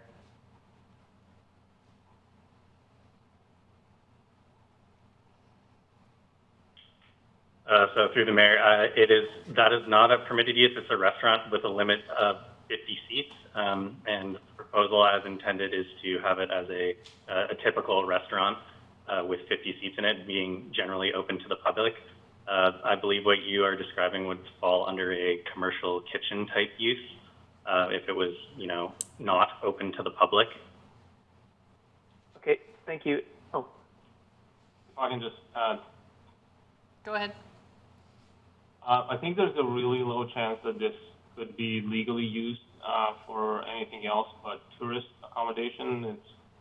The definition of tourist accommodation speaks about temporary lodging for the visitors. So if this was a lodging for workforce, it wouldn't fit that definition.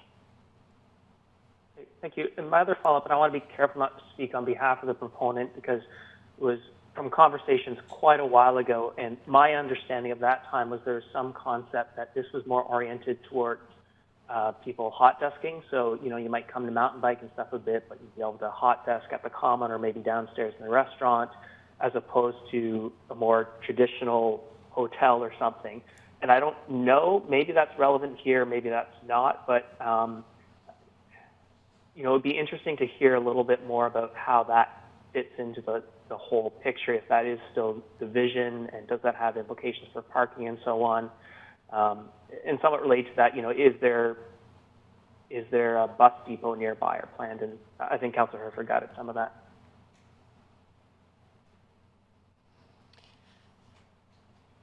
Thank you. Councillor Stoner. Yeah, I just want to clarify something that Mr. Balanescu said earlier with regards to the commercial parking requirements. So the off-street parking requirements for currently for tourist accommodation are 1 space per accommodation unit. So I'm still missing how that is different than what we're currently looking at. Go ahead, Mr. Balanescu. Good question. So anywhere outside of downtown, that would be the case. In downtown, any commercial use has a different standard because of the parcel sizes, and in general, we have different standards downtown for residential as well. So in those cases, hotel motel would be included under this commercial use.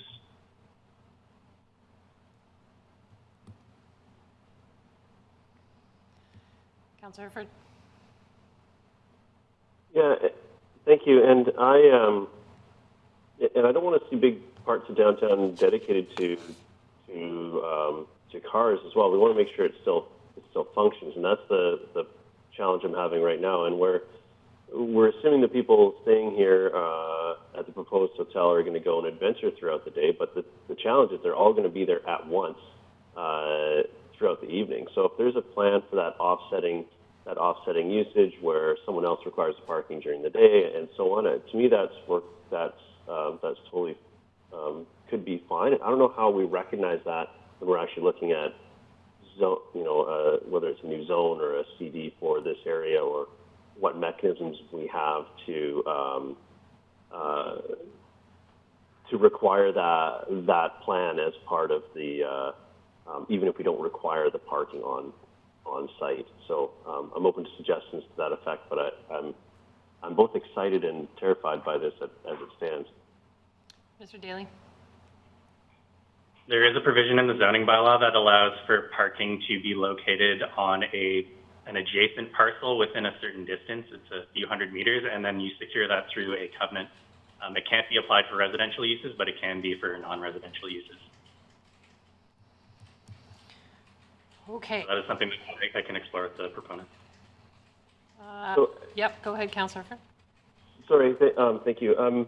Yeah, and as we're looking at this as maybe a learning opportunity, if another opportunity presents itself like this, it'd be great to have that trigger in there, because it is a use that does require more parking than a normal commercial use in my mind. Although it peaks at a fairly predictable time of the at the overnight. So it'd be great if wherever we land here, that this is something that gets triggered earlier by a mechanism beyond just staff thinking of that at that time. So it's enshrined in some policies somewhere. But I'll leave it. Yeah, I'll leave it there. Okay. Does someone want to? If there's no more questions, there's an opportunity to put a motion on the floor, and that could be what staff have proposed. It could be first reading. It could be refer back to staff. Councillor French. I'll move that the alternate that staff has provided that District of Squamish Zoning Bylaw number 2200-2011, Amendment Bylaw number 2744-2020 be referred back to staff for further review. Is there a seconder? That's seconded by Councillor Race. Do you want to speak to this, Councillor French? Yeah, please. I think that Councillor Herford has used a phrase that really calls to me. I'm excited by this proposal, and I'm also at the same time really frightened by it. Common sense is telling me that this parking situation that's before us is just not going to work. Thank you. Councillor Race? Thank you. Similar comments. I mean, I like the concept, except for that stumbling block with parking, and it strikes me as more of a building or a concept that's more suitable to bicycle traffic. If you could find that market where people aren't driving in and staying there, but somehow they're arriving by bicycle. It's more like a hostel with a place where everybody has their meals, and so that may work in some context, but I just don't think it's going to work here. And if we are creating new zoning, in effect, then I think we have to recognize that problem. And it just, the fact that the rest of the downtown continues on with certain parking restrictions, I don't think that's the kind of thing we want to lose this project. I think we have to sort of take off the blinders and have a look at what's really going to happen down here. If you look at the sketch plans that are provided with the report, I mean, it shows 2 parking spots on Cleveland Avenue in front of the building. It's not a huge building. It's not a huge lot. So Cleveland Avenue is not really a solution too much, and there's also the neighbors who also want to use Cleveland Avenue. And I don't know where through traffic would go or how much of Cleveland Avenue to Cleveland Avenue right away might be required for that. But this is not a solution. This is creating a problem. So it would have to be rethought, I think, to go further. Thank you, Councillor Race. I have Councillor Anderson, then Herford, then Stoner. Then I'll put myself, and Pettingill. Then I'll put myself on the list. Thank you. This project is going to be an interesting conversation going forward and an important one. We have a number of small lots in the downtown, so these are some important challenges beyond this particular project. The proponent, an architect, has been in dialogue with council over the past while regarding parking and small lots and the downtown in the general context, and the comments have been often insightful and interesting. So I will look forward to the developer applicant offering a further accounting for parking and parking context in this area in the plan, to quote Councillor Herford and Councillor Race. Further, there is a reference to the tourism sector economic impact analysis and highlights the role of overnight visitors and their spending. However, that is the impact analysis, but there's more to come regarding tourism sector strategy, hopefully relating to accommodation. So I'll be watching for any updating from that report in case it comes by in the next weeks or a couple of months to relate this project to the recommendations and observations of that are forthcoming on tourism sector strategy. Finally, marine light industrial has been a traditional use through this whole area. Yacht architects, wooden boat building, and so entirely appropriate to maintain that the presence of that identity. Thank you. Thank you, Councillor Anderson. Councillor Herford. Thank you. I was entertaining. I was considering moving first reading on this to show my excitement part of my previously stated equation. But given the sort of the challenges around the classifications and whether it's the mud zone or it's maybe a CD or its own, which way to proceed, I'll be supporting this. But I don't want that to be confused with not being that big piece of excited about this, the potential of this project. But there's definitely some unanswered questions, and hopefully we can have those addressed in a satisfactory way, and we can look forward to this moving forward. It'll just need to be a little bit more planning involved. So thank you. Thank you. Councillor Stoner.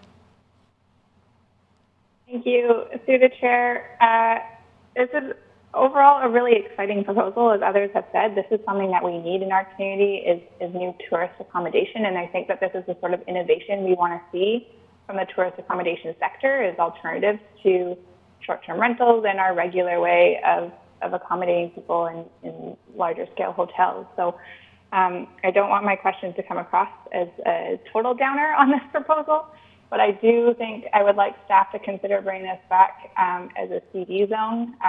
To me, trying to fit it into the MUD 3 is really challenging, in part because we haven't seen the MUD 3, and I think this potentially sets precedent without having seen the full details of that, but also it potentially constrains some of the alternatives that we could look at for accommodating some of these things. So instead of having those 3.5 meters for each floor, maybe make them a little bit shorter and you do add the hotel at the top and you still add parking at the bottom and you make the front piece of that parking facade an interesting artistic piece.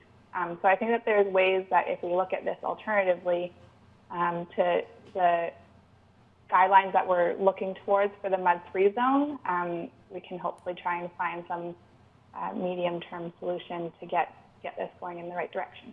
Thank you. Thank you. Councillor Pettengill. Thank you. I don't think I'll be supporting this only because I would like to give this first reading. And the reason is I am really excited about this. I appreciate the attention to geothermal. I think looking at the bigger picture, we have to find a way forward on tourism that is not car dependent. And, we don't know that that is an impossibility here. We just, I think, have some unanswered questions. So I would like to give first reading to show our excitement about this and get those questions answered. And if there aren't good answers, then we can deal with that at the next stage. But I think sending that signal is important. I did have reservations, and I probably will, about any sort of accommodation thing downtown or in Squamish in terms of worker camps and so on, but it seems like those are being addressed, so I'm not as concerned about that. I just have some questions which may have answers about the parking, and for those reasons, I would prefer to see this fail and this get first reading. Thank you. I think one of the challenges always for a council is to make decisions on land use that both contemplate the future but also address today's reality. And today's reality is that we do have car dependency and we don't have the tourism infrastructure to get everybody up here in a bus or by rail or by boat and get them to their accommodation. So, and I'm sorry this would be frustrating for the proponents as a priority project to have this sent back to staff, but I think that's where it should go.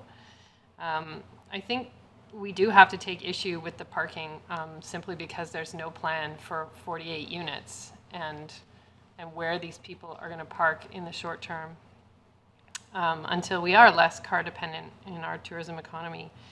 I don't like that the hotel use is driving the MUD 3 zone for our first kick at the can. I remember when we were debating the MUD zone in the last council, the ceiling heights were to enable a wide range of use, of employment use, so that you could have light industrial on the bottom floor and even a maker space on the second floor, something that required a higher ceiling. But a hotel doesn't need high ceilings, to me.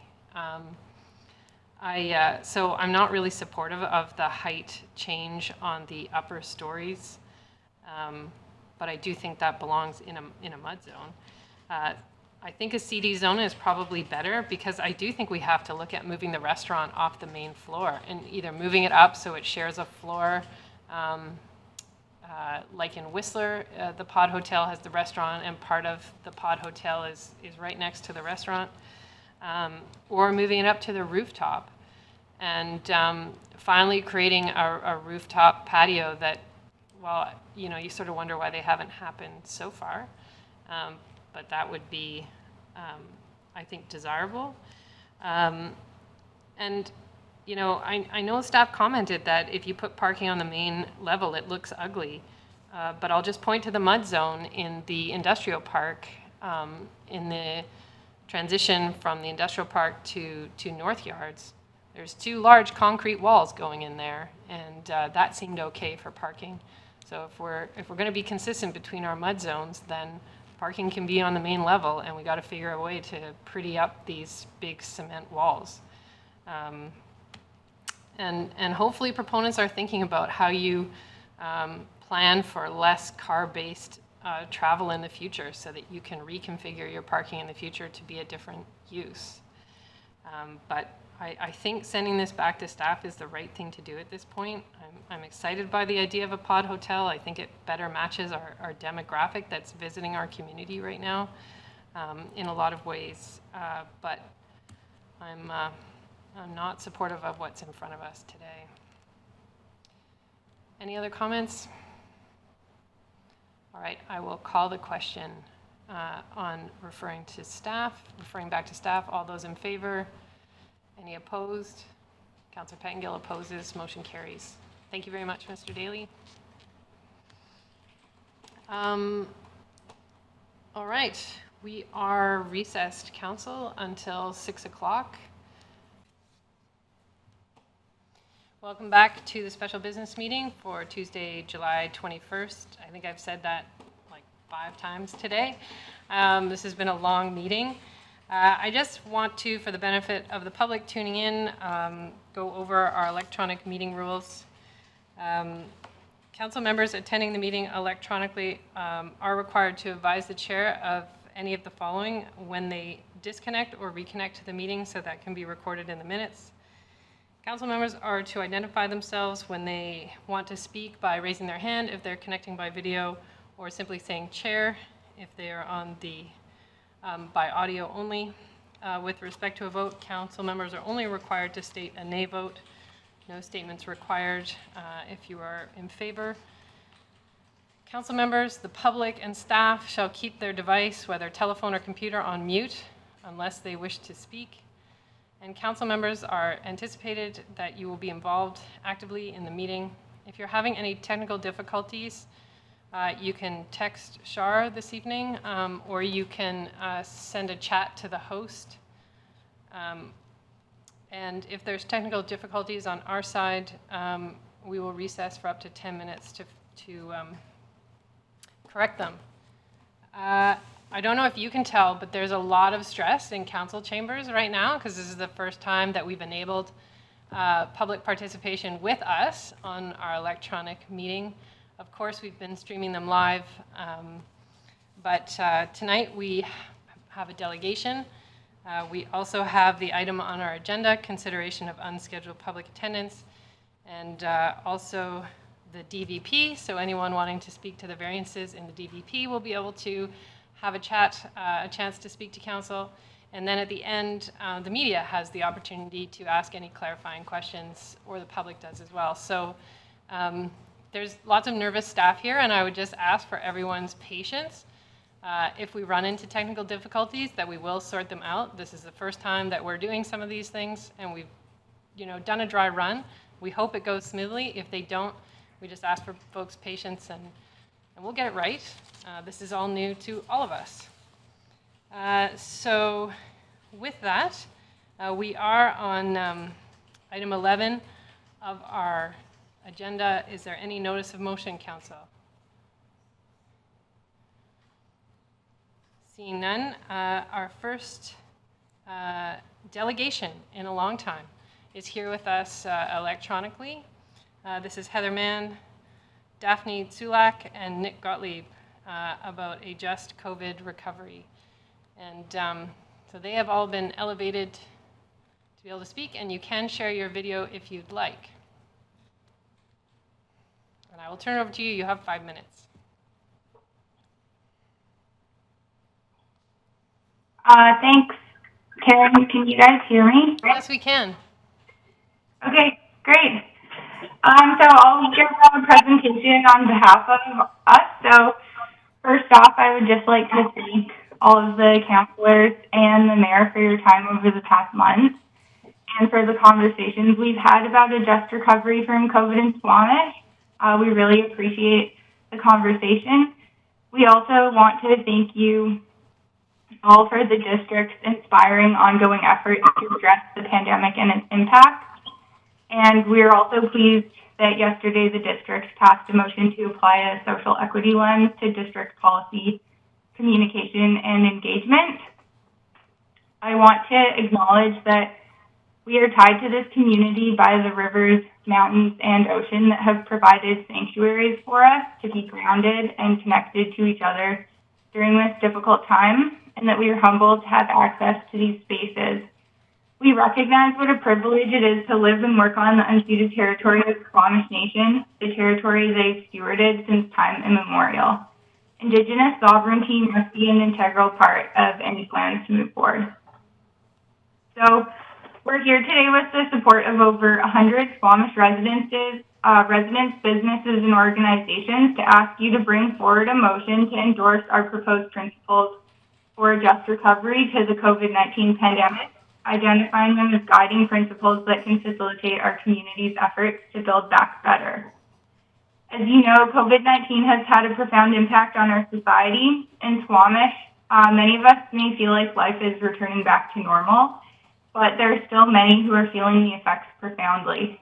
In BC, job losses and cut hours due to the pandemic were, and continue to be, most strongly felt among lower wage workers, younger workers, recent immigrants, and women, particularly mothers of younger children. These job losses were concentrated in accommodation and food sectors, retail, construction, and culture and recreation, all sectors that Squamish's economy and community members depend upon. On top of that, COVID-19 has given us a lens through which to see clearly that normal was a crisis for many historically marginalized communities, both in Squamish and across BC and Canada. Our recovery from the pandemic is an opportunity to build back better and leave no one behind. We are asking our community and our government, what pre-existing conditions in Squamish were exposed by the COVID-19 pandemic? How have we failed in planning and prioritizing resources in the past? And how can we learn from that to recover in a way that avoids rebuilding and reinforcing existing patterns of marginalization and oppression? We're at a pivotal moment, both in terms of the economic and public health concerns brought on by COVID-19, and because we are living in a climate emergency.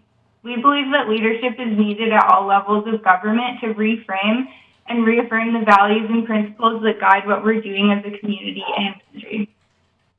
We recognize that the District of Squamish may feel limited in the scope of its actions and that these principles are quite broad, but the call for a just recovery is a group effort, and by endorsing these principles, we think that the district can both lead our community in a commitment to a just recovery and join a nationwide movement in signaling to the provincial and federal governments what our priorities are as we work to recover from COVID-19. We feel like this is a first step to bring together the community in this conversation. Through our work on this, we've gathered a network of passionate, engaged citizens, organizations, and businesses, all of whom want to work to drive a just and sustainable transition in Squamish. Our community is full of ideas, and we hope to facilitate and grow this network to drive progressive action in Squamish. We're asking you to endorse these principles and position the district as a leader in this movement, setting goals and guidelines to help us all facilitate the emergence of a just, sustainable, and resilient community. Thank you. Thank you. And thank you for keeping your presentation within your timeline. It's really appreciated. Council, those principles are people first, system interdependence, inclusivity, resilience, and empowerment. Is there any questions for our delegation? Councillor Stoner. Thank you, through the chair. Thanks to the folks of our delegation today coming to present and all the work that you've done on this to date. I'm curious where you're at in terms of, you've mentioned having a number of folks who have already endorsed this in terms of outreach to our business community through the Chamber, the Squamish Business Improvement Association, and Tourism Squamish. I can answer that. We have reached out to all of those bodies. We did reach out on 2 occasions to the Chamber of Commerce, and I believe our emails were forwarded on to the Executive Director, but we did not hear back. So as far as I know, we have not heard back from any of those groups. And Kate Mulligan of Economic Development is also aware of our efforts. Thank you. Any other questions or comments, Council? Councillor Pettengill. Yeah, thank you. I also appreciate the work. I'm just wondering if you can clarify a little bit the district's role versus the community of Squamish's role in this as we move forward. Yeah, I think it's an interesting question, right? We're talking about sort of paradigm shift in the way that we all measure success, both as individuals and businesses and government, and in the way that we measure the collective success of our community. And so what we're asking here is for the district to lead the way in affirming these values as ways that we measure the success of our community. And I think that everyone has a role to play in that. And I think we've engaged the community by our initial outreach. We plan to continue working with the people who endorse the principles to try to drive progressive action and sort of follow these principles with the community and the local business community.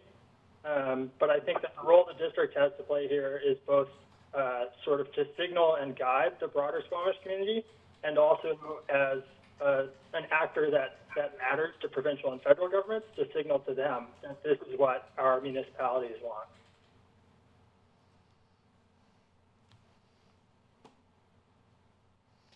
Certainly for myself, I'm struck by, Councillor Stoner, go ahead.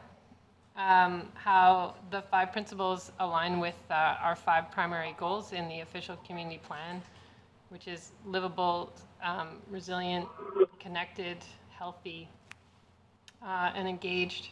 Did I get to 5? I hope so. It's been a long day. So I think that the direction that we are already taking in considering our recovery are aligned with these principles. So I wouldn't hesitate to put them forward for endorsement. There's a seconder. Councillor Stoner seconds. I think the recovery is an all-community effort, and certainly not all of the ideas will come from City Hall. I believe that innovation often comes from outside these 4 walls, and it's going to require everyone to consider how we do build back better. And I won't put all of that responsibility on the district in endorsing these principles. I think that we have always tried to reach outside these 4 walls and collaborate with others to find solutions, and I think that will be part of our way of working for many years to come. But I do think it's important to consider these principles as we make decisions about the best way to invest in our community and the partners we choose to work with. Are there any other comments? Councillor Stoner. Thank you. Through the Mayor, I'm happy to support this motion. Similar to the Mayor's comments, when this first came forward, I think my biggest hesitation was that I don't see the District of Squamish necessarily being the sole actor in this. But this really does need to be a community-wide action that is taken. And I don't think that even us being an endorser, I think that helps put us in a leadership position, hopefully gets others on board. But that doesn't exclude others from needing to take action. And I do want to speak to an element of fatigue that I think I'm starting to hear, both within this district as well as across the community, and probably why you haven't received a response from the Chamber, the BIA, or Tourism Squamish, is that everybody is just trying to make it work in a time of extreme change. But I do think it's really important to have this framework in mind and easily accessible as the guiding principles that we need to continue to think about even in these challenging times, to make sure that our recovery is more inclusive and makes us more resilient in the long term. So thank you for your effort. Councillor Anderson. I'd just like to say I think that we're very much aligned in terms of, we see that the district has a very critical role to play, but so does the community at large. And that's a lot of why we're doing this, is to try to get these conversations happening and see what type of, initiatives might come out of that. Thank you. Councillor Anderson? Yes, I am intrigued by the fact that this local initiative is tied to a broad network across the country and beyond. This will give us a window into and an opportunity to participate in other conversations beyond Squamish. I was also encouraged in my conversation with Ms. Mann about thinking about these 5 principles. They seem old hat, but you can think about them in new ways, and we will be doing so. For example, what does a circular economy mean for Squamish? Well, that economy is beyond Squamish, and we have a little bit of responsibility within that broader circular economy simply because of our relationships and position geographically. Lots of new ways to think of things, and a new network that's beyond Squamish to tie into. Thank you. Thank you. I will call the question. All those in favor? Any opposed? Motion carries. Thank you. Thank you for coming this evening, and I look forward to seeing your ongoing efforts around a just recovery. And I should let you know that on the 28th, on agenda item, we're having our communication staff and our CAO present about a community conversation that we want to be hosting in the fall that is aligned very much with these principles. Thank you. Okay, so item 13, consideration of any unscheduled public attendance. This is an opportunity for the public who feels like they have an item that can't wait until 2 weeks from now. Well, next week actually, because we're on a summer break. They would speak to it now, and council would then vote whether or not to hear the item. But that, how do we, is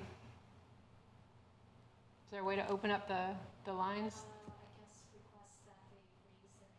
Okay, so if anyone wants to speak in consideration of unscheduled public attendance, please raise your hand. So that's *3 on the phone and hit the hand icon on WebEx. It's a little hand that looks like this.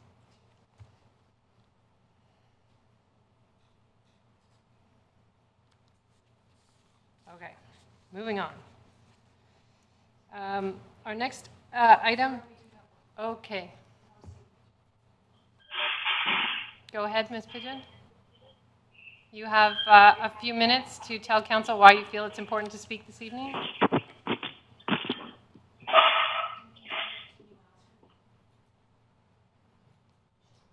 Hello, sorry, can you hear me? Yes, we can. So you need to explain to council why you feel you need to be heard this evening, and then council will vote on whether to hear that or not. So if you could do that in a few minutes, and then council will vote. Go ahead.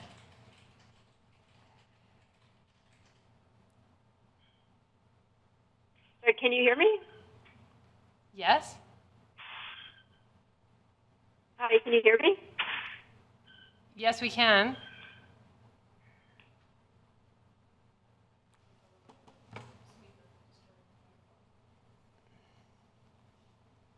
So, Ms. Pigeon, can you hear us?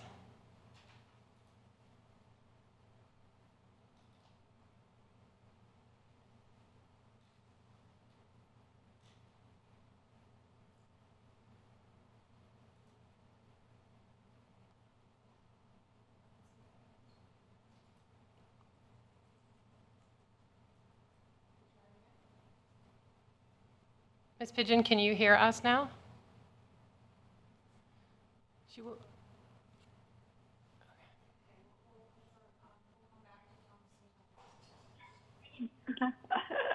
Can you hear us, Thomasina? Yeah, I can hear you, but you can't hear me. Yes, we can. We can hear you. Oh, you can? Okay, great, okay. It's just like, I don't know, I've never used this program before. I just wanted to see if I could speak regarding the camping bylaw that is proposed to go through amendment. Okay. Council, it is, Ms. Pigeon would like to speak to the camping bylaw that is on the agenda for later this evening. That is a vote of council. Councilor Herford? I'd move to allow her to speak, whatever the normal designated amount of time is for such a thing. It's 5 minutes, and usually we hear it at the end of the meeting. Would you like to move it to a different I'd part of move the it that we meeting? could do that in advance of our discussion of the related topic. So we could do it now, is what you're saying? Yeah, well, if that's now, yeah. And Councillor French, are you seconding that? I'll second that. Thank you. We have another hand that's been raised. Who is this? Hello. Yes. My name is Steve Smith, and I'd also like to speak on the camping bylaw. Okay. Council, would you like to hear from another speaker on the camping bylaw? Ms. Councillor Stoner, you're moving that? Yes. Councillor Herverd, you're seconding. Can I suggest that we put both of these speakers after the timed item of the development variance permit so that that can be done first? And then we don't need to keep these folks on the phone. So why don't we insert, I better call the question. All those in favor? Opposed? Motion carries. Okay, so for both speakers on the camping bylaw, you will be just before item 16. So we're going to hear our development variance permit first, and then we'll open up the line to you both. We'll go with Ms. Pigeon first, and then, who was the second speaker? Smith. Mr. Smith, you'll be second. So listen up, and we'll come to you after we do our DVP. Okay, with that, staff will be presenting on item 15, the Valley Cliff Fire Hall Development Variance Permit number 158, along with a fee waiver. I will turn it over to one of you, Mr. Morwood, maybe? Or Ms. Fletcher? Ms. Fletcher, I'll turn it over to you. Thank you. I'm just not able to share my screen yet. Oh, there we go. Thank you. And here we go. Okay. Thank you. Good evening, Mayor and Council. My name is Jessie Fletcher, planner with the Community Planning Department. For consideration tonight is Development Variance Permit number 158, which requests 2 variances to permit the construction of the new fire hall in Valley Cliff. Staff will also present motions to waive building permit, servicing, and development variance permit fees for Council to consider.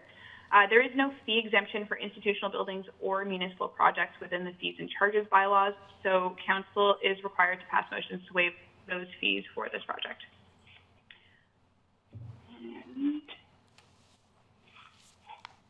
The Real Estate and Facilities Master Plan identifies the Valley Cliff Fire Hall and Emergency Operations Center as the top priority for the district's building replacement program and recommends relocation of both 37890 Clark Drive to maximize building resiliency and community safety. Council endorsed in principle the general form and character design for the Valley Cliff Fire Hall on April 14th, 2020. No development permit is required for the new fire hall because it is an institutional building. The requested variances were first introduced at the April meeting.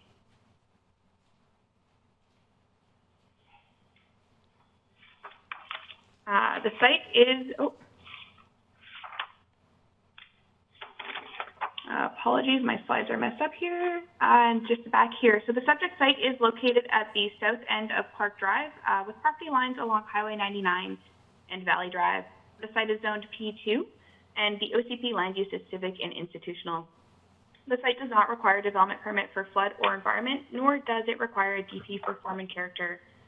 Though if it were not an institutional use, it would fall within DPA 3, the Universal Guidelines, and DPA 8, Highway 99. The site is constrained by an existing BC Hydro right-of-way, an existing fire training yard, and significant slopes. The new structure will be sited in the northernmost area of the site, with parking located along the west property line. Limited loading will occur in the rear, and waste storage is proposed along the west property line. The red star on the screen identifies the approximate location of the proposed fire hall in relation to the site overall. The project requests 2 variances. This is the first one, which is a request to vary section 4.4 of the zoning bylaw, which does not permit accessory buildings in the front yard. The proposed waste room is considered within the front yard, which is between the front face of the building and the front property line. The front line in this instance is considered the narrowest lot line shared with a public road, which is the lot line shared with Highway 99. This regulation is intended to minimize intrusions of accessory buildings within the front setback. Accessory buildings are typically less visually appealing than principal buildings and may take away from the desired aesthetic the front setback intends to set. In this instance, the location of the waste room is not in a very visible location, and there are limited alternative locations on site. The second variance is a requested variance to section 41 of the zoning bylaw, and it requests to eliminate the requirement to include one landscape island containing a tree for every 8 parking stalls. Because the principal use here is fire hall, response times dictate that vehicle parking should be located as close to the building as possible, with very few obstructions in the parking lot.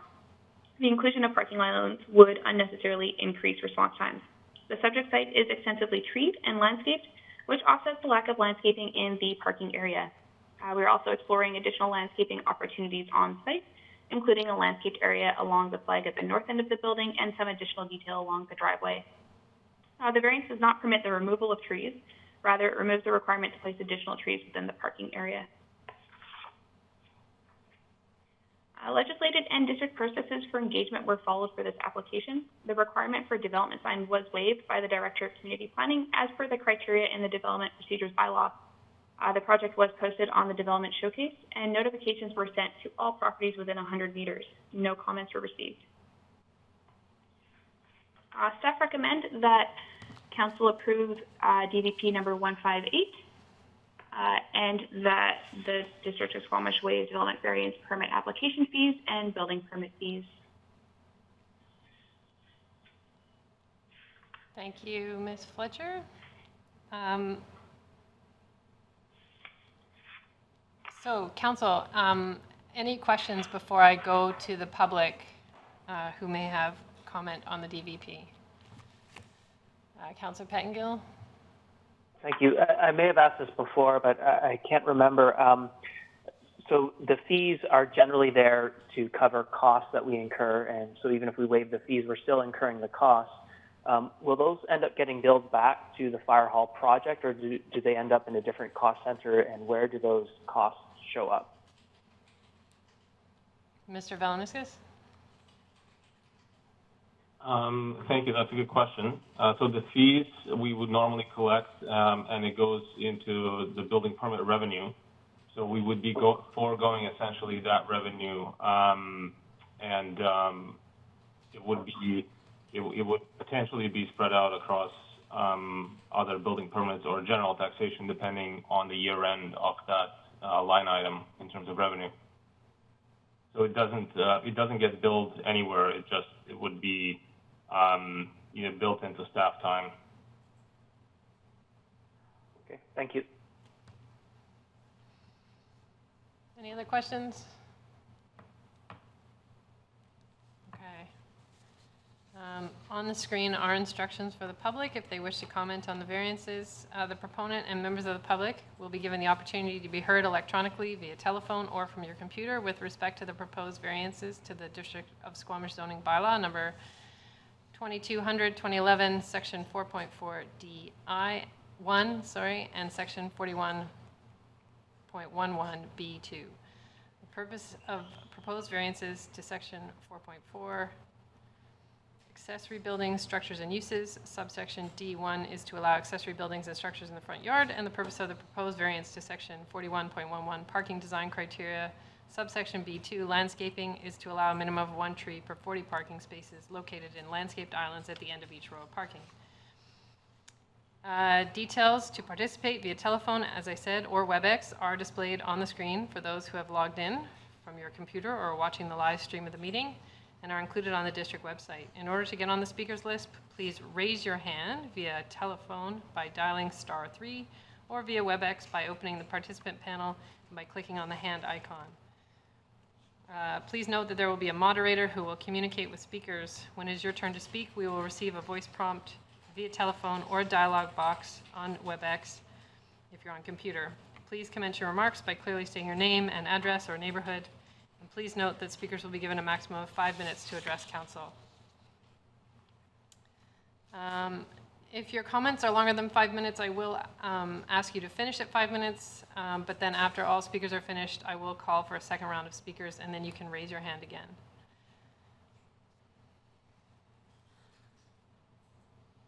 Are there any speakers to the DPP? So I'm just going to give it a minute since this is new technology for everyone. So we'll just take a few deep breaths, Council, and see if anyone wants to comment on this DVP.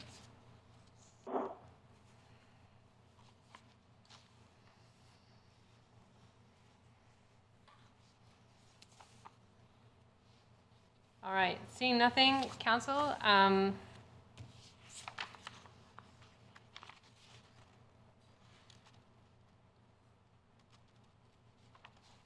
We can now entertain the resolutions. I'm looking at Shar, right? I'm so afraid that I'm doing this wrong. Councillor Pangill? Yeah, I'd like to move this with the exception of I do not want to waive the fee, so I'd move it without the fee waiving, and if I get a seconder, I'll speak to that.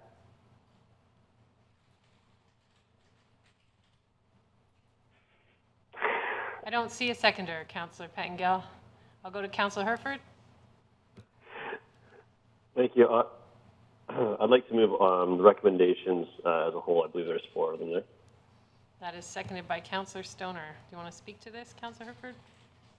I'll be brief. I'm excited to see this project moving forward, and I'm looking forward to having our new fire hall and EOC up and running. So happy to do what's needed to support that. Thank you. Councillor Anderson?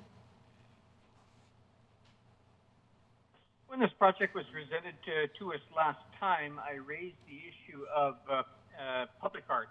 And there hadn't been a specific or an explicit initiative to entertain public art, but I believe staff were welcomed the idea. I suggest that we've been told that there'll be an enhanced landscaping in the entranceway and at 2 locations.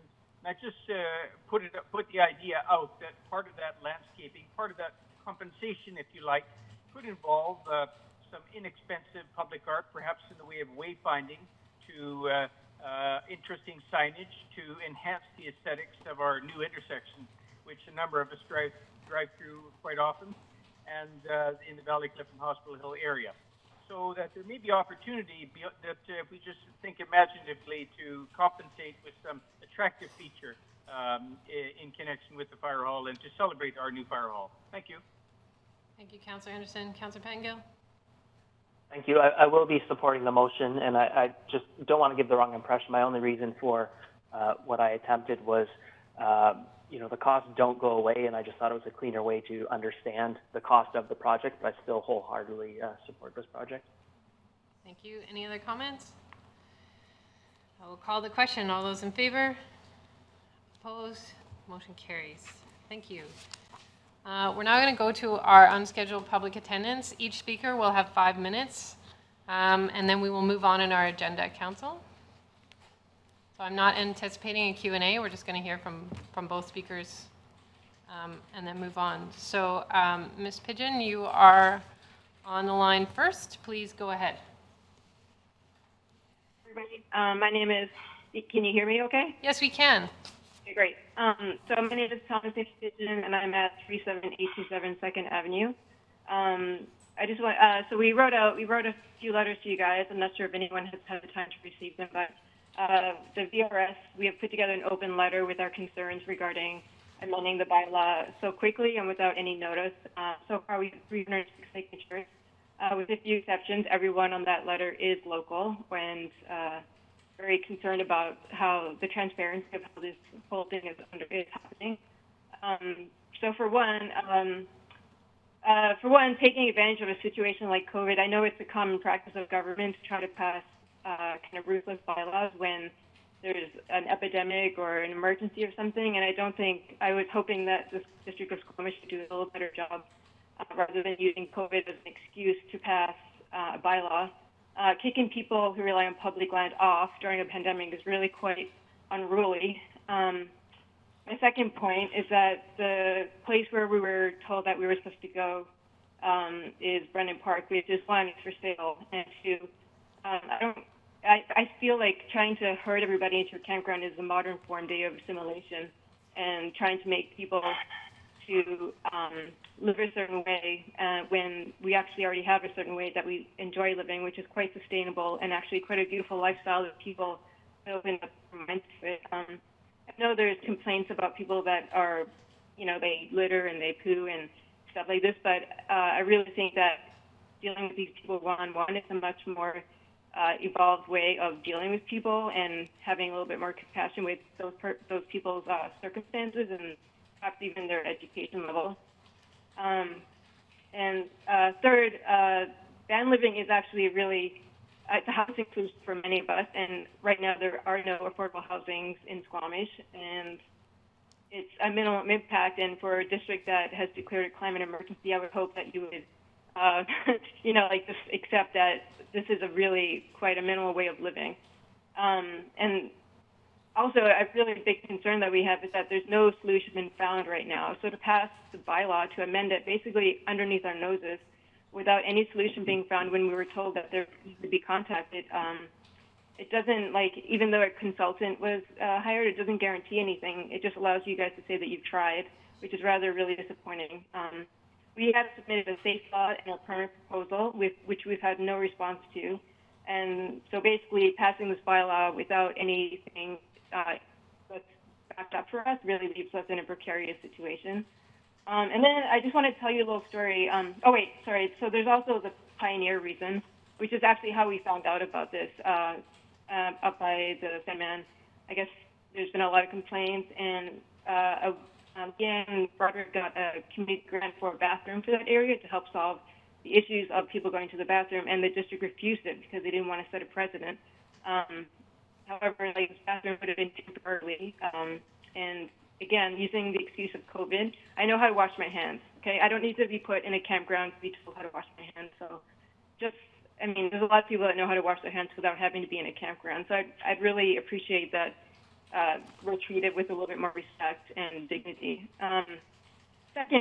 Finally, I'll wrap it up because I think I have a minute and a half, and I have quite a story to tell you that this weekend I was camping, I was in my van, and I was staying in town, as I always do, and I met a family of 8 who live in their van, and they actually had just moved into it from Vancouver. One of the men is Squamish Nation, and I just kind of stayed away from them for a while because I'm actually back in school, had to study, and I heard this music, and I was like, oh, wow, that's really beautiful music, and so I went over to him after, and I wanted to talk to them, and he told me that they were just basically, they're in transition from their house, and they're in their van right now. It's a family of 8, okay, and they don't want to be put in a campground. They don't want to be put in a house. They want to live the way they're living, which is like how I want to live. I want to live almost like, I guess you call it nomadic lifestyle. Like, I don't want to be assimilated, which is what he considers this too. And he was very, the music he played, was just very respectful to the land, very beautiful. And to force these people, and to force people like me and people that I know into a system that is not even sustainable or not even a happy society. It's not a way for us to go. And I really hope that you guys consider your decision tonight, because it's not the right choice, and it really does infringe on our liberties. And it does violate Section 7 of the Charter, in case you guys have forgotten. I think that's all my points. Thank you. And thank you. Right on time. Thank you so much, Ms. Pigeon, for taking the time to connect with us. And I know it's not the same as face-to-face, but I appreciate you using the electronic means to do that this evening. Next up is Mr. Smith. Hello, can everyone hear me? Yeah, we can. You've got 5 minutes now. Okay, thank you. My name's Steve Smith. I'm also a vehicle resident in Squamish. Thank you for giving me the time to speak. I had a few notes to talk about here. Ms. Pigeon, I think, covered a lot of them. I want to point out that at the beginning of the meeting when I first joined, we were talking about the Squamish Just Recovery. And one of the principles around that is putting people first, creating system interdependence, inclusivity and creating resilience and creating empowerment. So here we are in a meeting where, on one hand, you guys are considering, the council is considering this just recovery movement, and on the other hand, you're considering passing a bylaw that is going to be very unjust for a segment of the Squamish population. So please consider that. I have some concerns with the report that council, that staff put together. It seems like it's citing COVID as the reason for this need for a bylaw. I've been around, I live in a vehicle year round. There actually wasn't an increase in vehicle resident population when COVID hit. In fact, if anything, things got a little quieter with vehicle dwellers around the time it hit in March and April. The increase we're seeing now has less to do with COVID and more to do with the seasonal nature of it. People like to come to Squamish in the summer to hike and to climb and everything else. Plus people who might be living in an apartment in the winter tend to come out and try and live in a vehicle so they can save money so that they can pay the higher rents when they have to go back into the house in the winter. So the concern, the way that memo is written, it kind of sounds like it's suggesting that there's this increased health risk or this increased risk of COVID transmission to the vehicle dwellers. The reality is you have people who are living in their own space, so they're not actually living close together. They're not. It's not like you have 6 roommates crammed into a 2-bedroom house or something like that. You have people who have their own space, and when they're not in their space, they're outside. So to me, it really felt like people who were trying to, the staff members who were trying to pass this bylaw last year and didn't get the full bylaw they wanted are trying to use COVID to pass this bylaw again this year. They're trying to remove Schedule A. The other thing I noticed with that, where they're trying to draw parallels to COVID risk, is there wasn't actually any sort of health officer or anything included. There's no actual authority saying there was an actual problem with COVID and there was a need to do this, other than certain staff members' concerns. The VRS, I think the Vehicle Resident Society, has proposed a couple of options to try and address some of the issues. My understanding is they're either not receiving a response or getting stonewalled by municipal staff. One example would be the porta potty at the Sandman Road there. And generally, I think a lot of the problems people are reporting are overstated. I personally haven't seen in any significant numbers of problems people are talking about defecation in public or trash or anything like that. I know I'm getting short on time here, and I want to wrap it up. I'll just say that there's a contingent of people who live in vehicles year-round in Squamish, and those of us who do, we're local residents, and we want to take care of our backyard just like anybody else does. And we participate in our community, and we want to be able to continue to do so. And we don't, again, to the previous speaker's point, we don't all kind of want to get herded into a campground. We don't really all want to have a ghettoization of this segment of our community. Thank you for the time, and pass it back. Thank you very much, Mr. Smith. Again, I appreciate you coming forward this evening and speaking to council and using this newfangled format instead of us being able to see you face to face, so I appreciate that. And council will take your comments into consideration when we contemplate this bylaw later in our agenda. Thank you both. Okay, so we're now on to item 16. This is second reading, District of Squamish zoning bylaw number 2200-2011, amendment bylaw for short-term rentals number 2695-2019. And I am turning it over to Ms. McJanet and Ms. Phillip, I think.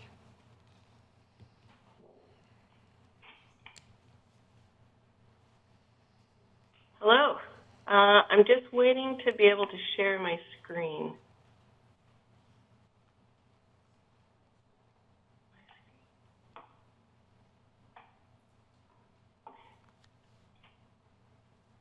There we go. Okay, thanks very much. Good evening, Mayor and Council. My name is Asia Phillips, planner with Community Planning and Infrastructure. Today, I'm bringing the suite of short-term rentals bylaws forward for Council, consideration of second reading of the STR zoning amendment bylaw, and first, second, and third readings of the supporting business license, fees and charges, municipal ticket information, and bylaw notice enforcement amendment bylaws. We'll keep the presentation brief, focus on addressing Council's first reading comments and highlighting any changes made stemming from these comments.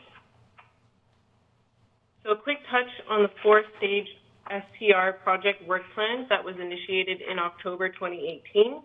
We're now in phase 4 as we work through the formal bylaw amendment process, and subject to approval of the bylaws, we'll move forward with implementation of the STR regulations through licensing, monitoring, and enforcement.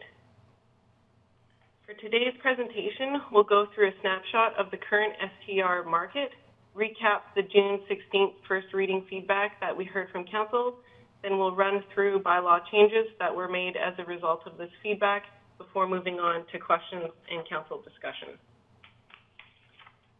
The July host compliance data saw little shift from the previous COVID-impacted months.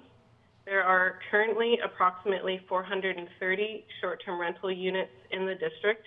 86% of these units are identified as entire home rentals, as opposed to shared or private home rentals.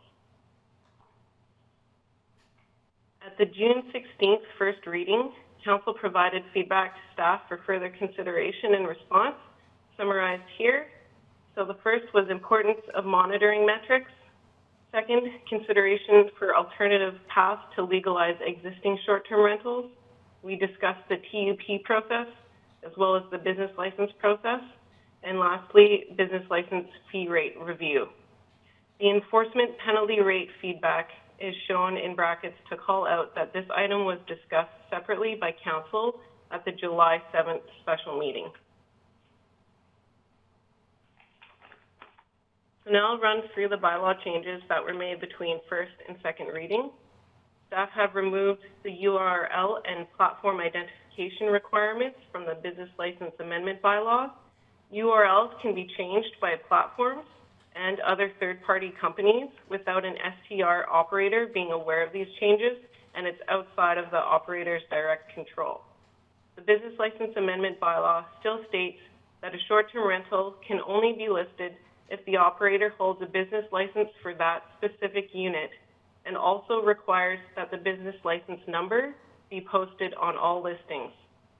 The business license amendment bylaw also allows the chief building official to request any short-term rental related information or documentation they feel is necessary and relevant to auditing or enforcing the district's regulations. So the official is able to request this URL and platform information if need be.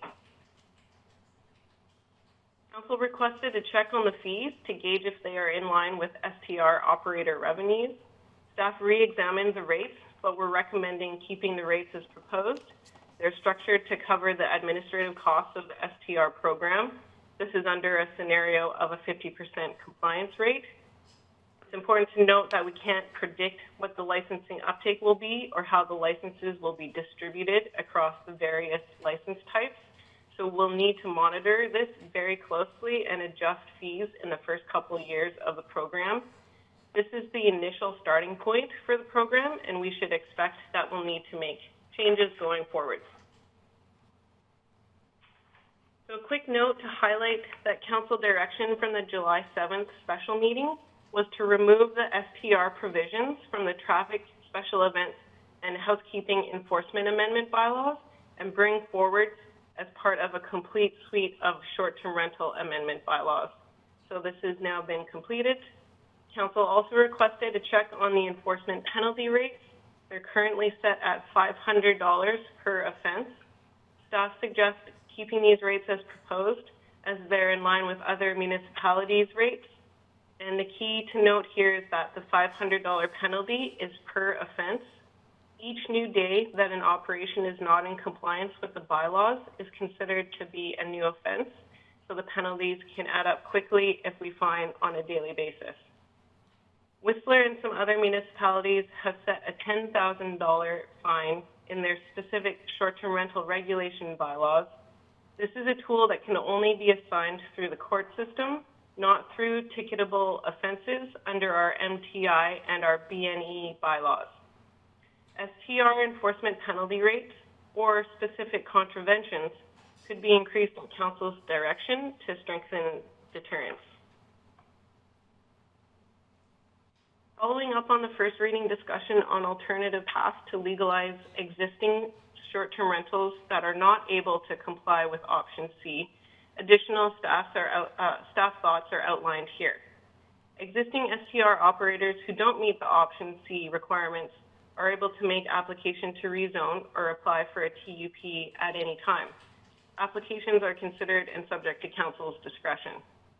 Because of this, and aligned with the overall precautionary approach being recommended, staff further recommend that council consider enacting interim policy to defer consideration of these rezonings and TUPs until after the STR regulatory program has been implemented in Q4 of 2020, so that staff resources can be prioritized on implementation and licensing for those who do comply with the option C regulations. In 2021, after the proposed grace period closes and a licensing system has been established, TUP applications could be opened up, offering us an ability to test the waters by legalizing on an initial time-limited basis some existing STRs in suites and accessory dwellings that meet established guidelines. TUPs will also allow for initial observation and analysis of the impacts of these STR operations prior to establishing their continuing use through rezoning. Staff also recommend that guidelines to assess TUP and rezoning applications be developed after implementation of the STR program, and that these guidelines be developed in collaboration with the district's housing, tourism, and accommodation sector partners once the STR program is operational. So community comments received since first reading on June 16th have been compiled and attached to the short-term rental agenda item. Comments that have come in since the agenda was published have been added as late items, including feedback from Tourism Squamish and the Chamber of Commerce. All public comments received to date and new incoming comments will be collected and included in the public hearing package for council's consideration. If a public hearing date is set, staff will initiate public notification, including the legislative requirement for 2 consecutive chief newspaper ads. We'll also update the STR project page as soon as the public hearing date is set, and we'll advertise the public hearing through the district's e-news updates closer to the date of the hearing. The zoning amendment bylaw 2695 is brought forward for second reading. The remaining 4 amendment bylaws are procedural, licensing, fees and charges, ticket information, and enforcement bylaws, and as such, do not trigger the same public hearing requirement and are typically considered for 3 readings at once prior to council's consideration of adoption. For this reason, Business License Amendment Bylaw 2696, Fees and Charges Amendment Bylaw 2697, Municipal Ticket Information Amendment Bylaw 2698, and Bylaw Notice Enforcement Amendment Bylaw 2699 are brought forward for consideration of first, second, and third readings. These supporting bylaws would then be paused and held at third reading until the zoning bylaw amendment process is caught up. The final recommendation is that a public hearing date be scheduled for September 29th at 6 p.m. And that concludes my presentation for tonight. Thanks very much. Thank you. Okay, council, questions? Councilor Pettingill. Thank you. I just want to, on page 4 of the slide, it says 434 units. And I just want to dig in on this because there has been a lot of correspondence and discussion about miscategorization of units and so on. So as I understand what this is really trying to say in terms of partial home rental, that really means partial unit rental. So a bedroom in whatever size dwelling with a shared kitchen, bathroom sort of thing. Entire home is really entire unit, which could be a bachelor suite or a house. So, you know, it's not 86% of those 434 are houses. They could be a large proportion of bachelor suites or so on. Is that correct? Yes, through the chair, that's totally correct. So we don't know what the distribution of the various unit types are. We only know the proportion of entire units which could be somebody's whole home or somebody's separate secondary suite, in comparison to the partial or the shared home where it's a room in somebody's house. Thank you. Councillor Stoner. Thank you. I have a question of clarification on the business license bylaw. So Section D of the bylaw works to remove bed and breakfast from a series of existing zones. Am I correct in thinking that's because they would then be required to follow the short-term rental, they'd be defined as short-term rental accommodation? Yep, through the mayor, that's correct. So the new definition for short-term rental that's included in the zoning amendment bylaw, it captures traditional bed and breakfast within that definition. So the traditional bed and breakfast is considered a type of short-term rental. They're essentially being enveloped within the umbrella of short-term rental. Okay, I understand that component. I'm curious what impact that may have then Section 6.21 of the bylaw, where it says a corporation, society, or other incorporated entity must not carry on business as a short-term rental accommodation operator. I wonder if any of our existing bed and breakfasts have actually incorporated as a business. I know that there are some well-established bed and breakfasts.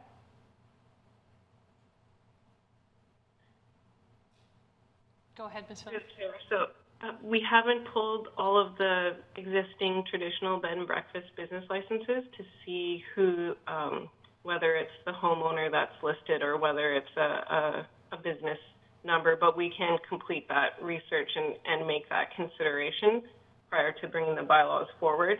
The intent of that bylaw, my understanding, it's very common to see that in other municipalities' bylaws, and it's there to prevent people from turning this into a business where they have more than one and kind of they've capitalized on that aspect. Follow-up, Councillor Stoner? Just a quick follow-up. I appreciate the rationale for that, and I do think it does make sense. I just want to make sure that we've covered our basis on those existing operators, especially if we don't yet have that formalization process through a TUP for folks to follow. I just don't want to sideline those who have been operating for a long time. Thank you. Any other questions? I do have a question just around the B&B model and it being sort of rolled into this. On slide 7, we talk about fees and charges, and there's a monthly charge of $50 or an annual fee. So if someone had a traditional B&B with 3 rooms, how much are they paying now?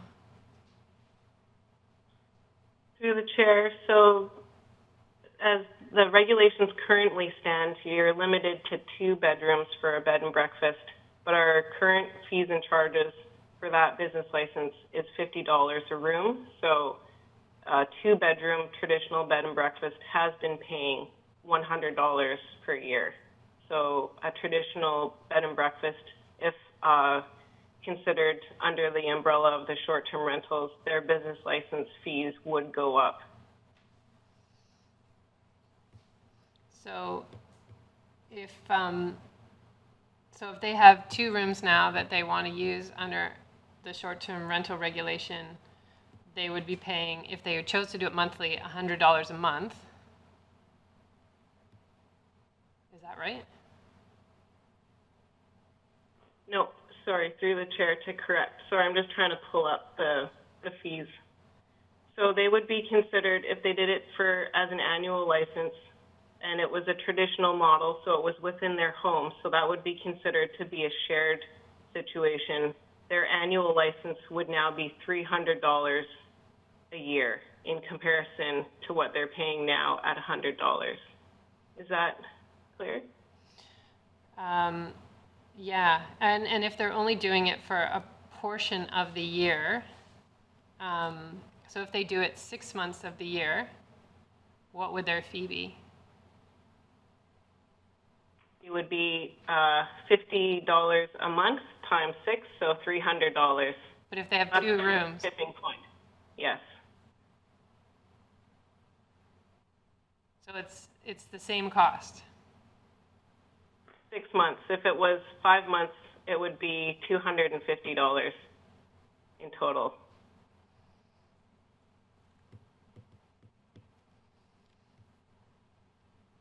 Okay. Councillor Pettengill. So this conversation has me wondering, so do any of our existing legitimately licensed bed and breakfasts have more than 2 rooms? Are they currently operating with 3 or 4? Under the current zoning bylaw, they're limited to a maximum of 2 rooms. And so if they were operating more than that, they would be in contravention of the zoning bylaw. Okay, thank you. Councillor Stoner? Yeah, just to clarify on this point, on our existing bed and breakfast, in addition to the fee, do they pay a different tax class rate or anything of the sort because they're operating a business, or is it still just residential rate? Sarah, if you want to jump in here, my understanding is that they're just paying the normal residential rate, but I believe there is a separate tax class at BC assessment codes for traditional bed and breakfast. It's Sarah here. To clarify, our understanding also is that BC assessment actually looks at revenues for the B&Bs, and so between the residential class versus a commercial class, they look at revenues. So there is a threshold that we can confirm for council. I don't have it up in front of me right now, but we could report back on the threshold under BC assessment.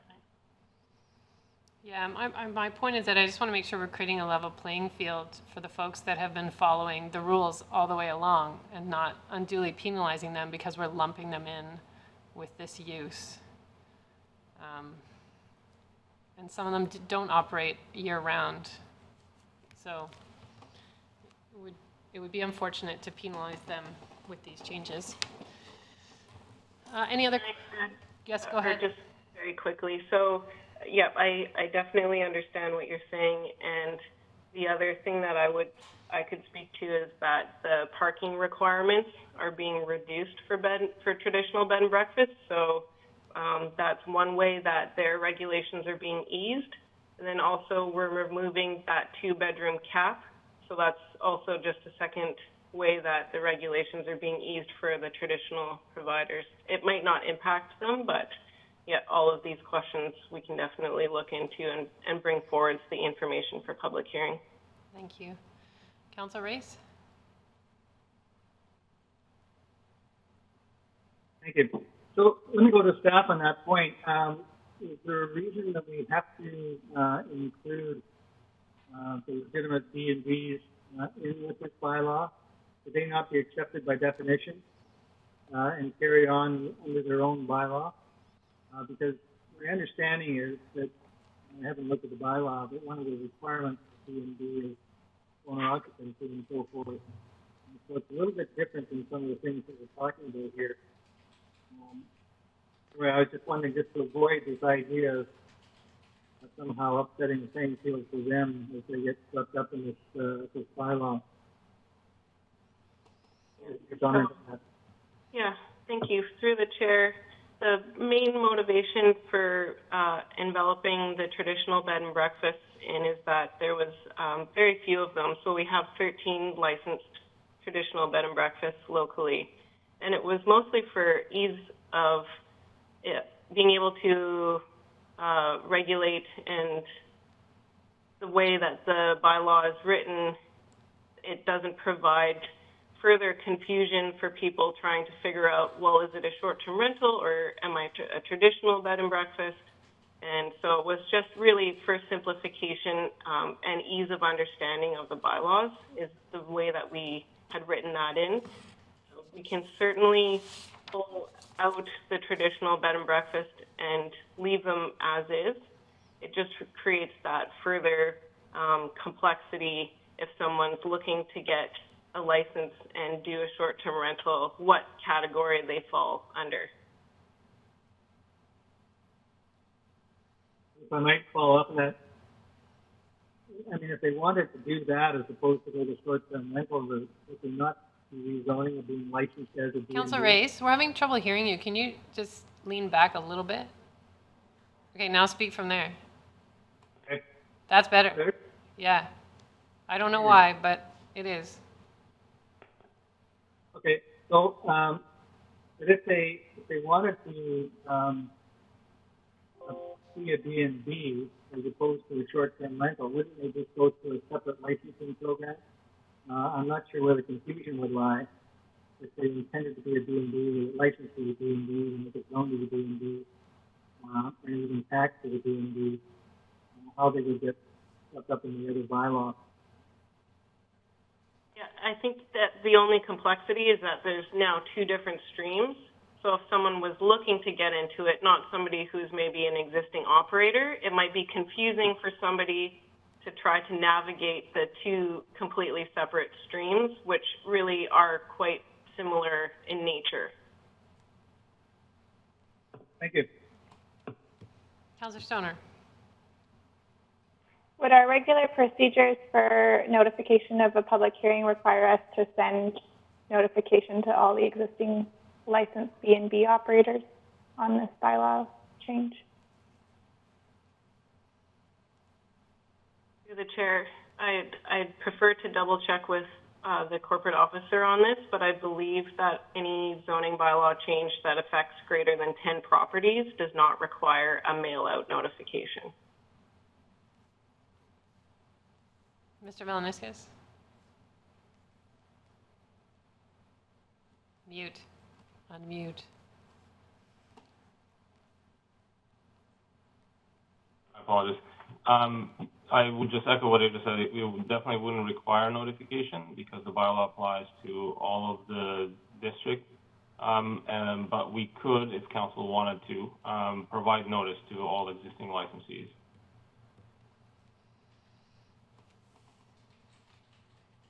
Okay.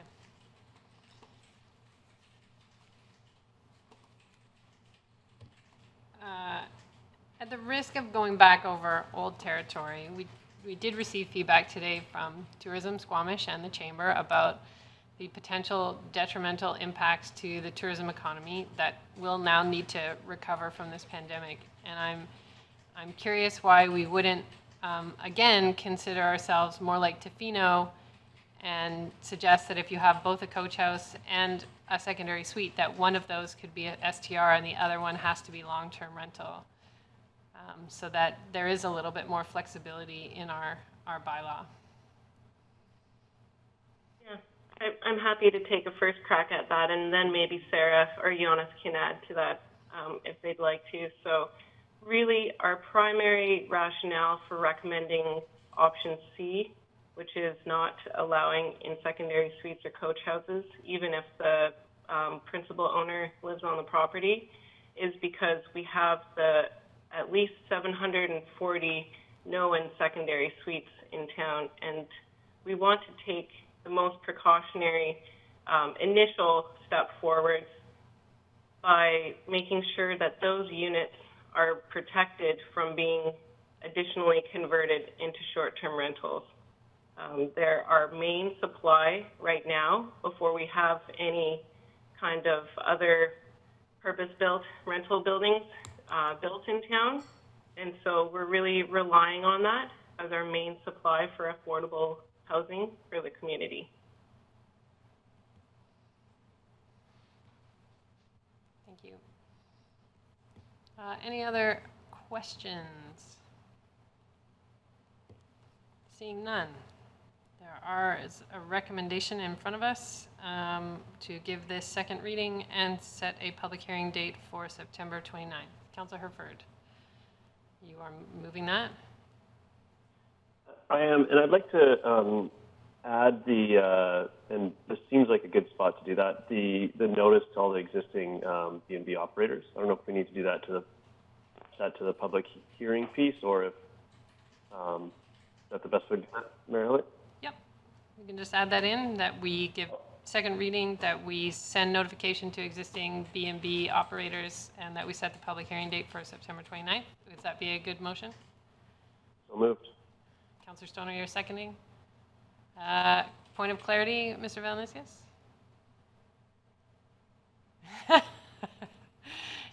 You're going to have to unmute yourself again. I'm really sorry.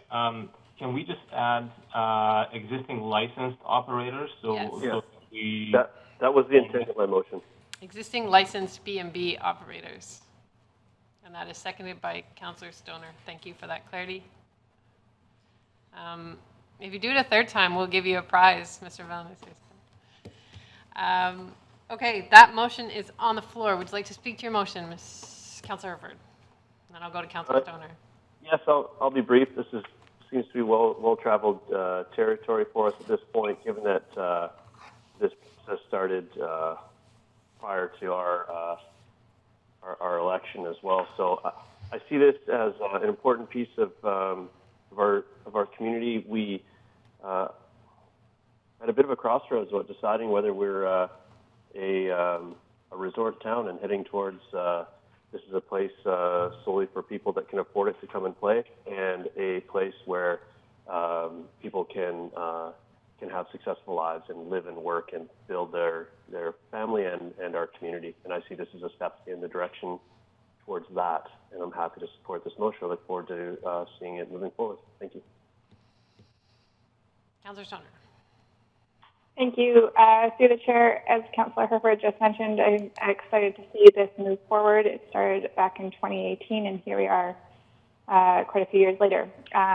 So I think that there is no easy solution to this conundrum that we find ourselves in, as do many other communities. And I think staff have done a very good job of being exhaustive in the amount of research that has gone into this. I think the solution that we have here in second reading aims to find a balance of the things that we have discussed over the years. And I think it's in a good position to go to public hearing. And there's no doubt that I'm sure we'll be hearing lots from the public at that time. And I look forward to seeing what the community thinks of where we've landed with this. I have Councillor Pengill and then Councillor French. Thank you, and I'm going to rehash a bit of old ground, but I think it's been a while since we've done this in the evening, so bear with me, Council. I am not prepared to support this at this point in time. To be clear, I don't support STRs or CSTRs as a good path to affordability. I think if it's widespread, it drives prices up. However, I do think there is room and even a need for, and a lot of value for a small segment of STRs in Squamish. I see a lot of value in that. And I would prefer to see that administered with something a lot less burdensome, so something more along the lines of business licensing. And I have mentioned, I think hotels are not a magic solution towards tourism accommodation because they come often with low-paid service workers. And one of the appeals of the bed and breakfast model is, if it's done well, I think, is it's people in the community running the STR operation. And so, with limits on the numbers and consideration about where these things go, I think that makes sense. I also think as we talk about walkability, I think we do need some commercial activity where it fits in our neighborhoods. And this is one commercial activity that, within a limited degree, I think does fit well in neighborhoods. And so for those reasons, I am not prepared to support this as is. Thank you. Thank you. Councillor French. Thank you.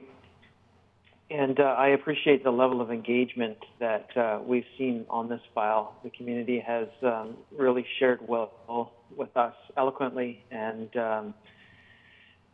in great quantity.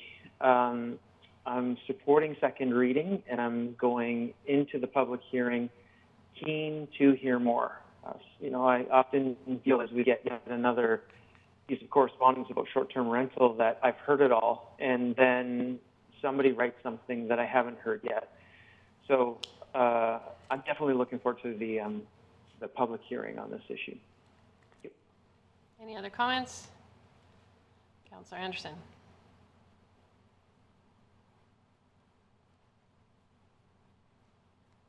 I don't have too much to add.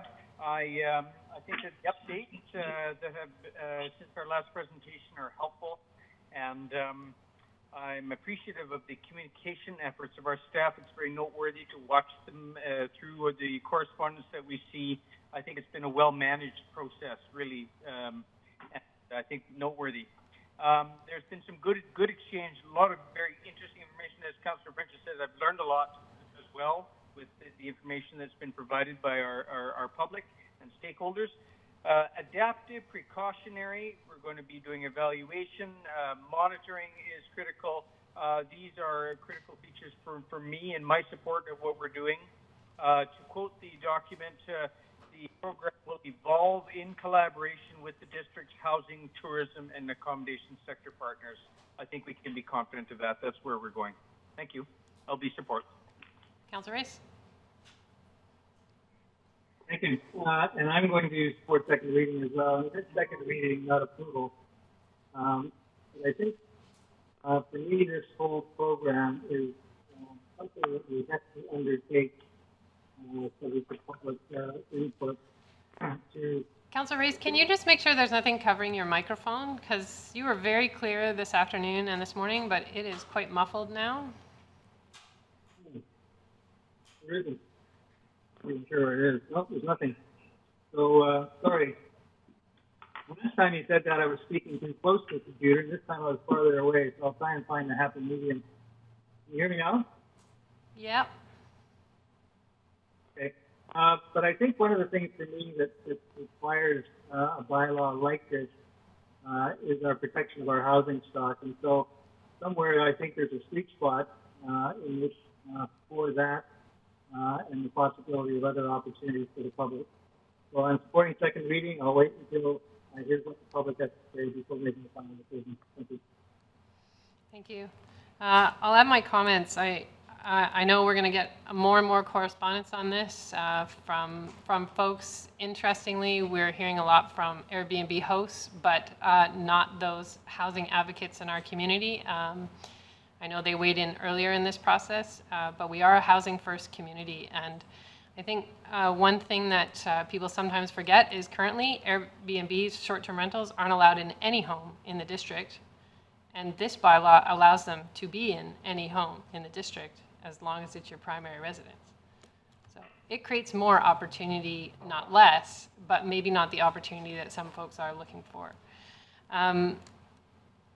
We're also, I don't think, trying to put this on the backs of homeowners to solve the problem, but it is part, as Councillor Ray said, about preserving some of our rental housing stock. I think the factor for me in this, as we go to public hearing, is that I do think we could add we could accommodate folks that have both a short-term rental in their suite and a carriage home, and they can choose one to be a short-term rental, but the other has to be long-term rental. I think that would more suit our community and provide potentially, we might see more people put in secondary suites or put in carriage homes in order to do that. I'm not really interested in the TUP or rezoning aspect that staff spoke to. I think we should just put in place a bylaw that we're happy to live with for the time being. So I'm really torn. I think that I will support second reading, but I'm not in love with what's in front of me right now. I think it doesn't respond well to the pandemic and trying to introduce a little bit of flexibility where people have both a carriage home and a suite. And I don't think we would take away from, I don't think it would shift the numbers dramatically to allow for that. So I will support second reading. I'm not sure where I'll go after the public hearing, but I look forward to hearing from the public and keeping an open mind about where we go from here. I will call the question. All those in favor and opposed? Councillor Pettengill, thank you. Is opposed? Motion carries. Thank you, staff. We'll now entertain first three readings on the related business license bylaw. This is bylaw number 2696. That be given first three readings. Moved by Councillor Stoner, seconded by, Councillor Stoner. I have a question. Yep, go ahead. Given that some of our previous conversation was about where those business license fees sit, sorry, that would be the fees and charges bylaw, not the business license bylaw. I will hold my question to the next one. Okay. Councillor Herford, were you moving that? there a seconder? Councillor French seconds. Any comments? Councillor Pangill? I do want to thank staff for the adjustments. The bylaw as it is, I think, is improved now with some of the adjustments made. Though still in the bigger picture, I am not ready to support these, and I think it is still, for me, a bit of the cart before the horse. So I will not be supporting this. Just remember to raise your hand when I call the question. Any other comments? All right, I'll call the question. All those in favor? Any opposed? Councillor Pangill opposes. Thank you. Motion carries. Now we are on the District of Squamish Fees and Charges bylaw. This is the amendment bylaw for short-term rentals, number 2697. Councillor Stoner, do you have a question? I have a question of clarification. So given some of the previous conversation that we had were about the fees and charges, both relative to where existing B&Bs sit and how that might impact them, if we were to change the fees and charges post-public hearing, does that mean we'd have to rescind reading? And as such, we just postpone the readings of this bylaw? Staff? For clarification, I feel like Robin Arthur should speak to this. I think she's away right now, so I'm not sure if anybody's here that has that capability or knowledge. There's a not sure.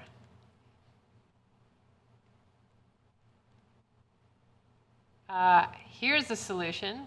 Ms. Arthurs will be back next week, and we could put this on the agenda for the 28th. If you'd like to defer the reading until you have an answer to your question, Councillor Stoner?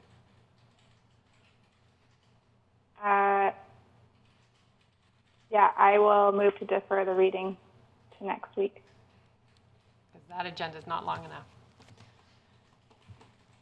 Is there a seconder for that motion?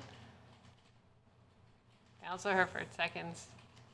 All those in favor? Any opposed? Motion carries. Oh, Councillor Pangill opposes. Sorry. I went too fast there. No, you're not opposing this one.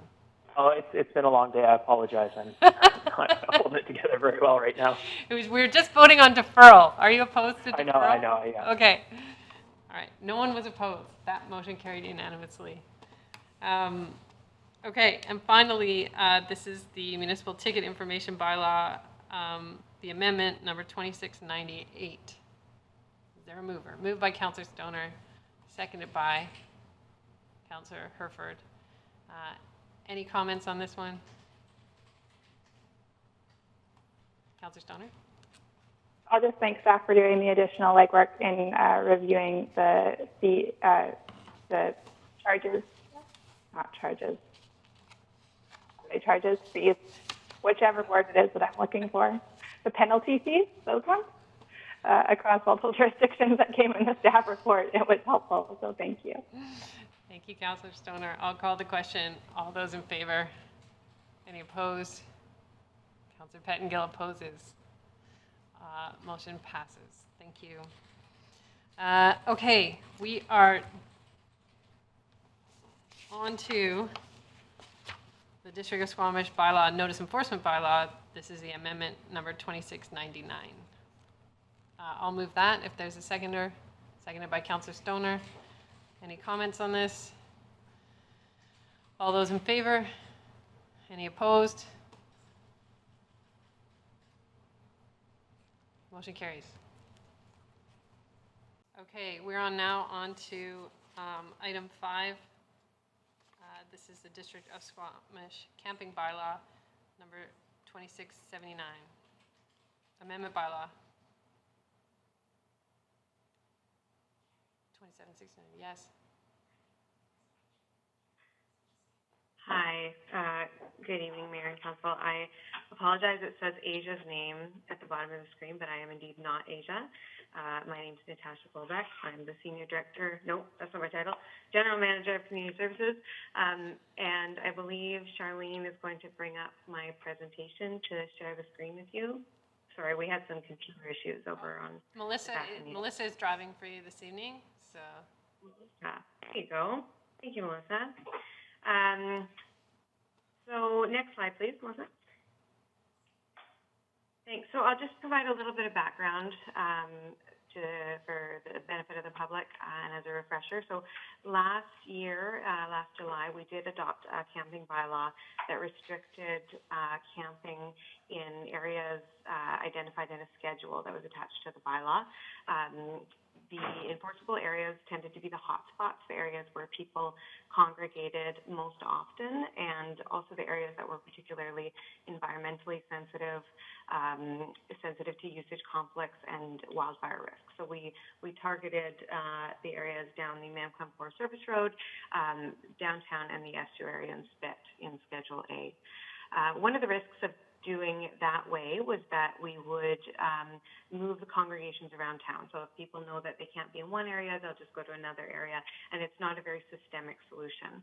And we were aware that that was going to be the case. But in the interest of piloting approaches and being responsive to their impacts, we went ahead with it. The tool has been very effective at obtaining voluntary compliance, which is our enforcement policy, is to first seek voluntary compliance. Between last year and this year, we've issued 80 warnings in the enforceable area and only 3 tickets. So we were able to obtain compliance voluntarily the vast majority of the time. So we consider that to be a very positive outcome. Next slide, please. So currently, outside of Schedule A, the camping bylaw is not enforceable. If people are sleeping in their vehicles outside of Schedule A and within the district boundaries, that is enforceable under the traffic bylaw. So what that would look like is that enforcement would have to take place typically at night. And this really is not a direction that we want to go as a bylaw enforcement and our CMP team. And I think the people who are living in their vehicles would agree also that that's not a collaborative or dignified way to create harmony in a community. So that is the tool that is currently available to us, is restricting sleeping in vehicles overnight, but it is not our preference. Next slide. So in the context of COVID-19, the provincial health officer has given us direction to ensure that we are minimizing public health hazards. This is, of course, always the case that we want to minimize public health hazards, but in the context of COVID, it is especially important. The congregation of vehicle dwellers that we're seeing in some areas are posing significant public health hazards, as there's no access to sanitation or running water or other infrastructure to provide a safe dwelling situation for people. And additionally, with larger congregations of groups, there's usage conflicts with neighboring properties, trail users, and so on, as well as wildlife attractants becoming a significant issue. Next slide, please. Thanks. So the options that people have right now when they're living in their vehicle is there is some capacity at several campsites on the lower end of the campground sort of cost continuum. The municipal campground, as council is aware, we came to council in June to introduce a subsidized rate for the municipal campground, which provides about 40 spots if we're using the double spots as double spots. We've aligned the rate currently at the shelter rate for folks who are on income assistance, which is $375 a month. That is flexible, and council has delegated my position the authority to change that based on the economic hardship or situations that we're dealing with and different objectives we want to achieve. That campground currently has been almost empty, so there is lots of room there, as well as at some of the other campgrounds around town that are between $5 and $35 a night. We've also made showers and bathrooms available throughout the community. Brandon Park, we've opened the showers for 2 4-hour windows a day and opened a few bathrooms around town so that people have facilities. We are beginning to work on sustainable policy alternatives for vehicle residents that somebody mentioned earlier. That work starts next Wednesday. We now have a contract in place, which is great. that will be completed in fall of 2020. And the reason that we're bringing forward a bylaw amendment at this time, rather than waiting for that to be over and having those more sustainable and comprehensive policy directions to bring to council, is because of the immediate public health risk of the congregations at Pioneer primarily, and a couple of other areas around town as well. But Pioneer is the most significant one. So given the direction around mitigating public health hazards, we didn't feel it was responsible to wait until the recommendations of that work was complete. So the bylaw team, as well as our CMP, have no authority, as I mentioned, currently to enforce the camping restrictions in the absence of people sleeping, in order to encourage people to disperse from that congregation or to encourage people to move to designated campsites. So the amendment that we're proposing does remove that schedule, expanding the enforceable area to the entire district boundary. Next slide, please. So the recommendation is that the District of Squamish Camping Bylaw be given first 3 readings. And I'll just highlight that the alternative is that Council can direct staff to manage the risks by enforcing the traffic bylaw provision that we discussed earlier. So I'm happy to take any questions. Go ahead, Councillor Race. Thank you. Could you repeat what you said about the charges in the campground? For some reason, I don't know if it's happened to everybody, screen just closed and we were talking about that and I missed it all. So what the fees are at the campground and the subsidy or the discount? Yeah, I certainly can. So the municipal campground fee is currently set at $375 a month, and that is in alignment with the income assistance shelter portion. So when folks are receiving income assistance, there is a $375 shelter portion that they get, and that goes directly to their rent. So if they aren't renting anywhere, they don't get that if they're not paying rent. So the way we structured the fees were that if people were currently not paying rent, but they were on income assistance, then they could come to the campground and their shelter portion would then go to the district and they wouldn't be out of pocket at all because they weren't receiving that money in previously. Also qualifying for the subsidized rate are recipients of the CERB benefit and people with a household income lower than thresholds that are set in administrative policy. And if I can follow up, some of the comments I've heard relate to people that don't qualify for the CERB benefit. Does that mean inevitably they are getting the income assistance, or is there still a possibility of people falling through the cracks there? Yeah, certainly that people may not qualify for any income assistance program, and they may not qualify for the CERB.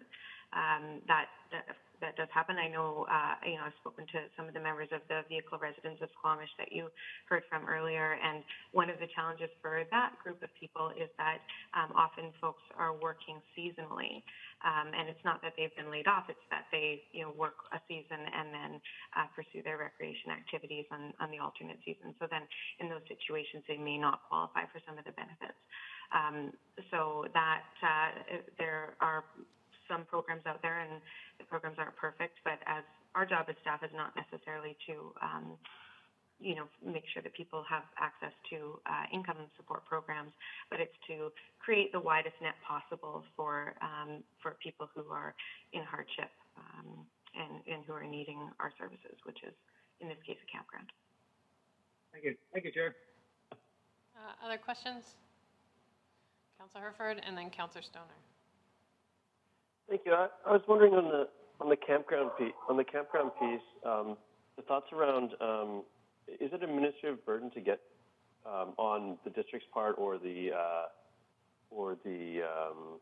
campers' part to qualify for the program? And given that there's a 1 month minimum stay, are the rest of those requirements, would removing them remove some barriers and just sort of thought around those pieces?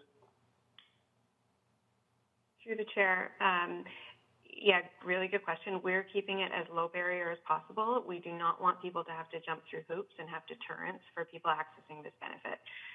We've made it very easy. So you just show up, you have your thing. We're not making people get referrals as was the practice in the past. So we are trying to keep it as simple and low barrier as possible. We could certainly further expand the eligibility criteria if that was of interest to council and further reduce the burden.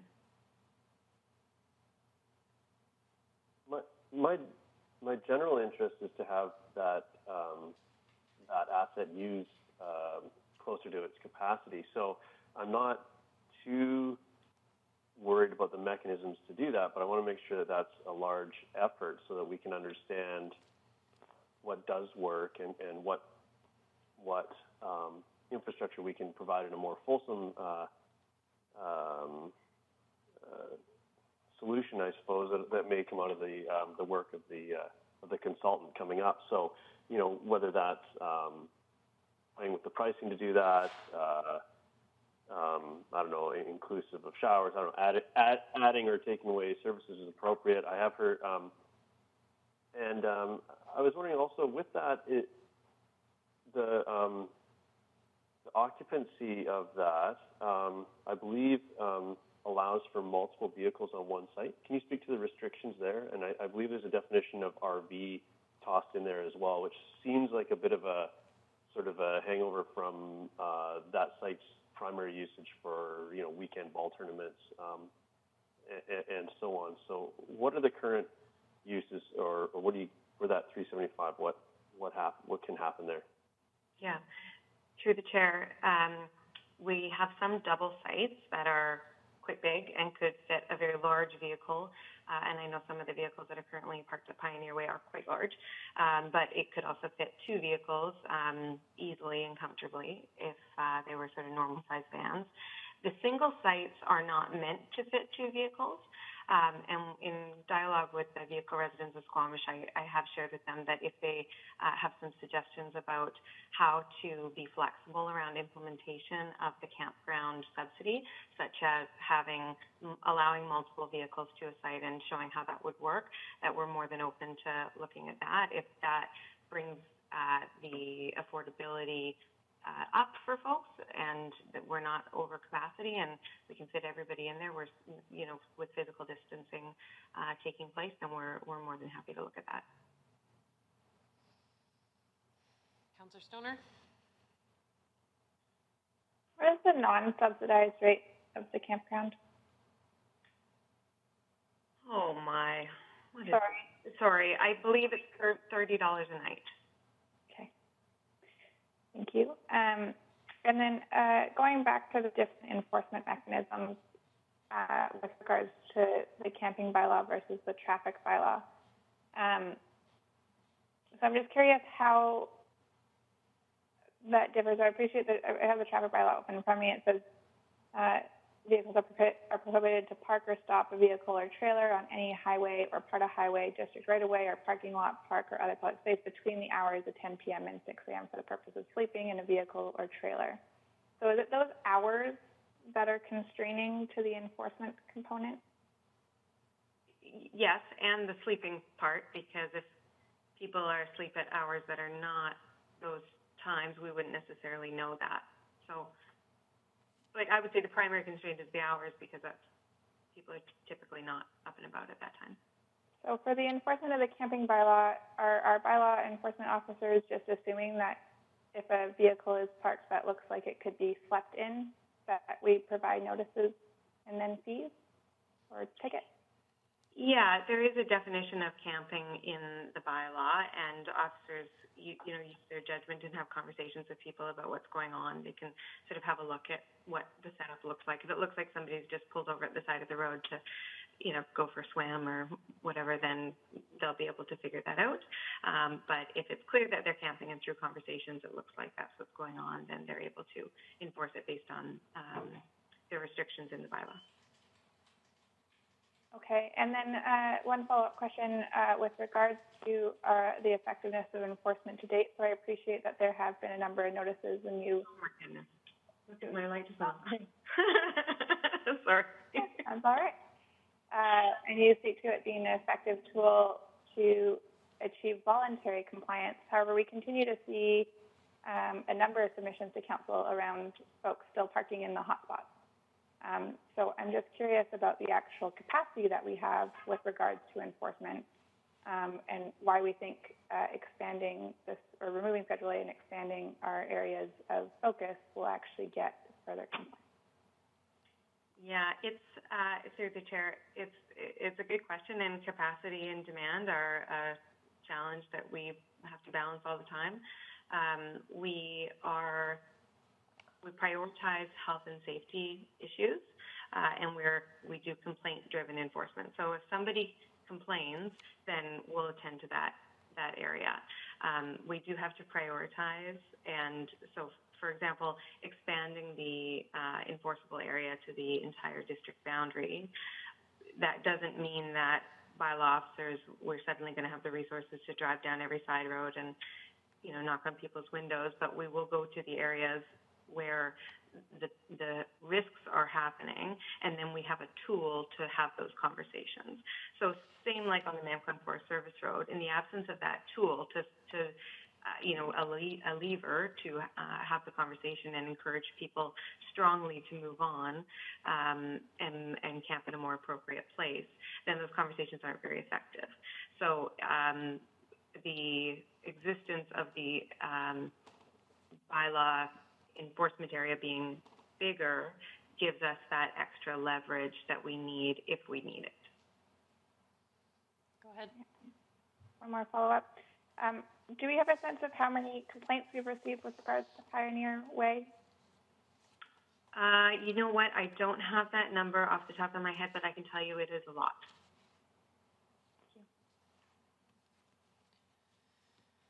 Any other questions? Oh, yes, Councillor Pango. And then Councillor Yeah, French, thank you. and then Councillor Race.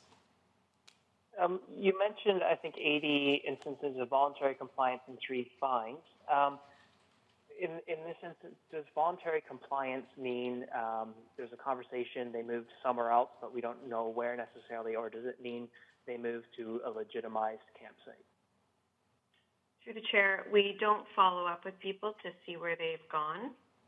So it could be that they just moved somewhere else outside of the enforceable area, or maybe they moved to a campsite because they don't want to be hassled again. I'm not sure. We don't keep that data. Okay, and is it possible they just moved to a different place they're also not supposed to be? Absolutely. Okay. Do we have an understanding of the demographics at this point in time of who the majority of these campers are, chronically homeless versus people with more recent COVID job losses, Indigenous, those sorts of things? Through the chair, yes, the bylaw, we don't track that data formally, and people aren't required to tell us anything, so there isn't a formal system in regards to that. But the bylaw team does tell me that there are quite a number of people who are up from the city who have experienced job loss as a result of COVID and decided to live out of their van in Squamish for the summer till things sort of settle down. That does tend to be a pretty common story. The congregation of folks in Pioneer, economic hardship does seem to be a factor. Okay, thank you. And if this is approved, what's the process if I find myself jobless because of COVID, I'm living in a van, camping somewhere I shouldn't be, bylaw comes along and tells me I can't do that. What are my next steps? And, maybe I'm too overwhelmed, I haven't applied for CERB or any sort of assistance, I'm told I can't be there. What are the actual steps I have to go through to end up at the municipal campsite when, I don't have any money and I am feeling quite overwhelmed right now? Through the chair, it's a very good question, because it is really important for us to think about what is the user's journey here, like what is their pathway, and we are thinking about that. So the bylaw officers, when they are trying to achieve voluntary compliance, they're not shaking a ticket book or whatever. They're having conversations and saying, well, here's your options, and here are, the different places you can go and roughly what the rates are and what they know about capacity. We also did a partnership with Tourism Squamish last year when we implemented the camping bylaw in July, to have like a roster of current campsite availability. So on our brochures, our camping brochures that bylaw officers hand out when they're having these conversations, they can look on the website and see where there is availability and where there isn't, and contact information and different particularities about the site. So that is a thing that they would have those conversations. If the person seems to be distressed or needing some help navigating the system, then we would refer them to Helping Hands or Sea to Sky as appropriate to connect with somebody who can help them figure out their benefits options. Okay, I think I'll pause there for a moment. Thank you. Councillor French, then Councillor Race. Thank you. I'd like to know if there are any documented cases of COVID-19 coming from any of these camping hotspots. Councillor French, they don't disclose those numbers in Squamish. They're done by health authority, so we would not know that. And they wouldn't be required to disclose it either. Okay, and I'd like to know if our bylaw team and RC, anybody else that's having contact with the folks that are camping at Pioneer Way, have a sense for what is it about that spot that is drawing campers to there?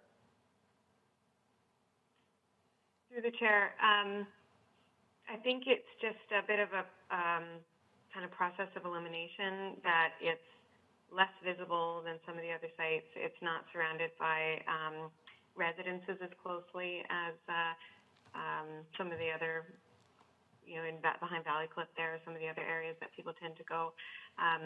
Yeah, I think it just seems a little bit more private. Okay, and I think this is my final. We're hearing some criticism that the van life residents have not been sufficiently consulted since we talked about this last. And I'd like to hear your take on the consultation that has taken place. Yeah, through the chair, that's the IAP2 spectrum on this has certainly been set to inform the constraints around this last move towards removing Schedule A. We really just didn't feel like there was any choice. This needed to happen. The health risks were astronomical, and so we didn't feel like we had a lot of options. We have engaged the residents at Pioneer because those are the people who are likely to be affected. So for the last few weeks, RCMP and bylaw have been having conversations with those people, letting them know that, this is coming up and here's your options and here's the campsite and so on. But they are aware that they don't have to move yet, so they have not. So the vehicle residents of Squamish, I've talked to a couple of representatives from that group in the last couple of weeks. But as an organization, they were not consulted because it was not going to be affecting them primarily. It was going to be affecting the residents who are going to be who are in the high risk locations. Thank you. Councillor Race. Thank you.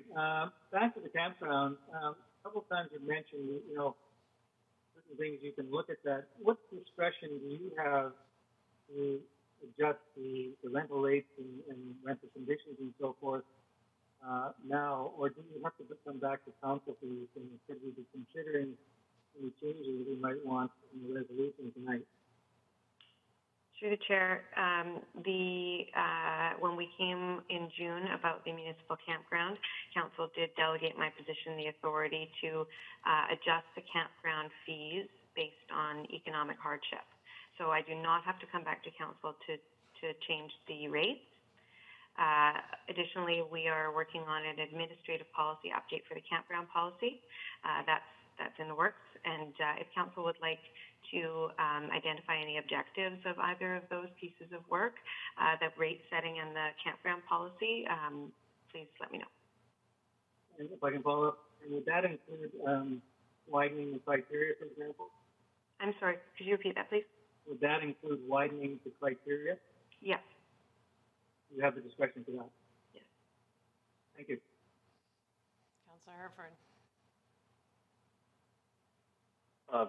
Thank you. Councillor Race kind of took my question there about widening the criteria.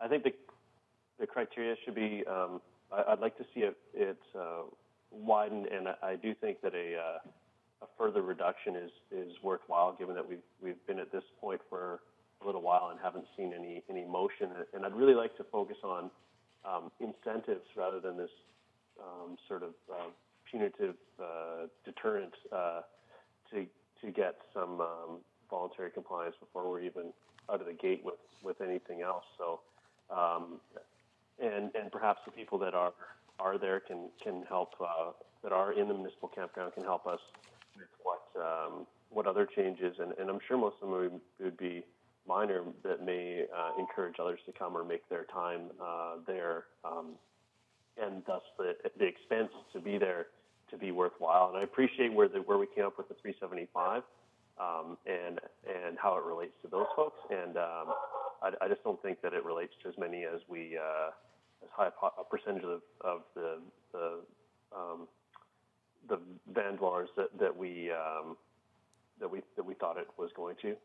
So I understand the intent, but we just don't seem to be getting there. And I'd like to make that change soon, so that as we go into this consultation period into the fall, we even have some more experimenting under our belt and some other points of reference to go to work from as we try to figure out a more fulsome solution. So that's my 2 bits on that.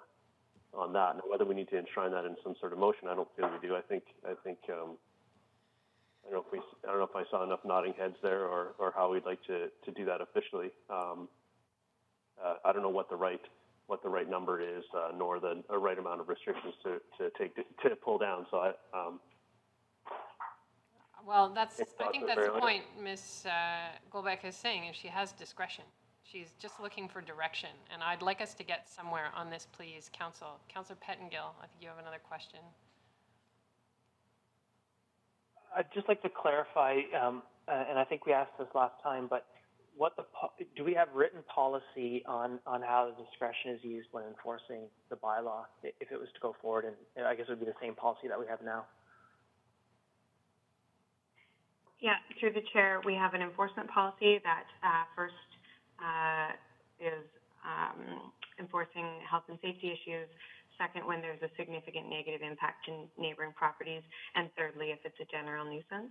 And in the policy, it indicates that voluntary compliance is the first line of action in all situations, except when there's, a significant risk to the public or property.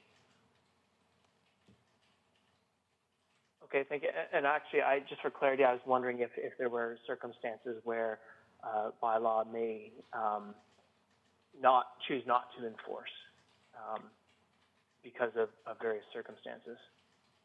Certainly, if a person is living in their vehicle and no attention is being brought to this person, if there are no complaints about them, we're not going around shaking trees. We just don't have capacity for that.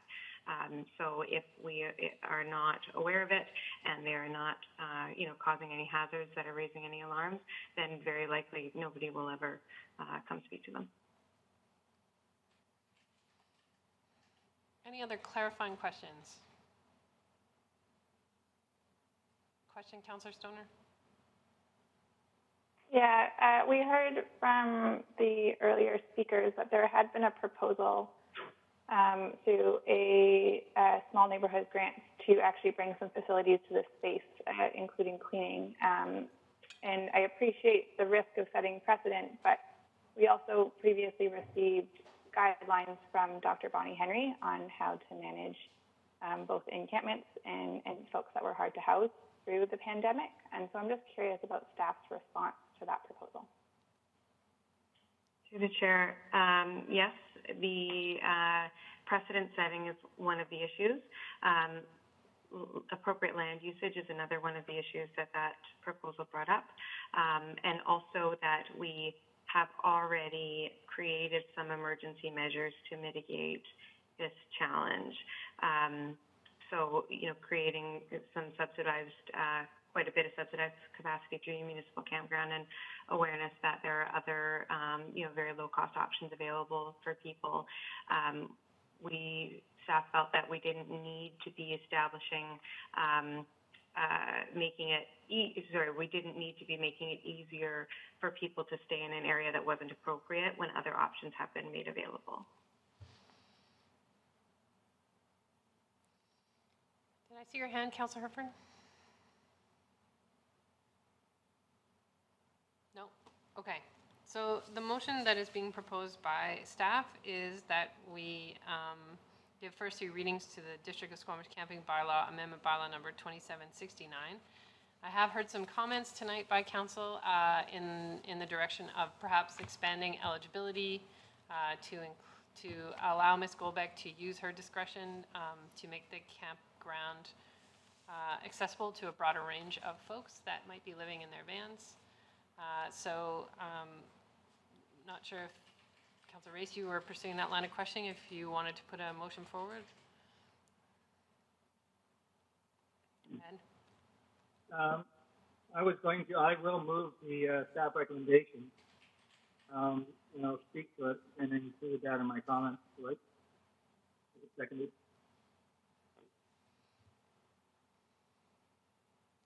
I'll second it. So, can I go ahead? Yes, please. So, thank you for bringing this forward. And this is a difficult subject, and we've all received a lot of correspondence. We've heard from speakers tonight. And we probably also, like myself, have talked to other people in the community we don't have on record here about different concerns they have. Regulation of something like camping is I suppose it can be difficult.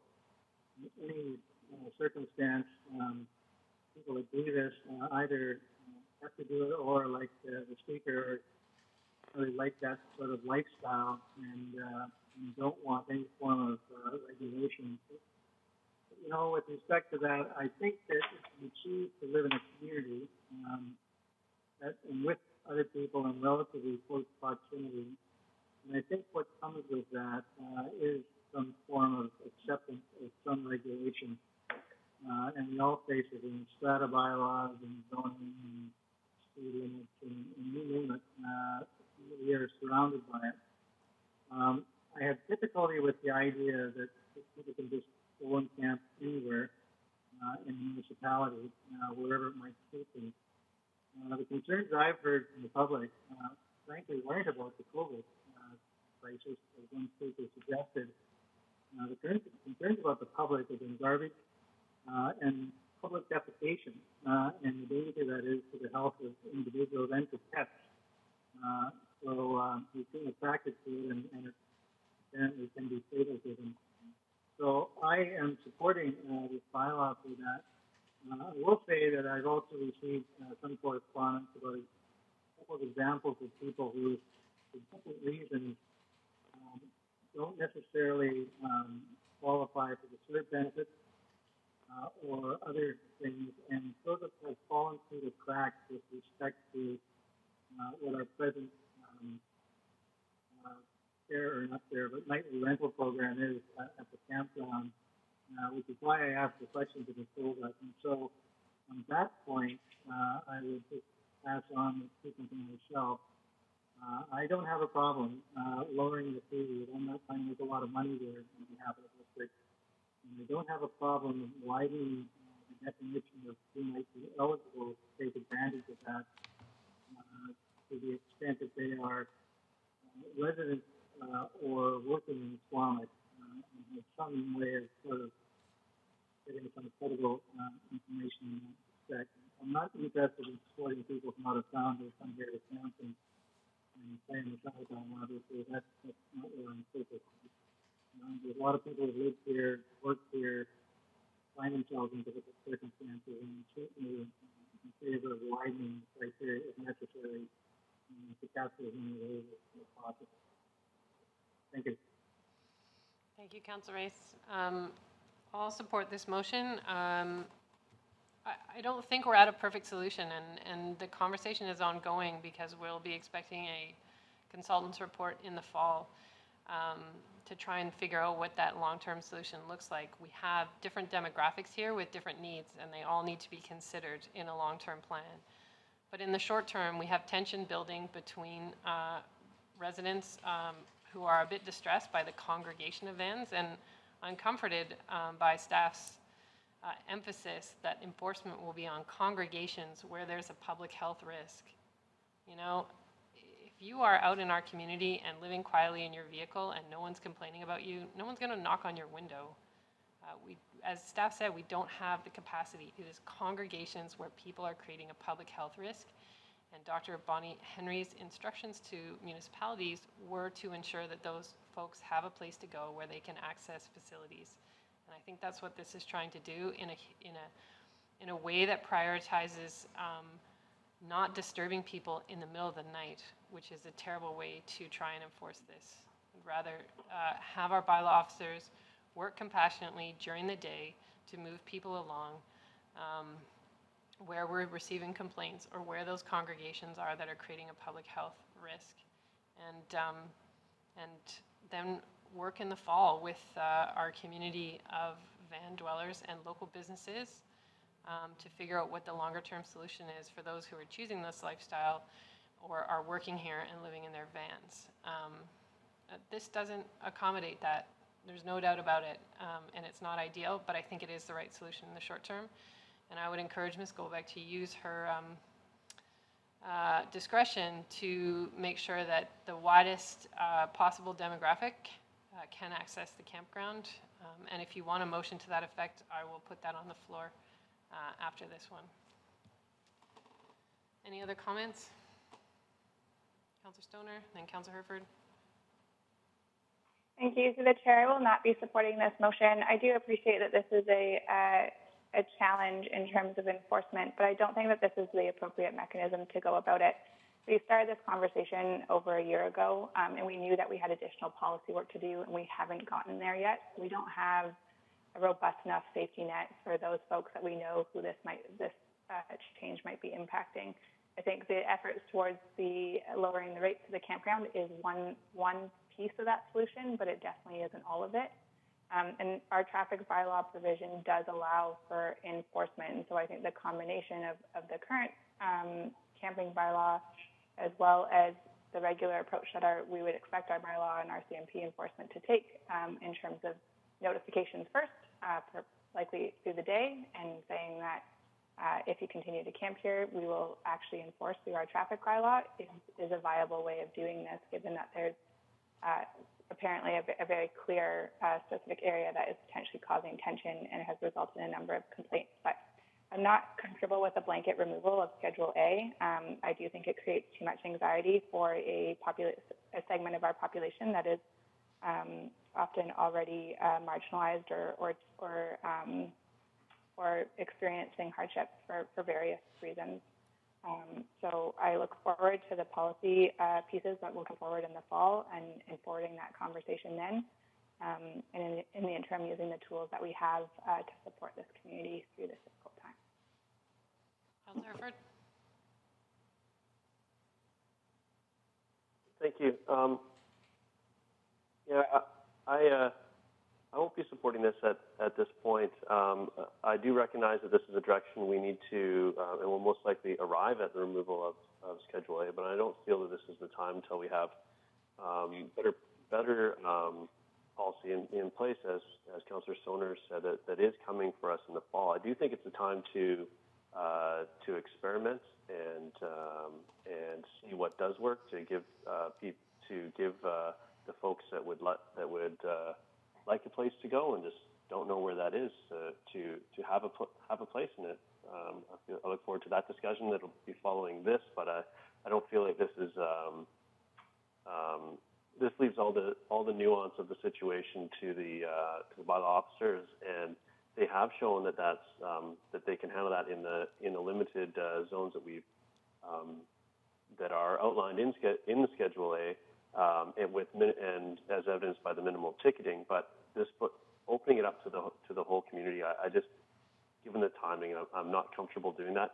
But that's not to say that I think that these congregations without services are okay. But I do think that we have other mechanisms to deal with them, and hopefully some of those mechanisms are pulling them into facilities that they would like to be at. And I believe we do have those facilities. I look forward to that next part of our discussion, but I won't be supporting this motion. Councillor Patton.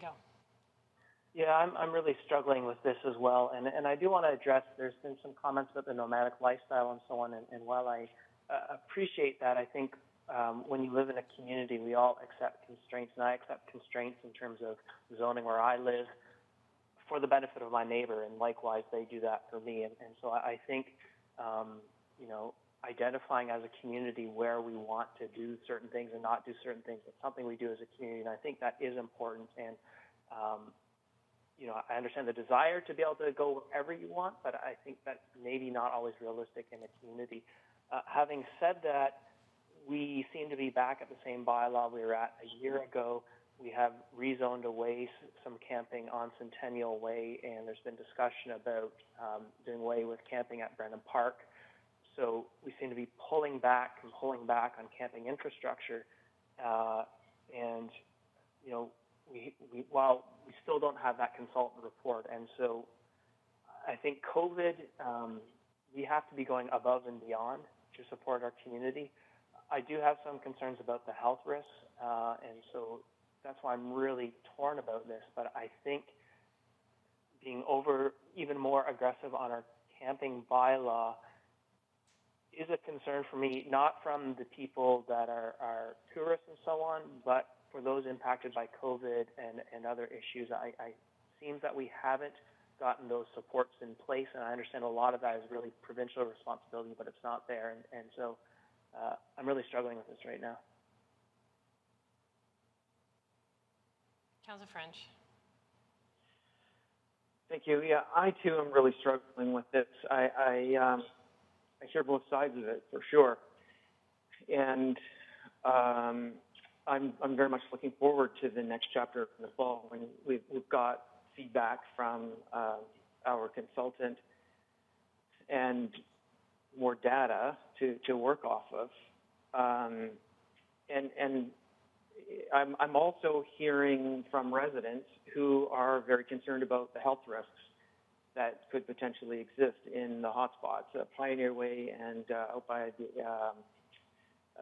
entrance up to the estuary off of the old landfill are certainly two places where residents have expressed concern directly to me.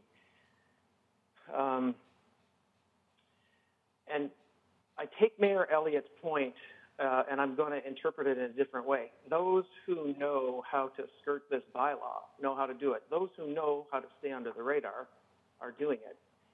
And I think that it's because of that I will be supporting the motion. At the risk of encouraging people to flaunt our bylaws, because I feel like that's what I'm doing, at this point, with where we're at with the COVID-19 and the pandemic, I believe that, for me, supporting this bylaw is what's needed. Thank you, Councillor French. Councillor Anderson, you haven't spoken yet. I'll give you the opportunity before I go second round. You don't have to.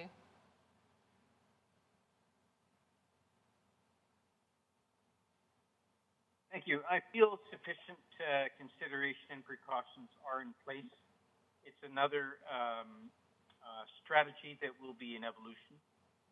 I'm satisfied with the care that's been exercised in consideration of the approaches to be taken. I'm concerned as somebody who's quite often cleaning up and repairing zones, but I don't want to be. You go into that territory and we talk about the who question. I don't want to go there. It's a diverse situation, but I think that we need this tool at this time, and I'm satisfied with how it's presented at present. Thank you, Councillor Anderson. I just want to add a comment that if this bylaw doesn't pass and we get complaints, then the police will be knocking on people's windows in the night, which I think is a very inhumane way to move congregations of people along, rather than working to enforce during the day. And it's not perfect, but if we don't have this expanded bylaw, all we have is the traffic bylaw, and we do have to respond to complaints. And that's one of the reasons I'm supporting this. I would rather work with people compassionately, set those up that need extra supports with our social service agencies, encourage those to move along during the daytime. You know, we've seen a lot of discussion in the public realm about having a reduced role for police, not more of a role. And I think leaving this up to enforcement through the traffic bylaw is not the right way to go. This isn't perfect, but I think it gets us through to the fall where we can put in place better policy. And as Councillor French said, there's a way to do this and fly under the radar, and that's not who we're targeting with this. It is congregations of people creating a public health risk that need to be asked to move on, and they shouldn't be asked to move on in the middle of the night by police. I don't think that's the right way to go. Councillor Herford. Thank you. I acknowledge that the alternative, I'll challenge how it's presented. There's nothing stopping us from still having that educational piece. This is what's happening. You can move along. We can't congregate here. This is the bylaw that we're meant to enforce should we have to. And yes, you know, I'm not endorsing the removal of Schedule A to be a softer approach, but I do recognize that if we fail in our compliance quest for compliance, then there is a harder piece behind it. So it's yeah. I'm still not there with this, and I stick by my where I am. Councillor Stoner. Just to follow up on that, I do appreciate the compassionate approach, and I do, similar to Councillor Herford, believe that can still be employed through education and outreach during the day, and by leaving a notice or a ticket on somebody's window in the night. I don't have to be at my car in order to receive a parking ticket, and similarly, I do not need to be awake in order to receive a ticket for camping as per the traffic bylaw. So I think that there are ways to do this compassionately. I do expect in both of those bylaws that we will be working with enforcement and education first. And I just don't see this as being a solution.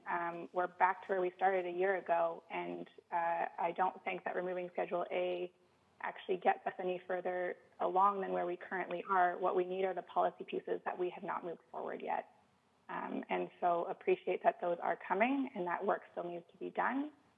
But I just see this as a stopgap that will create more anxiety amongst a community that is already stressed as opposed to less.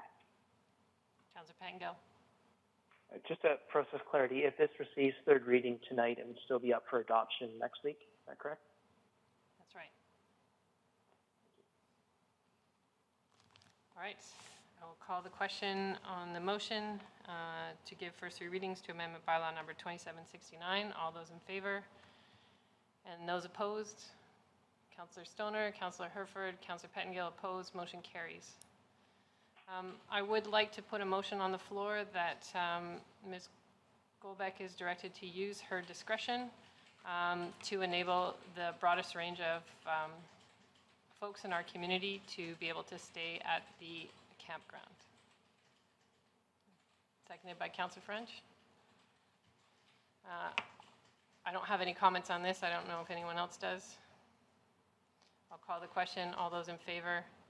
Any opposed? Motion carries. Thank you, Ms. Golbeck. Thank you, Council, for the discussion. We're back in our special business meeting. We are on item, what number are we on? 16. C, we have the adoption of three bylaws this evening. The first is that the District of Squamish Special Events Bylaw number 2748-2020 be adopted. So want to move that? Moved by Councillor Race, seconded by, I'll second that. Any discussion? All those in favor? Any opposed? Motion carries. Next up is our notice enforcement bylaw unrelated to short-term rentals. This is amendment bylaw number 2714. Moved by Councillor French, seconded by Councillor Herford. Any comments? All those in favor? Opposed? Motion carries. Finally, this is a municipal ticket information bylaw, again, not related to short-term rentals. This is amendment bylaw number 2715. That is moved by Councillor Herford, seconded by Councillor Pettengill. All those in favor? Any opposed? Motion carries. We're on to our consent agenda. If you are in conflict on any items in the consent agenda, or you need to correct minutes or pull a letter, now is the time to do it. I will start by pulling the staff update on the off-leash areas pilot project in order to correct a typo. Is there anything else that needs to be pulled? Councillor Stoner. Yeah, I don't know if we need to pull the special business meeting minutes if I have an item that is business arising from them. No, you can do that under business arising. Great, then I'll just pull letter C, 2, and 7. Thank you. Councillor Anderson. Item number 5, please. Anitra Paris, Clean Energy BC letter. Councillor Pettengill.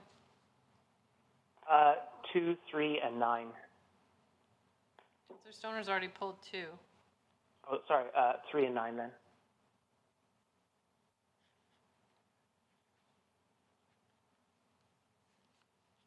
Anyone else?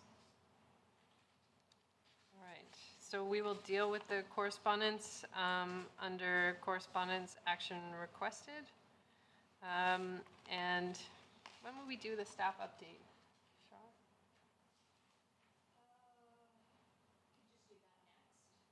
Okay, I'll do that next after we approve the consent agenda. So does someone want to move the consent agenda with those items pulled? Moved by Councillor French, seconded by Councillor Race. All those in favor? Opposed? Motion carries. So we'll go to the off-leash areas pilot project update. In that report, it says that bylaw won't be ready to bring the pilot project back to us until the winter of 2021. But that is a bit confusing because that could be January 2021 or December 2021. And so it should read winter 2020.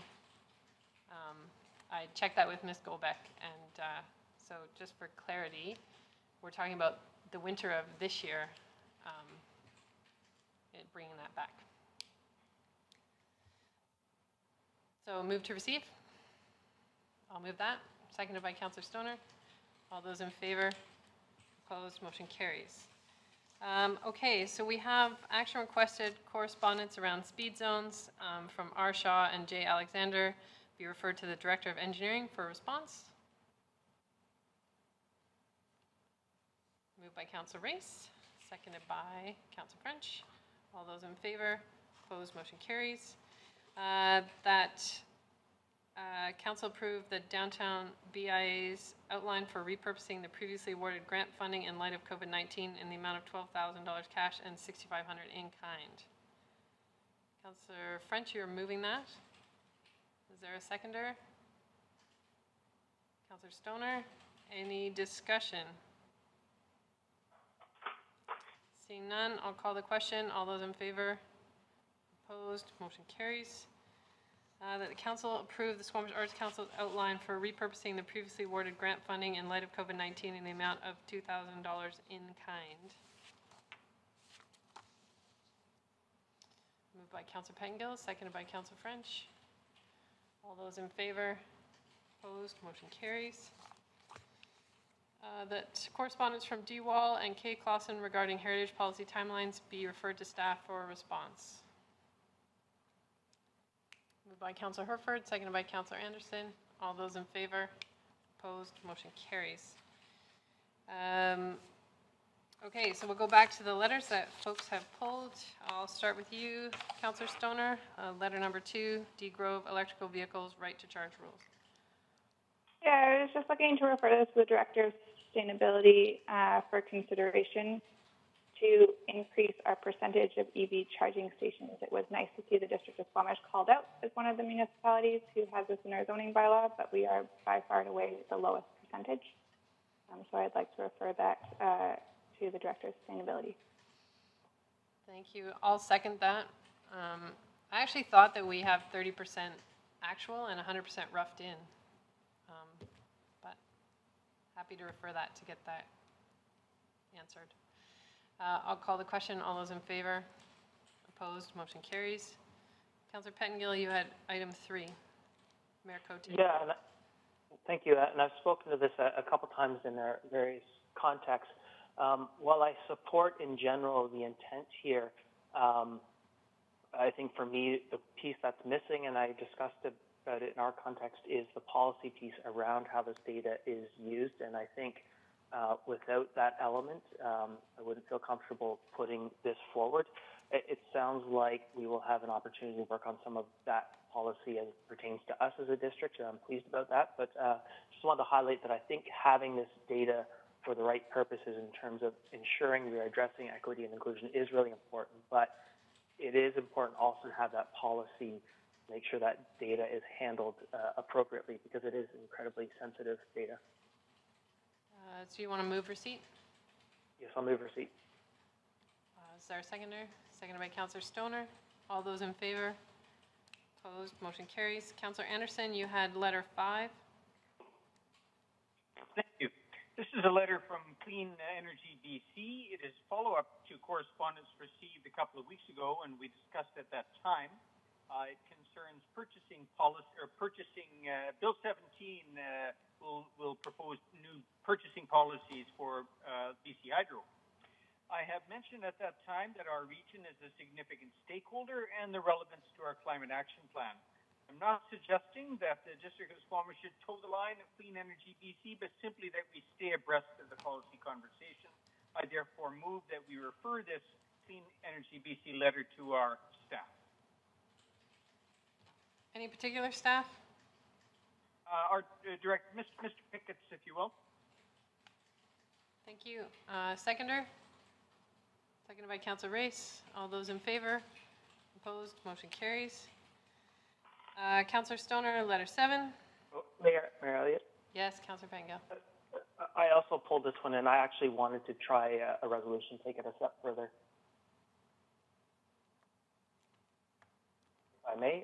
So I wanted to move that the mayor sign and send the letter proposed by Clean BC on behalf of the District of Squamish to our MLA and those listed in the letter CC, and that all references to energy be updated to renewable energy where the renewable qualifier is missing.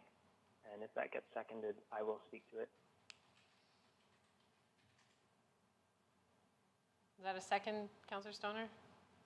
I was seconding for discussion. Yeah, so I think the principles that Clean BC is standing behind are really important. I was struck at Globe Conference, spoke to the CEO of an all indigenous renewable energy company that's having success globally, employing a significant staff, again, all indigenous clean energy projects across the world. And I said, hey, we've got this Chikai fan. I'd love to see something there. What do you think? He said, we'd love to. We just can't, because of current BC policy, we can't even consider BC for renewable projects. And I think as we spoke about last week, there are all kinds of opportunities for clean renewable generation throughout Squamish. As we've talked about looking at our buildings as a system, and part of that system is generating that renewable energy.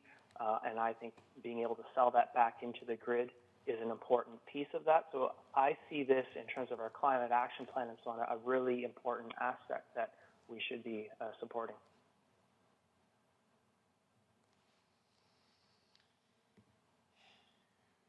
Any other comments? Councillor Stoner and then Councillor Anderson. So I appreciate Councillor Pettengill's further context on this. And although I would like to support it, I personally just don't know enough. So I'm happy to give this back to Mr. Pickett and get some further feedback from staff as to how it fits with regards to our broader policy objectives. Councillor Anderson? Yes, although I'm sympathetic, I won't be supporting the resolution, partly for the reason that I do think we should be in study mode and watch the issue and learn from it. But also, I must reflect that the District of Squamish has been on both sides of this policy debate, and it's a long-standing one that has resurfaced over the last 20 to 30 years. So has the SLRD. So I think that there's it's not a simple dilemma for the province to solve and reconciling different objectives. I think it's most important at this time that we observe it and see its implications for local businesses, for local objectives with respect to clean energy as well.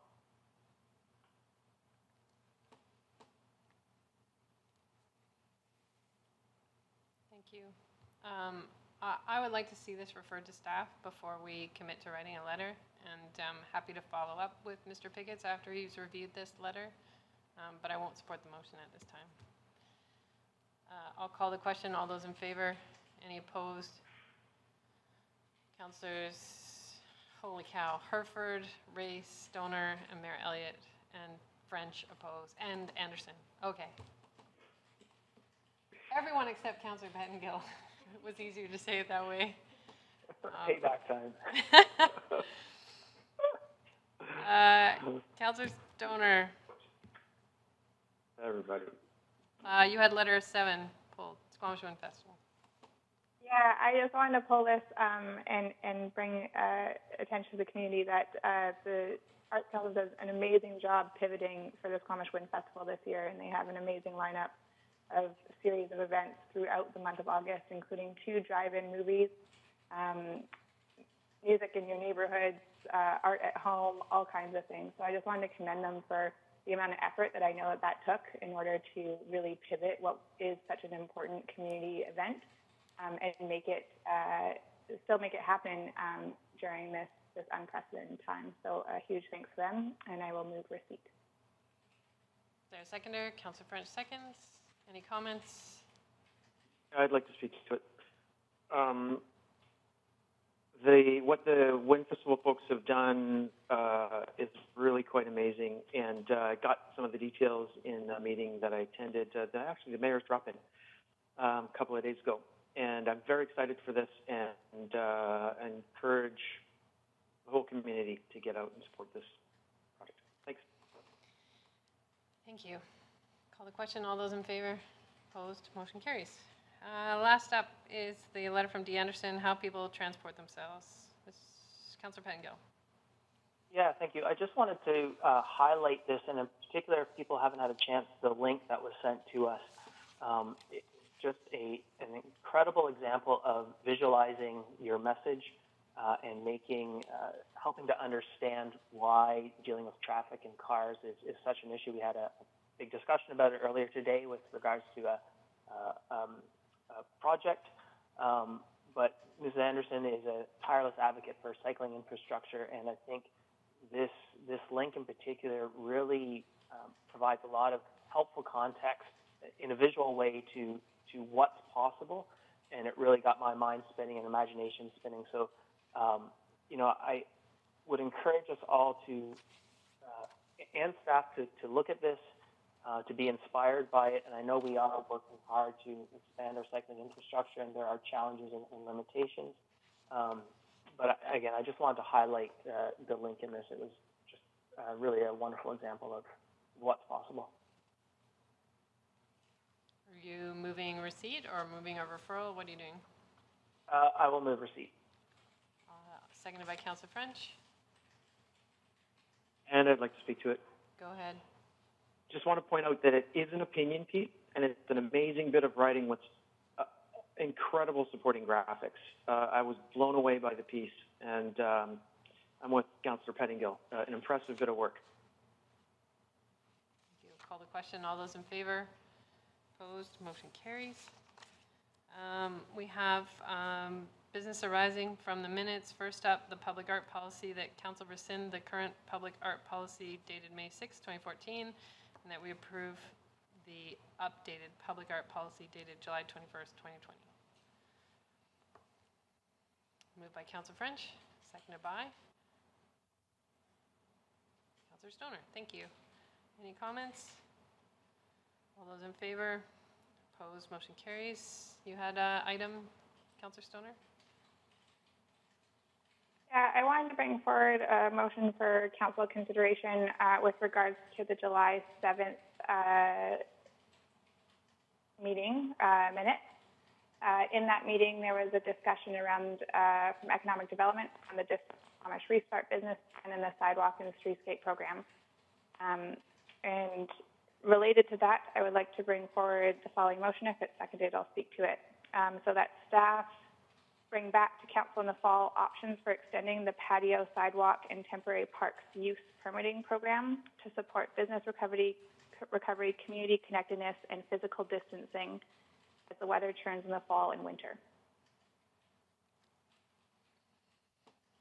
Can you send that to them, Charlene, for me? Councillor Herford, are you seconding that?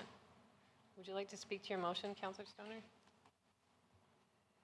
Yeah, I'd be happy to see the motion. So during that discussion, I appreciate that staff came forward with a need to focus on those two specific programs.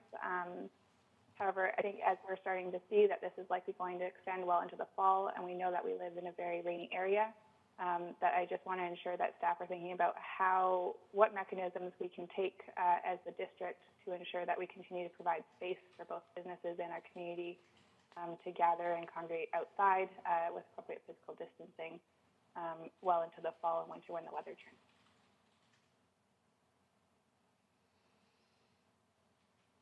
I suppose I have a question of clarity, and are you imagining that we would put capital dollars behind that? Or are you talking more about continuing to engage so that we know if the business community is looking for additional solutions through the winter? Because obviously I'm imagining that you need to cover people up, but it's not necessarily my job. That would be aiding a business, I think. So I'm just trying to get clarity on what you mean. Do you mean more engagement, or do you mean actually figuring out solutions? I mean more engagement that would potentially lead to options for solutions. So it may highlight where we may need to do some work in our park spaces, for example, in order to facilitate things like outdoor recreation programming. But I would like to see some further engagement with the community and the business community around what they think they might need in the fall and how we might be able to prepare ourselves to do that. Thank you. Councillor Herford? Thank you. And my thoughts were where our covered spaces our covered outdoor spaces are going to be in extremely high demand. Should this level of restriction continue into the fall? And I think I'm seeing some indicators that it is. So it's likely to. So I'd rather have this. Hopefully, we don't need this policy. We can all move beyond this. But identifying those assets and seeing what sort of what we can do to manage the demand on them, so we don't see these congregations or competing interests for them. So whether that's booking systems or whatever comes out from that. And similarly on the business side, potentially allowing for a greenhouse type roof or something over some of these temporary spaces that have been allowed to happen, or that we've facilitated in the summer season to give them some more viability longer into the fall. And I'm not too sure if that capacity already exists. That's great, but I just feel like we should examine this and try to stay ahead of this as we see it coming. Any other questions, comments? I'll call the question. All those in favor? Any opposed? Motion carries. Thank you, Councillor Stoner. That's it. We're done. Unless there's anyone on the line who has an open question for clarification, and they would *3 or raise their hand on WebEx. There's no one on the line. We're alone. Okay. Then any council or staff announcements?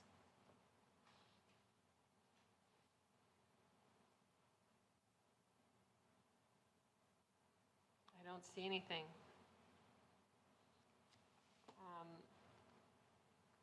I will say that I'm putting out a video this week because our COVID-19 trend line is going in the wrong direction.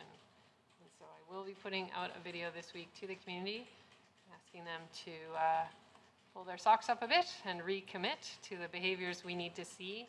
The worst possible thing for our tourism economy is a return to phase 2. That would be very bad. So I'm a little bit concerned about that. Otherwise, gosh, I'm looking back. A life without social events doesn't lead to very many announcements, that's for sure. Councillor Pettengill. I just want to add, we've talked a couple times about the book club for 21 Things You May Not Know About the Indian Act. Ms. Berquist, yes. She is unfortunately leaving her position with the library, but she's been so inspired and a great leader for this group that she has, on her own time, is taking on continuing the group and discussion. So there's a group of people that are still engaged in the discussion and looking to bring other people in. So I believe Hillary at the library has her contact info if you're interested about finding more about this book and this topic discussion. Suggest it's well worthwhile. Yeah. And I'd like to thank Rachel for doing that. Yeah. Thank you, Councillor Pettengill. And Council, if you haven't read the book, it's like it's a one-day read. It's really, but it is eye-opening and educational. Okay, with that, I'll entertain a motion to terminate. Moved by Councillor Herford, seconded by Councillor Stoner. All those in favor? Opposed? Motion carried. Thank you, staff. Thank you, Council. This is a very long day. I appreciate it very much. I hope you get a good One of these days, I'd like to speak to my motion to terminate, if given the opportunity. Never. All right. Good night, everyone. Thank you. Good night, everybody. Thank you. Good job today.